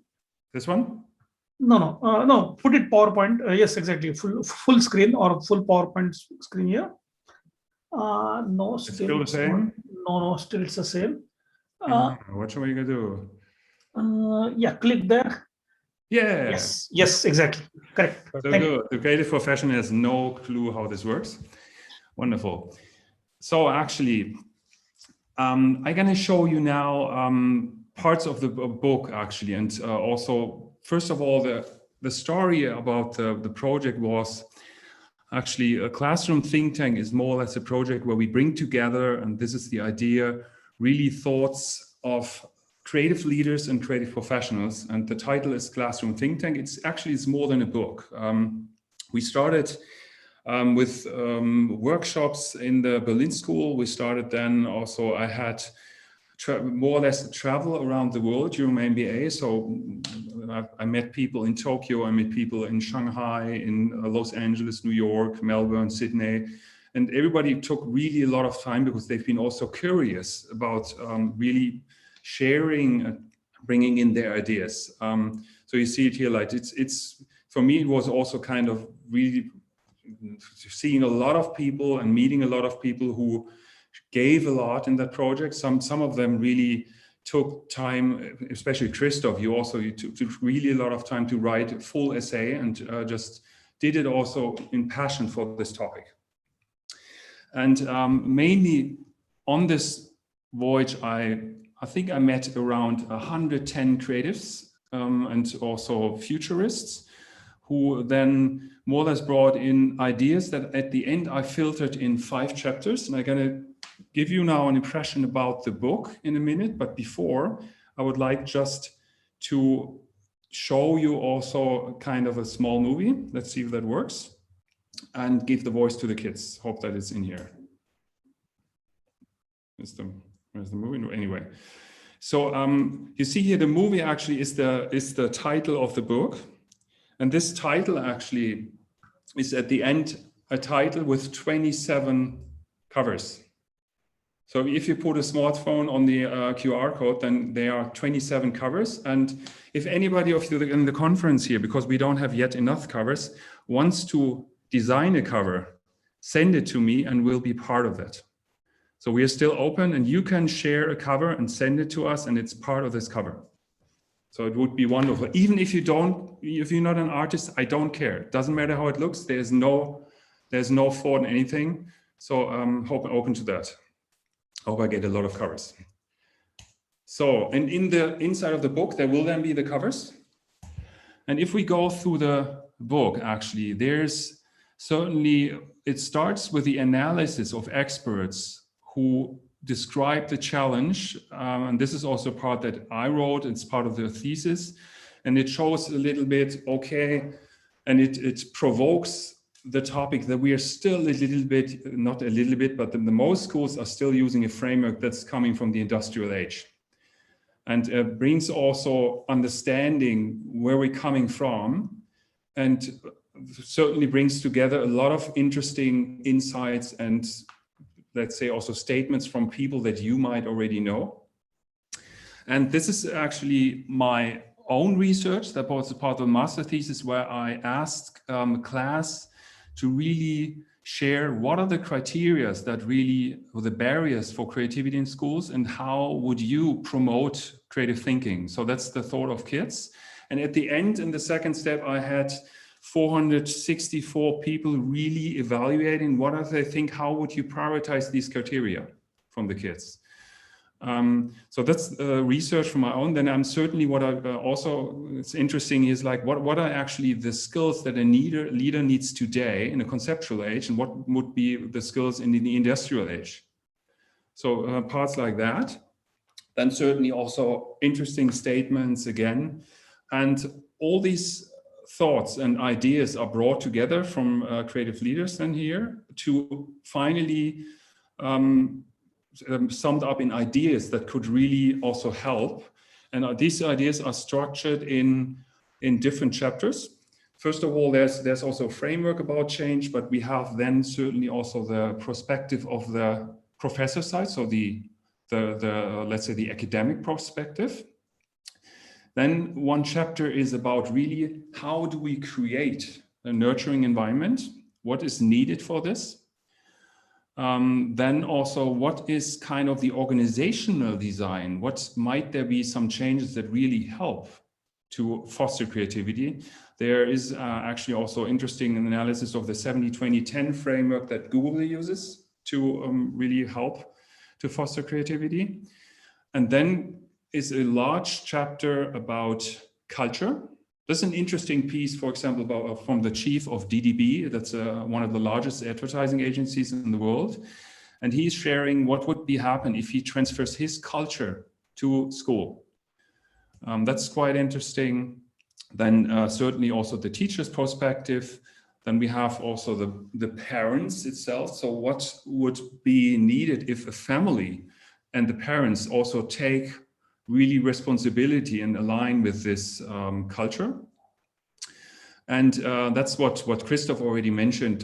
Certainly we have a lot of methods in the book. Actually, that's mostly the part where schools change often. They change the methods and then they think everything changes, but not the culture. But it's still interesting that we have here 16 methods transferred to also to inspire. For example, I mean, you might know idea thinking, everybody knows that, or the walking think tank, all these kind of methods. So like, teachers could maybe just take a look and say, okay, is there something in there that I could just try out? Then actually, this is the idea thinking or the design thinking part. And then an interesting part is assessment, certainly. And in this assessment, I had one personality who really wrote about what could we learn from creative awards. Actually, there are big award shows in the creative industry, and that's one of the biggest trigger for creatives to be on stage, to really be loved by the stage, instead of just, okay, here's your number, you're bad and you're good. But it's just, okay, how could we achieve creative excellence? Then at the end, and this is for me the most exciting part that also took along, and that's the reason why at the end it also took 2 or 3 years more, and thanks also to you, Christoph, to sharing one of these chapters. I actually had the chance to talk to 6 schools that really prove that the change can happen. And just to name some, it was really interesting to talk to Matt Goldman from the Blue School. It's actually, he's one of the founders of the Blue Man Group in New York. And there's a school they found, it's really exciting what I had learned in the interview. Then Patrick Newell from the Tokyo International School, and certainly also the chapter, I don't need to tell about that. It's actually really exciting what you shared with us, Christoph.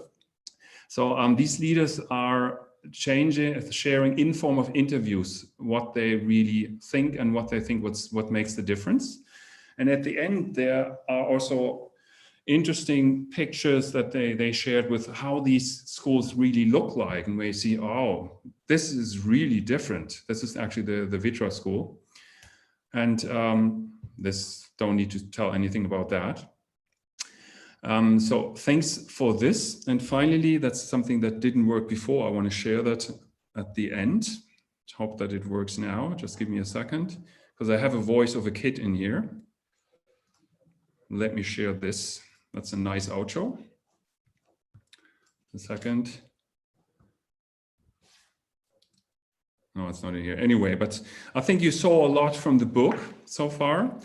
And again, what would be nice if I don't receive only covers, but certainly this is a private project, so there's no editor behind it. This is important to mention. And if there's any money in the margin, it goes all to Education Y. So I will not get any money of it. That's not the challenge of what was taken. And certainly we need to sell a lot of books. So if you want to pre-order a book, that will be ready. The books will be ready, I think it's the 15th of August. And there will be a Kickstarter campaign starting at the beginning of June. So, or you can do it in June. There's also an option to buy a part of the cover. So, but share the covers and order books right now with the email. That's my personal email. I would be really happy if you would be the first to order. So nobody ordered the book so far, not even you, Christoph, even if you're one of the co-authors. But thank you very much for the attention. And it was a really exciting project for me. Thank you a lot, Leonard. It was really exciting to hear about this as the finale of our conference as well, or before the finale, because it's just coming up, the finale. Please put your email address also in the chat, because I'm sure that people will be keen on to get into touch with you. My birthday is on the 17th of August, so I really know I really have this on my wish list. I will tell to my friends that I want many copies of this book. I want to give it away. Thank you a lot. And now I hand over the session to Hiram and Shirin, that they will lead the conversation. I was really happy to be involved. I can't wait to also see the recorded videos online in CCE website. Thank you a lot. Thank you, Christoph. Thanks, Christoph. I think before we, please don't go anywhere. There are a couple of questions by the participants and by the viewers, and then we will close this session and then go for. Leonard, please tell the name of the book again to everyone, please. It's Classroom Think Tank: How to Foster Creativity in 21st Century Education, called Classroom Think Tank. And do you have any website link for this?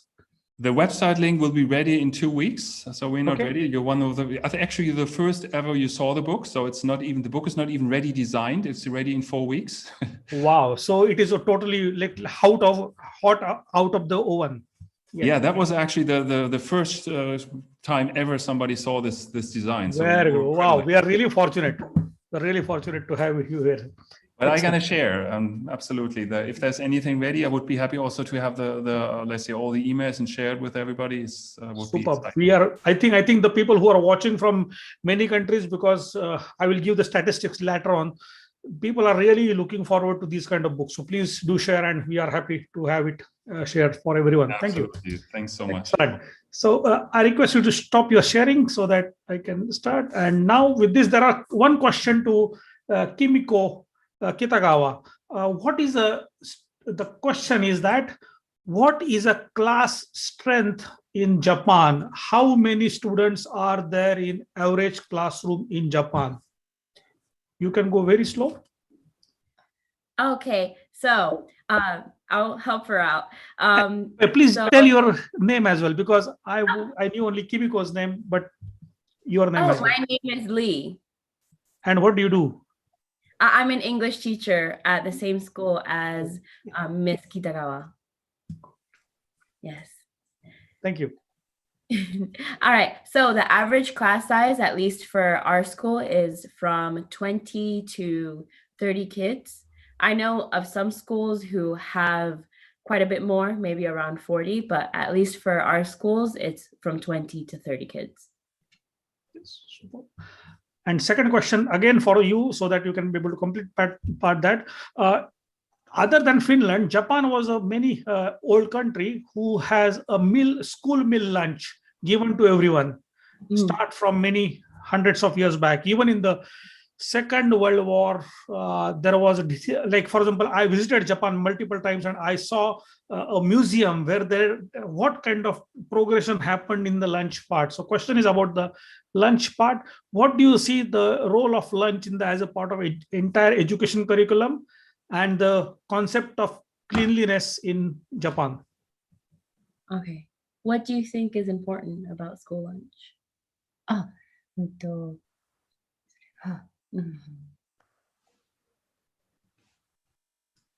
If lunch box, they bring lunch box, like a tour family. So just bread. I see. Okay. And very important health, nutrition, calculate. Very balanced. Yes. Oh, yeah, it's a good point. I'm not sure if you heard her, but she was talking about how school lunch is equal for everyone. So if there are students who happen to come from poor backgrounds or have less access to certain things, if they come to school with just bread, you can also take into account that's not very balanced. It's not very good for an educational environment and what may happen with other kids who might notice that. So with school lunch being implemented, everyone is equal. Everyone has the same chance to have the same food. Good nutrition is good for the brain, but it makes it a more equal playing field for everyone. Thank you. Thank you. Thank you very much. Okay, so is Vilmos there? Vilmos, can I see you there? Shirin is having question for Vilmos. Shirin, can you please go ahead with the question? Great, good job. Thank you. Yeah. So actually, I asked the question and Vilmos also answered, but I guess it is also interesting for everyone else to know what did you say, Vilmos. So the question was that how do you assess the process? Because in his presentation he talked about assessing the process. So how do you assess the process, and can you give an example? So please give that answer. Okay, as I thank you for your question. Anyway, it's really important to know and see how can we assess the process. Just an example on my project-based course, that the first time when I meet my students that I prefer diagnostic assessment, and especially filling the self-assessment questionnaire to my students, what about their strengths and weaknesses on the basis of the creativity thinking skill web or will. For instance, asking original questions, or what about making ideas? How do you see yourself about creative problem solving and so on? So strengths and weaknesses. I need to see the picture. That's the first. That's why I use the diagnostic assessment as the function. And after that, around the middle part, we use some assessing tools for see the progression of the students via reflections and collaborative assessment. For instance, use lots of feedbacks and lots of conversations with the students. How do you see your progression, for instance, on each areas, which, for instance, indicated me the diagnostic assessment? If you are not so good at asking questions, how do you see yourself during the semester on this field precisely? So discussion, ongoing feedbacks, that the middle part of the semester. And at the end of the semester, I ask my students, not just the portfolios, making portfolios and put on the table this portfolio and project presentations, but they need to write shared indicators, reflective essays. And I write my reflective essays to everybody and discuss together at the end of the course, how do we see the progression from the starting point, comparing with the middle part, and after that at the end. So this is the process-oriented assessment. I use this term in practical way. Yes, thank you. Thank you. I think that was very elaborated answer, and I'm sure now people are more like they have understood how it's actually in the classroom setup.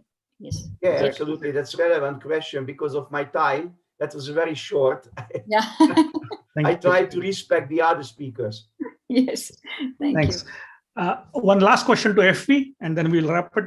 The session. FP, the question is on the YouTube and Facebook by one of the viewer is that do we need a music background to teach boom webker? No. That's the good thing about the method is that we don't need to have any music knowledge. Everyone can play music. Everyone can play a song. Everyone can play a rhythm. And that's the good thing because we use the colors and not the notes. So everyone can play. Super. Maybe if at all you are around still towards the end of the conference, we can play something towards the end. Yes, why not? maybe once we have the concluding part and we can enjoy if you are. So please stay with us and we can have it. So with this, I wrap up this session. Thank you very much to all the speakers. Hiram. Yes. Sorry to disturb, but actually there are some people who are asking Leonard to talk a little bit more about the cover thing that he explained. Yeah, okay. What does he mean by that? Because there are some people who are asking question about that. About the cover? Yeah. It's actually this is also pretty new for me. I saw the idea the first time 2 days ago. It's from my designer from Brazil, who's so great, and Bruno Bertani actually. Need to party his name. And what they did actually is it's easy. It's a QR code with augmented reality. And if you just put the smartphone on the QR code, then it's just all these covers are just flipping. So it's just technology of QR code. It should work with the usual smartphone, but it's triggered by the QR code. And then we could also eventually, if some of you might take a year for the cover, we could also put it in later. So take your time. No, Leonard, I think they are interested that, okay, where, like, you asked that, okay, can you submit your ideas of the cover page? So I think can you repeat that part actually, that they are interested in knowing about that? About the cover, no? Yes, cover, exactly. Yeah, so, it's, maybe let me just see if I can just share it again, because I think it's easier. Yeah, so for example, where they can submit their ideas of the cover page. Okay. Yes, right that's now, as mentioned, I think the easiest is if you just send me an email. So I don't hope that I will get then 2,000 covers, but I mean, then we need to take the best. But it's just the easiest. Just take my email and send it to me. And I just put it in the chat right now. Just a second. It's not here. Oh, I can do it. Anyway, I'm gonna send you the email later on. Yes, exactly. So I think please send an email and we will put it across all our social media channels, because we have altogether 9 social media channels and three websites where this is been shared live. So I think it's great to have the message to everyone. What I'm gonna put too is I could send you kind of a prepared post. Yep. And we could just have a cool post and just say, okay, everybody wants to submit, do it here. But I'm gonna send the message right now in the chat as well. Yes. So with this part, actually, I would like to conclude this part. We all can see here live. So let's have, we can see a quick photo here for all of us here. Take a quick snap here so we can have it. Oh, wow. And now we are heading towards, now we can see also, thank you for your contribution. You are amazing speakers. And we had a very good 4 sessions in last 2 days, and now we are going towards the conclusion of this ceremony. Thank you very much, and please stay with us, and we have something interesting coming towards the last part of the session, and I hope that we will co-create something if Kari and Professor Bolia allow me to do that actually. So with this part, I would like to welcome for the concluding session for this conference from 2 different countries, and that's my real privilege to welcome Professor Nomesh Bolia. Can you see my screen? Yes. So Professor Nomesh Bolia, I welcome you. He is a professor at IIT Delhi, Indian Institute of Technologies in Delhi, one of the renowned institution, leading institution from India. His doctoral studies is in operational research, and he has done the research and areas innovation interest across the areas in the public systems, policy, governance, and that's why he is specially working in the area of school education, where he is working as, or in fact, he has been nominated as a national coordinator for the subject expert group of school education for the Ministry of Education of Government of India. And that's why we met to each other. And in fact, one of the Japanese teacher who was there with us, actually, she got to know us through his connection. So Professor Nomesh, thank you for that connection. And he is also a recipient of the various national, international awards, and he is also like Indo-US Science and Technology Forum Fellowship. He has published several papers of international accolade and as well as in this area, and he has been working kind of advisor for many startups. And he is also a member of Board of Governors for the National Institute of Industrial Engineering. So with this part, I request, this is great. So Professor Bolia, please welcome. And along with Professor Bolia, to conclude this part, we have my own good friend and my philosopher, my guide here in Finland. And the person who is really working close to us is Kari Louhivuori. Kari, welcome. Tervetuloa. Kari is a hard-working and fun-loving teacher. He is a principal. He was a principal of one of the well-known school of the Kirkojärven Koulu school. And this school has been built with him. He starts working way back in 1970s as a teacher, and then he developed this school. For developing this school, he's put the entire city of Espoo, put a competition for designing the architecture or designing the kind of a learning space within the school. And he was in the selection committee for that. And that school, if you go inside that school, it's an amazing school to see. Along with that, his specialization is in shared leadership. He has designed some of his methods and practices where by using the pedagogical leadership and shared ways of working, how you can motivate your team and how to make a job of a principal a fun. That's I think one of the important aspects of Kari. And more important part, he is currently consulting many schools from CCE with CCE as a pedagogical coach. He's developing the schools across the globe in different parts of the world. So, and as a person, he's an avid reader. He reads a lot of detective stories, and at the same time, he is a musician at heart. And he's having his own principal band of principals. You will hear about him about this part.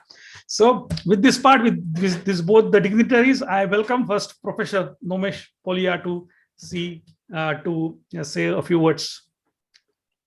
Yeah, thank you, Mr. Kulkarni. Can I share my screen? Is it okay? Yes. I have given you the. Okay. I have given you the host, right? 1 second, host. Yes. Sorry. Yes. Right. Okay. So is my screen visible? Yes. Yeah. Okay. Great. So thank you so much, Mr. Kulkarni and Mrs. Kulkarni. This is great. Thank you so much for inviting me over. It's wonderful to be here at this prestigious event. It's a delight as well as a privilege to be here and speaking to so many dignitaries. Also a little scary because I'm the one standing along with my friend Kari, who I just met, I guess. between the conclusion, the music and the other things, and my own speech, I'll try to do the best that I can in terms of offering whatever insights I have. I come from an educational background, of course. I'm a teacher in IIT, and so a lot of what I'm going to say is based on very, very personal experience. So brief, but I don't need to do this. In the interest of time, let me skip this now. So the first thing that I wanted to really highlight is for those of you among researchers here, you might have heard about how the percentage of GDP in India spent in education is apparently abysmally low. While there is maybe a point in that, but that doesn't really tell the whole story, of course, right? The percentage of GDP talks about what the government is doing, right?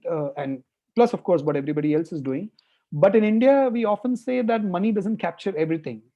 And of course, to us, all through our civilizational history, education has been extremely important. And even today, it is important. I have my own students, for example, who have come for education after, in some cases, literally selling off all their property, everything that they've had, only to attend education. So our society really puts a great emphasis on just educating its children. The lives of the parents, lives of families, everything just revolves around the education of the children, right? And one of my very close students, as I'm saying, they literally sold their property off to send their son here. And we are not very expensive. We're a government institution. And despite that, they had to really do that. So just trying to say that it has been a very, important, it is an important part. It has always been an important part of our life. And of course, the state definitely support, as always, and the latest example of the state support, which has got all of us in the education sector really hooked on, is what is called the National Education Policy 2020. After many years, almost 3 decades, we have had some sort of a policy talking about education and its vision, its goals, what it should be doing. As everything in India, it is of magnanimous proportions, very big document. 4 years that it took for the policy to be drafted. It had to come out through 4 edits and 7,000 suggestions from more than 30 states all across the country, and many institutions, stakeholders were all incorporated to draft this policy. And the government, of course, is now working on it. There are tens of committees looking at various aspects of its implementation, formal, informal committees. And this is really the context which got us together to sort of also do something on school education. The entire country is now talking about how to implement whatever we have drafted. And the whole thing and the devil lies in the details, and the entire thing is how well it is implemented. While thinking about that, we did our own research, we met people, interacted, studied, did all of that. And we realized that there are quite a few fascinating themes that the NEP talks about, which already have been implemented for, in some cases, several decades altogether by various schools, organizations, and individuals. And that is really, what got us to what we call the Naya Bharat e-series, in New India. Naya Bharat stands for New Bharat, New India. And these are the sort of innovations that these people have been doing all across, which I really wanted to share with you today, apart from the last message that I wanted to give you, right? So among one innovation that I would like to innovate is, we have bucketed them in various categories. And one of the categories is just incorporating the cultural context of the land, of the people. One thing that we've been grappling with for a long time is whether we should be educating in mother tongue or in English, which is really the language of the world. We're all speaking English. And there have been a lot of flip-flops. People have all kinds of ideas on this side and that side, that English should be spoken from the word go. It should be used as a medium of instruction from day one of school. And, there is the other extreme which says English should never be introduced at all. And I know for a fact that, speaking to colleagues out of India as well, that this is a concern that many people do face. They are still debating. But the good news is that we have sort of, it appears in our country at least, almost ended this debate. We really do recognize through a lot of hardcore research, which is absolutely backed by evidence and data, that was our finding through all of this, that at least early education should be done in the mother tongue or the language that a child is familiar with. And then there are a whole bunch of exciting models on how one can move from early education in the local language to a higher education in English. That transition is fascinating. It prepares our kids for a very, very local context, but then makes them global citizens as well. through our experience, we got to know about some of these ideas about how this can be modeled. And for those of you who are interested, we'd be very happy to share this experience. This is not useful just for India, but I'm sure for many, many other parts of the world. Apart from that, there is a lot of other things that we have talked about in our policy, which incorporates whatever cultural context we have of one of our oldest languages, which is Sanskrit, of our ancient knowledge systems, etc., etc. But people have not been talking only about the cultural context, and I wanted to take your attention to the next part. In our tradition, there is a strong importance on just doing things through stories, right? About teaching kids about various ideas, about some morals, some values, fun, all of that through stories. But guess what? Of course, teachers are doing that, but there are a couple of fascinating teachers that we came across who are actually helping students solve problems through stories. So it is not just learning about their life and all, it is solving hardcore science problems through stories. I was really fascinated by the entire pedagogy that was developed as a part of what we did.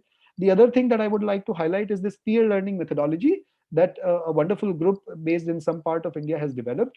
And they call it their peer learning pedagogy. They talk about little leaders, children teaching other children, with teachers being facilitators. I've personally visited that place. I've read their documents. They're doing fascinating work. They teach at scale, more than 1,500, 2,000 students at the same time in camps, learning from each other, which one teacher, even with digital medium, cannot do. They've come up with some fascinating insights and outcomes as a part of their pedagogy, something to learn from. And then, of course, there is the usual thing, how education can be made experimental and experiential. And the picture that you see on the top, on the bottom left, is one of the most renowned school educators, physics educators of India. His forte is in looking at real life examples around him, connecting the life around me to physics, and thus making physics interesting to kids. A lot of beautiful work that has been done with him. We got exposed to all of that. It is all out there. He, in fact, is writing a book now on how stories can also be used to teach physics. Of course, we also looked at inspiration around the world. But my message, the last message, parting message, Mr. Kulkarni, Mrs. Kulkarni, and everybody else, is to not get carried away just by this, right? This is the COVID world. We've been hearing about that in the conferences. But going to some forums and going to some conferences and discussions, I do feel somehow that people tend to, maybe there is this message going out, maybe nobody intends it, but at least the receiver somehow gets it, that technology is everything. And you bring in technology and that will take care of the entire education. And believe me, as an educator, I can vouch for it. It just does not work that way. I think whether COVID or no COVID, whether digital or no digital, a teacher is going to be extremely, extremely important. And therefore, my request to the entire audience here is to really look at this, what I have come up with for this conference, this way of looking at innovation, where I say that, well, in 21st century and beyond, we have to innovate. So we have to, of course, inspire our kids, right? And that is extremely important, something that only a teacher can do. No amount of technology can ever do that. That's my personal take. Of course, we need very novel content and very novel pedagogy. And of course, all of that was talked about. We need originality and creativity. And of course, we, in our own ways, all of us try that. We must try that. We do try that. Gamification of education, using stories in education, using all kinds of other means to make kids learning a little more interactive, a little more participative. Values are important. New methods of assessment, we just talked about it, is very important. Use of technology is very important. But I think what we seem to be somehow missing is what, to my mind, is the most important thing that a teacher can have, which is that of empathy. I just like to narrate 1, 2, 3 examples of how it can make a difference from my very own personal take. In COVID times, there are 1 or 2 very simple things that I did. And from the feedback that I've got, they seem to have worked. The first thing that I did when I entered my first class is shared my personal WhatsApp and mobile number with everybody. People didn't really start calling me all day, right? I did not get like tons of phone calls. My class is big, but it did not happen. What it did do for sure is it gave the kids the confidence that here we have somebody who cares about what we are going through, who is empathetic to our needs. And believe me, while most of, or if not most, many people have been having difficulties inviting kids every day, our students every day for classes. Fortunately, I've not had that difficulty, probably because they think that I understand what they're trying to do. It has also helped me in just making the understanding of kids a little better, right? And I would just like to take a very small example to sort of illustrate that. When I started teaching this, the first thing that I tried to do was to put myself in their shoes, eventually something that comes out of empathy. And I teach something which is extremely mathematical. There are equations all the time, all kinds of notations being thrown in at the students. I realized something very simple. I should maybe spend at least 3 to 4 times the time that I was earlier spending in just introducing every subscript, superscript, notation, alpha, beta, everything. Just that one thing from the feedback that I've got really helped me significantly in making sure that kids and our students are really getting what I'm trying to say. My experience has been that this little step of making sure and putting myself in their shoe, not only made me their friend, but it also helped me put in whatever I was trying to put through the process of education. So I think it is extremely important. The child centrality of students and the centrality of teacher to the delivery process is extremely important, can never be done away with.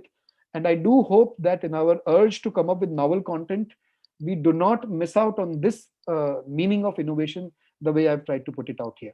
With that, I'd like to thank you all. I don't know if this was a repetition, but I really did want to share these points through my presentation today. Thank you so much, everyone.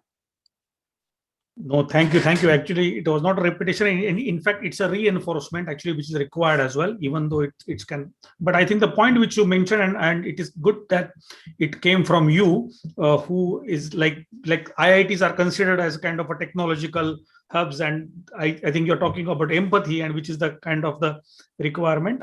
We all believe in the same process, and that's why we have used the creativity as a word, but by using creativity, it moves towards the imagination and kind of a curiosity, which is of the more part. And for that, once it combines with empathy, then you can be able to come up with the creative solutions. So thank you very much for this part. Please stay with us. We will have some question and answers and discussion, because now I'm going to call Kari. And now Kari's presentation is not a kind of a speech or even a presentation, and I will have a dialogue with him and along with Professor Bolia with this part. So Kari, welcome. How are you? Thank you. I'm very well, thank you. And it's been a nice day listening to all these wonderful speakers and question answering. So it's been a fine day. Thank you. Excellent, excellent. So for last 2 days, we are talking about the creativity and in general about the experiences of how the creative education will shape actually. So Kari, through your entire experience as a education leader and teacher and principal, I would like to go deep inside your thought process of what exactly you mean by the creativity in the Finnish context and in the school context. So first question, what do you think is that, what is the real context of the creativity, or what is the meaning of creativity in the Finnish society or culture altogether? Can you just give some examples for that actually? Okay. Well, in Finland, we have a long and strong tradition in arts. Arts helped our young nation to find its identity during the national romantic period in the early 20th century. Music as a performing art is strong. We have an excellent national training organization for basic arts that produces new artists and also strengthens hobbies. Jean Sibelius is probably our most well-known composer, but Kaija Saariaho is a good example of contemporary music. She has built a successful international career. We have exceptionally many outstanding orchestra conductors compared to the size of our small population, who are now leading many of the most famous and successful orchestras around the world. Osmo Vänskä, Jukka-Pekka Saraste, Esa-Pekka Salonen, and so on. We have many names, and more young new conductors are already coming. Design has long traditions, and we have many old and new designers that have succeeded around the world. As examples, I could mention architecture and furniture, Alvar Aalto, glass design, Tapio Virkala, Kai Frank, jewelry and glass, Timo Sarpaneva, and so on. Maybe women know Minna Parikka from bunny shoes, are very popular nowadays. Forests are Finland's green gold. We don't have oil, but we have forests. We are now inventing new materials from wood that will replace fossil materials. In this, young engineers, artists, and designers have a big role. But like in all countries, there is much hesitation and we often resort to old traditions. And that is why we need strong personalities who dare to challenge old ways of doing and thinking.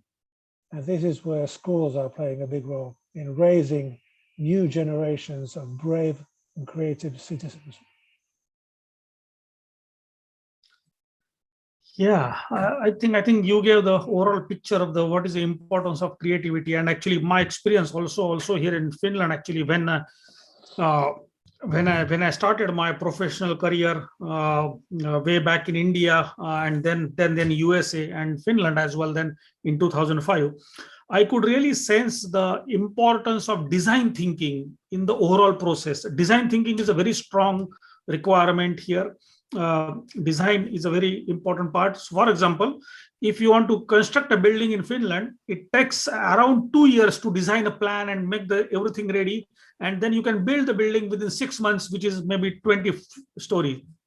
So that's the concept of the entire designing. I think that all as well go nowadays, because nowadays you don't build the buildings with the construction, but also you start with the like a Lego pieces connected together. So you have to have a very strong design thinking to start with. Very good. And Herami, you early worked in Nokia, producing mobile phones, and you know that nowadays all the mobile phones are more or less the same technically. But what is the difference is come from design.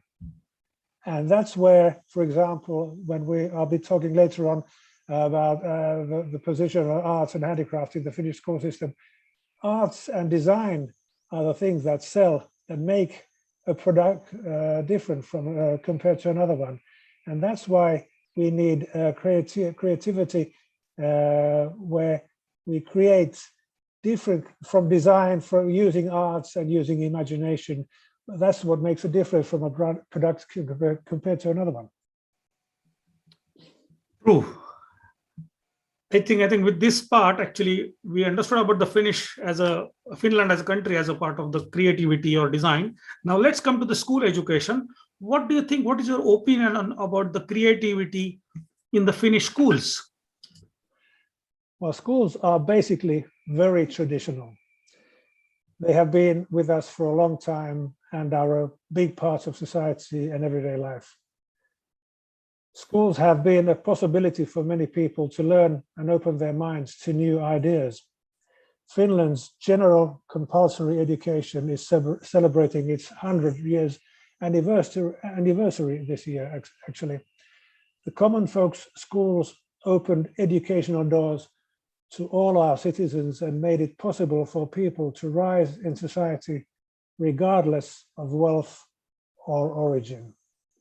We have been fortunate to have had good and motivated teachers in our schools.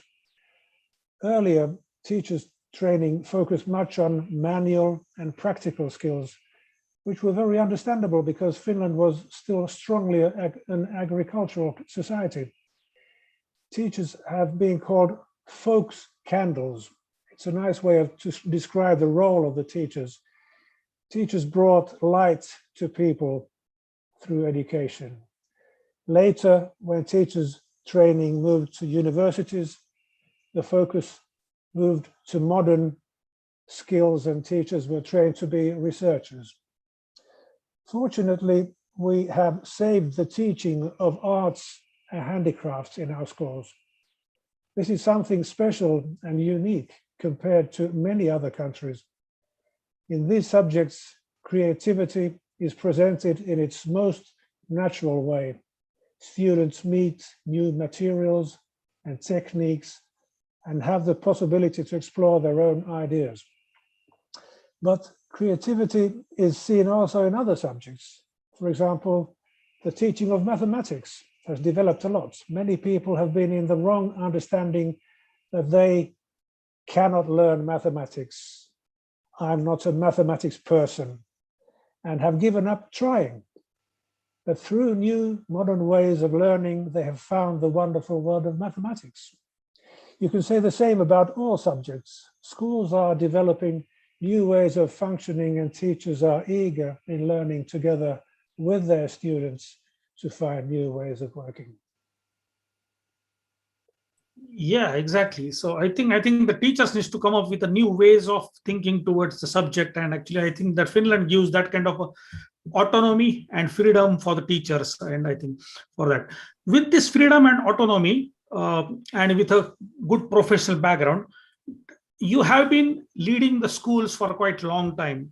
Do you have any specific experiences, or what kind of impact you have seen of the examples of the teachers who are creative or who were creative and they inspired the students? What are the key requirements of being a teacher to be creative in this entire process? Well, teachers are highly creative. This was proven very well now during the pandemic.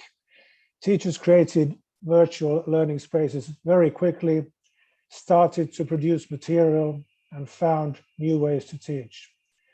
Creative people apply to the profession, and when given the possibility to implement their ideas, remarkably interesting things happen in schools.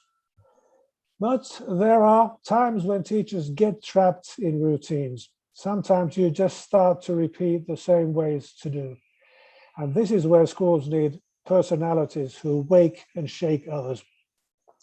Teachers need further education annually. Schools need funding so that they can send staff to train. And this way they bring back new ideas and spread enthusiasm in the schools. Yeah, exactly. So I think one of the important aspects behind this entire process is that how the teachers work closely and what are the new methods they come up with as a part of innovation and giving them support. So do you think that what are the critical factors as a leader of a school to create this learning environment or creative learning environment? What do you think are the things that we have in Finnish schools? We can be able to get it really clear for that actually. Well, the first thing is the autonomy of the teacher here. In Finland, teachers are have big autonomy in choosing the methods they want to teach, choosing materials they want to use. And I think that the teachers training system here is good. In the university and the practice school where they have practice, they get good bottom training to start working as teachers. But then it's very important that in schools, the principals also give space for teachers to use their autonomy. Here earlier on, speakers have been talking about the possibility of making mistakes, the possibility and allowance to try and make mistakes and learn from mistakes and learn new things. And this is one thing that we need, an appreciative atmosphere in schools. So where the teacher in the classroom builds an atmosphere of appreciation where students feel secure inside the classroom to say out loud different ideas, try out different things. Children very often are conservative and follow a strong leader. And well, here we come to class bullying, the problem. Sometimes if there are wrong kind of strong personalities in the classroom, they poison the atmosphere, or they make it impossible for free speech and trying. But if a teacher in the classroom or the principal with his staff in the school are able to build an atmosphere of appreciation and respect, then it starts to ideas start to flourish, and then people start to take risks, try, succeed, make mistakes, and that's when new ideas come out and creativity starts to flourish. True. I think we also discussed yesterday about make mistake, work, and then learn from that, and again make mistakes and learn from that. I think that also one message yesterday from Dr. Andreas also mentioned about this part. Superb. I think we are really getting close to connection or completing the circle of this conference very well, actually. But one thing which I used to observe when I used to visit, like for example, we used to work together, but when I used to visit your school, the atmosphere in the school was so cool. And you used to, I think the drinking coffee was a kind of a common area where you used to have all the meetings, and just a coffee place is a very place towards that. So that kind of encouraging atmosphere of coffee place. And you can't really teach the creativity, but you have to be creative yourself. And I think no one can be denied that you are a good example for that. You have your own band of principals. All principals in Finland, actually, in Helsinki area or in the Espoo area, you have got a band and you play a guitar and everything together. Can you tell a story about what exactly happened, actually? How was that, actually? Well, it was in the early 90s. We had a training, educational, few days. We were away from Helsinki in a conference. And in the evening, after sauna and after dinner, we met together for a get-together in the evening, and then we were discussing, and there was a piano in the corner, and there was a guitar in the corner, and we started to play and sing along. And then we found out that there were quite a lot of us who played an instrument and had been playing in a band sometimes in their youth.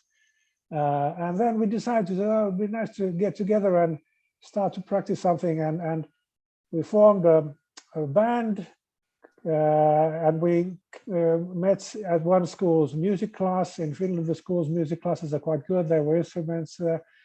And we started to play, and we started to put up some program. And then when we had parties for principals or in schools, there were parties, then we would go and play there and people would dance there. And then later on, some dropped out and some new players came in, and we started to play lots of music, Finnish music, dance music, 60s music. And sometimes we even got invited to some companies' parties, Christmas parties, where there were teachers or people's 50th anniversaries and parties like that. And so we had a few gigs here, and it was very nice. And it's been going on in different combinations up to these days. Now that even when we're now not working actually, so we still have this band, and we're practicing at my school every Tuesday evening in our music class, and it's great fun. Super. What an atmosphere where your principal, so-called one of the hard man in the school, is playing guitar and enjoying with the entire part, and you're presenting. So I think this is a kind of a very human approach towards the entire experience. I think this is a very inspirational, actually. I think. Now I would like to call Professor Nomesh and Kari together, and I think Professor Nomesh gave us a very, very good, kind of a good suggestion, kind of idea that what could be the priority for the teachers, what could be the overall part. Professor Nomesh, actually there is a question which came online, actually. Sujata from one of our school in Pune, the TAS school, is asking, what is the name of the book that you said by written about teaching physics through stories? Can you please repeat that question, the name of the book, actually? So the book is not out yet, right? So Professor Verma is still working on that book. The last I talked to him, he said he is almost done, but I think it is not yet out.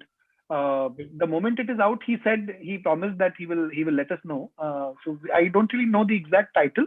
But if it does come, I'll definitely share with you, and whichever way we can, so that it goes out to everybody. So Professor Verma in physics means Professor H.C. Verma, or no? H.C. Verma. Yes. Wow. Yes, wow. Yeah. Okay. So he has written this book. Yeah. Okay. Yeah. Great. Because we know him. We know because we all have done the engineering, and those who have done the engineering, Professor H.C. Verma is the kind of a last word in the physics for that in India. Superb.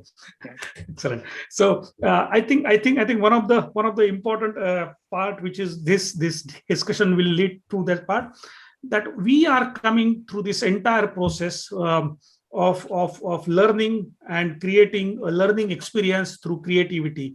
One of the goals, what exactly we are working in since last many years, is redefining the education through creativity. Here, we don't want to just redefine the education, but it's more importantly how the creativity can be used as a life skill and where we can be able to come together and develop this experience for all of us together. So for that, Professor Bolia, do you think that one of the things which is India needs is a skill in the future, because it is a large demography, and in this current pandemic we can see that there is a turnaround in the economy and everything, but only way to go forward is a skill. How do you skill is this entire policy of education connected as a part of skill will take a turn in the future? Actually, you have given a part but you didn't get much time, but I think this is a time that you should be able to put your point more emphatically. So what skills will be important, you said? Yes. Yeah, sure. So, I mean, the usual skills I think everybody talks about, right? Which is, just the ability to be creative and, the hard skills, the logical skills and so on and so forth. So they are important. And I think we are doing fairly okay there. I think what we do really lack is the softer part of skills. Right. So our students, despite going through the IIT sometimes and, definitely school education, they are not able to communicate as well as they probably should.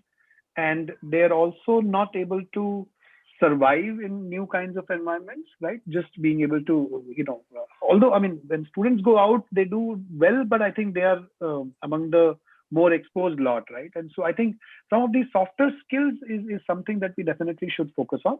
The other thing that we really need to do is stop focusing so much on subjects, right? I mean, so stop focusing on science as a subject and math as a subject. They have their own importance, but the ability to use some of these things and, incorporate them in a skill that they can use in their own daily life, right? In terms of either earning their livelihood or even beyond livelihood, just the ability. I can learn physics much better and engineering much better, I think, if I know how to fix a device in my house, right? If I know how things are going.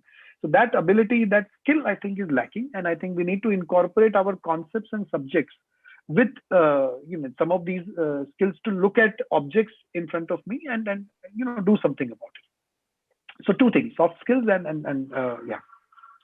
And to make this possible, to have this kind of soft skills plus at the same time integrative skills, what are the requirements the teacher should follow? Because you mentioned about integration of the subjects, which is definitely one thing, but what else actually which the teachers are, because you are now conducting this webinars and you have got now a national network of teachers. So what is your first review for that actually, teacher's point of view? So what should the teachers do? Is that the question? Yes.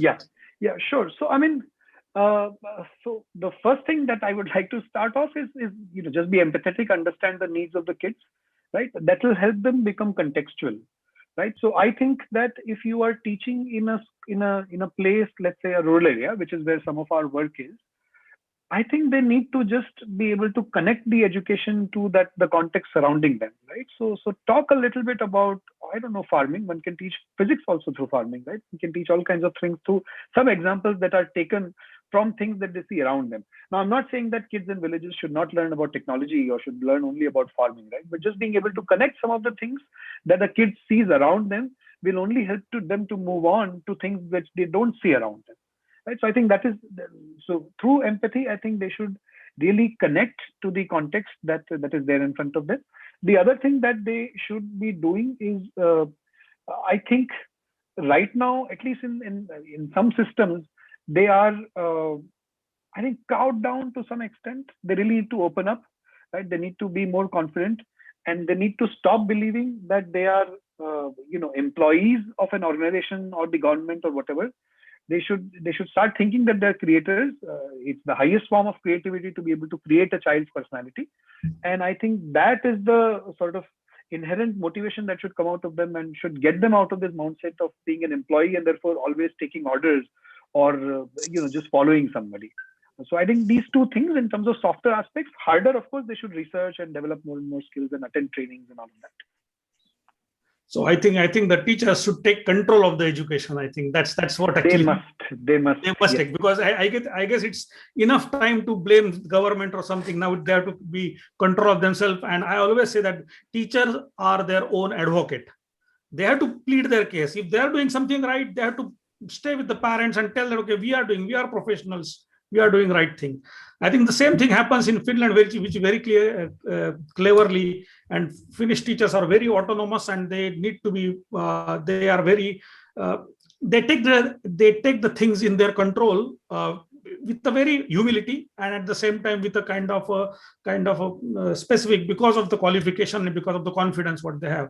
So last question to Kari on this, the same part. Do you have any specific ideas or suggestions for the teachers to be creative in this entire process? Well, like earlier said, take risks and don't be afraid of failure. But I think that was a very good thing that Nomesh said about empathy.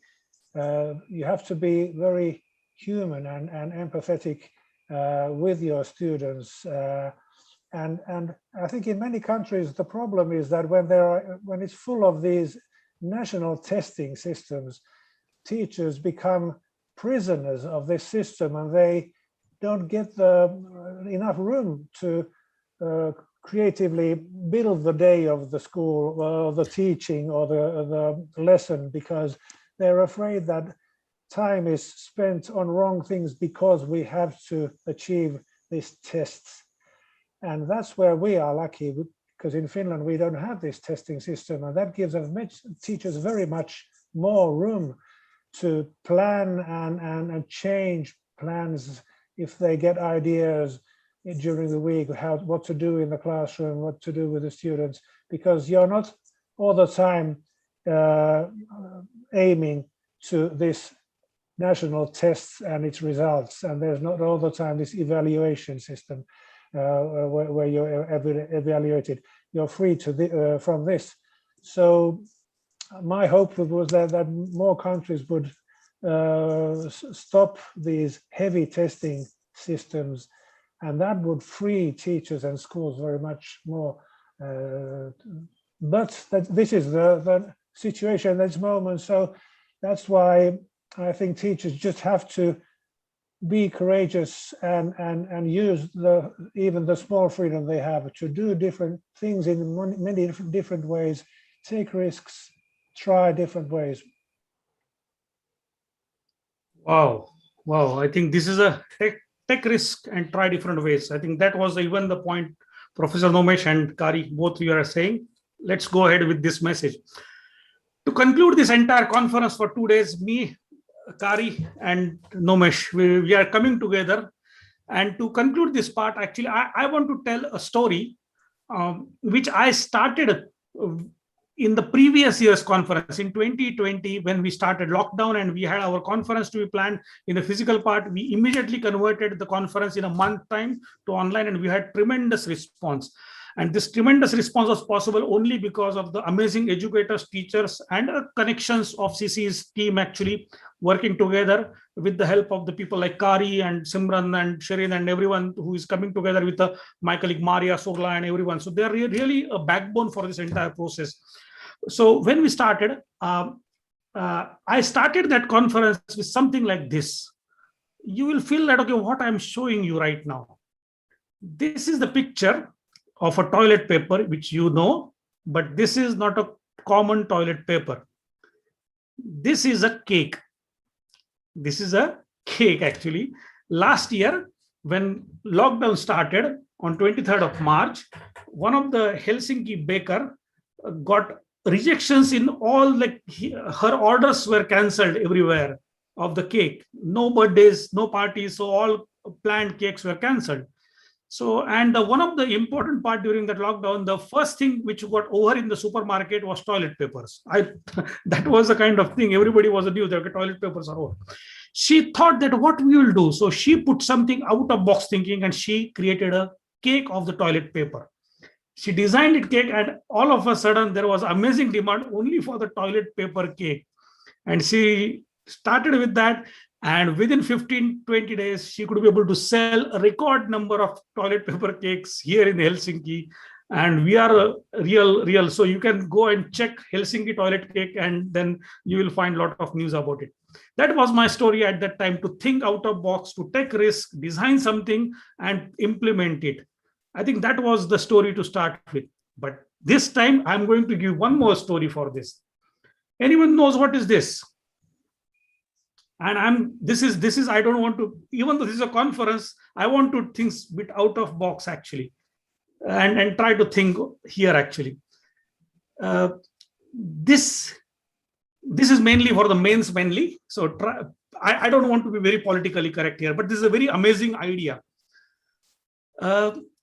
You can see a fly over there. In most of the toilets in Maine, you will find a fly. Do you know what is the reason why there is a fly there actually?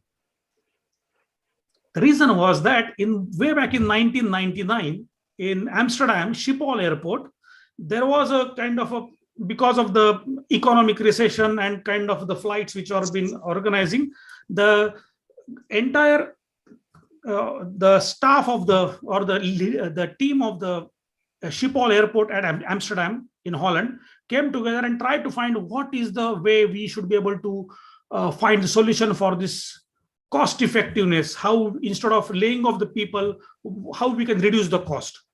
Everybody started brainstorming. There was a teams came together, and then there was a team of the creative people. Actually, there was advisors of the creative people who came together and to find the solution for this. One of the things also in the conference, we talked about the problem solving as an important required skill for being a creative actually.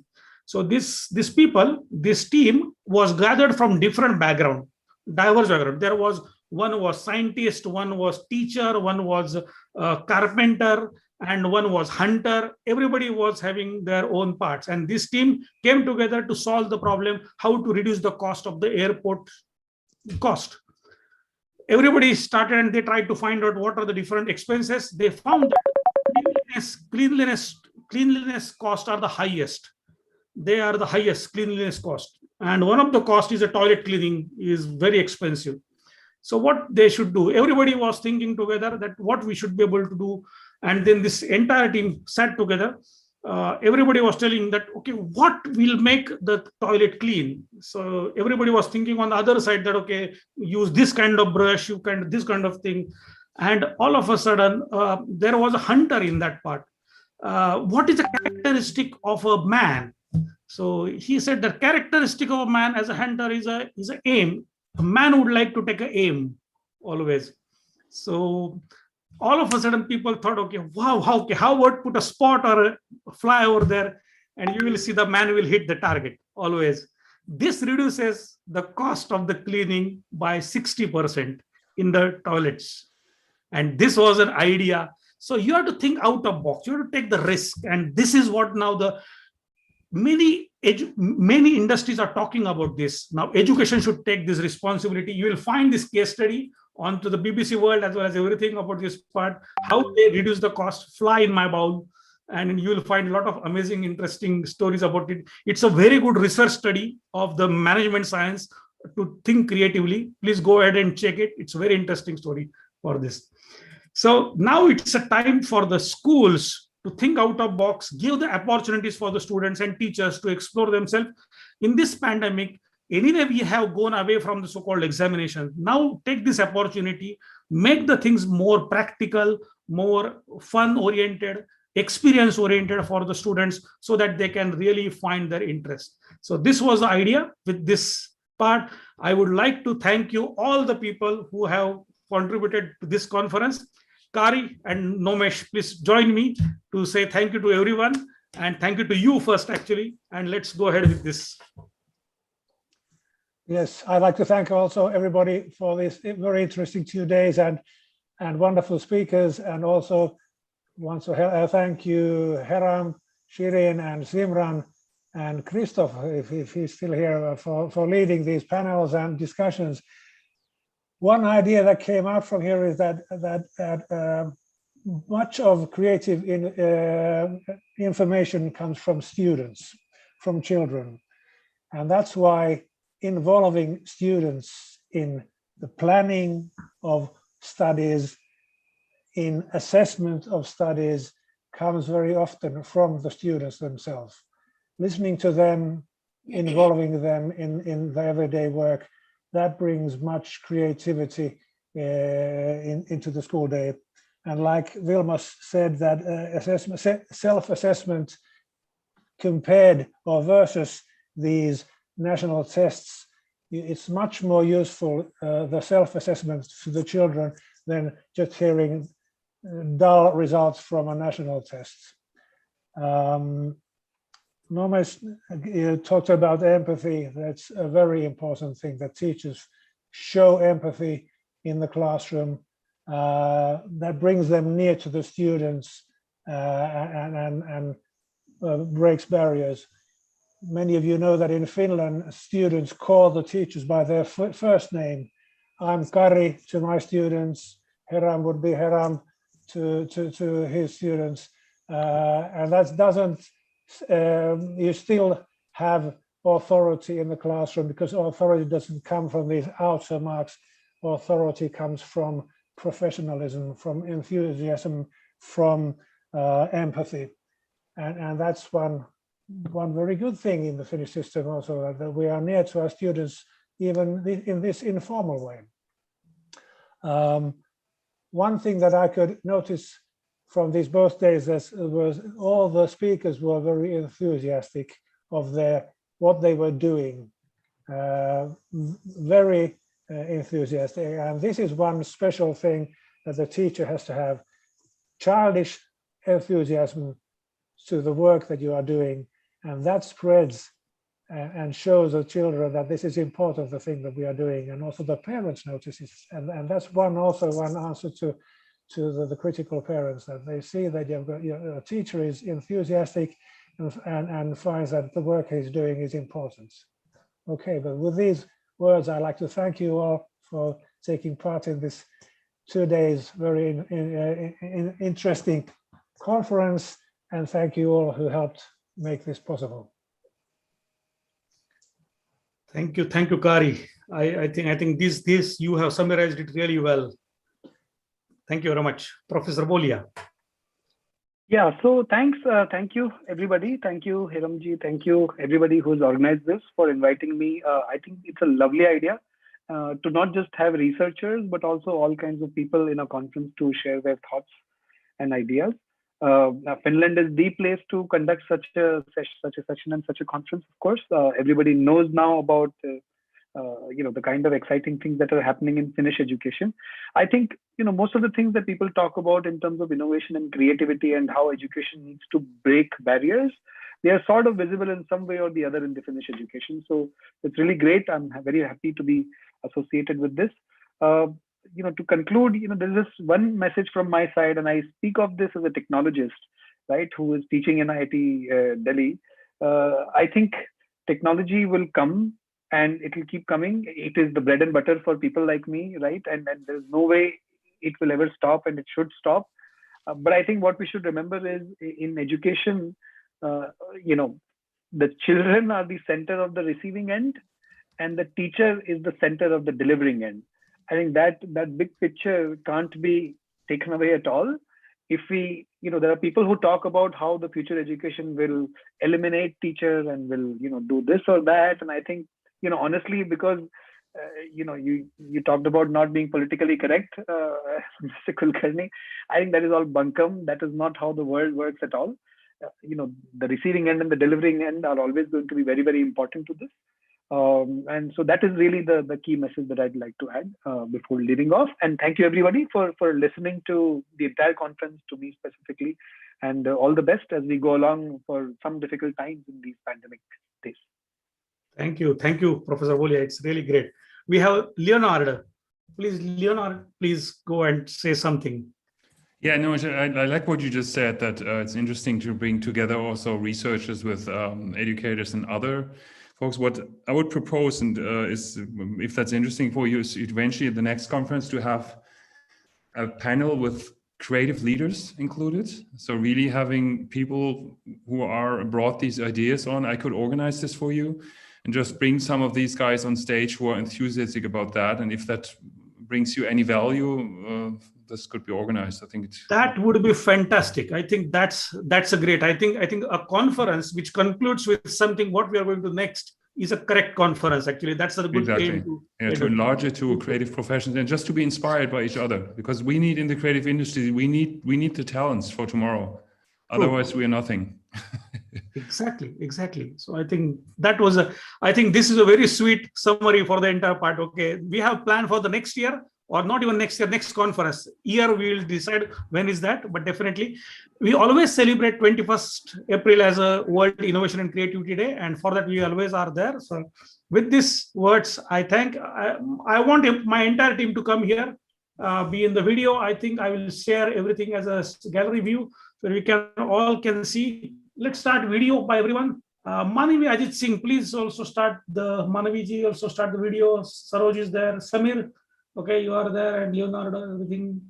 Okay, good one. So thank you very much, everyone. It's a great 2 days. It's a treat for me to learn many things. And let's unmute your microphone and let's clap for everyone. This is very, very good work. And really thanks to all the visitors and all the viewers. You will get your participation certificates. Those who have asked for the e-certificates, they will get it. But more importantly, please stay in touch with us. We are the people, once we start getting in touch with, we will not leave you.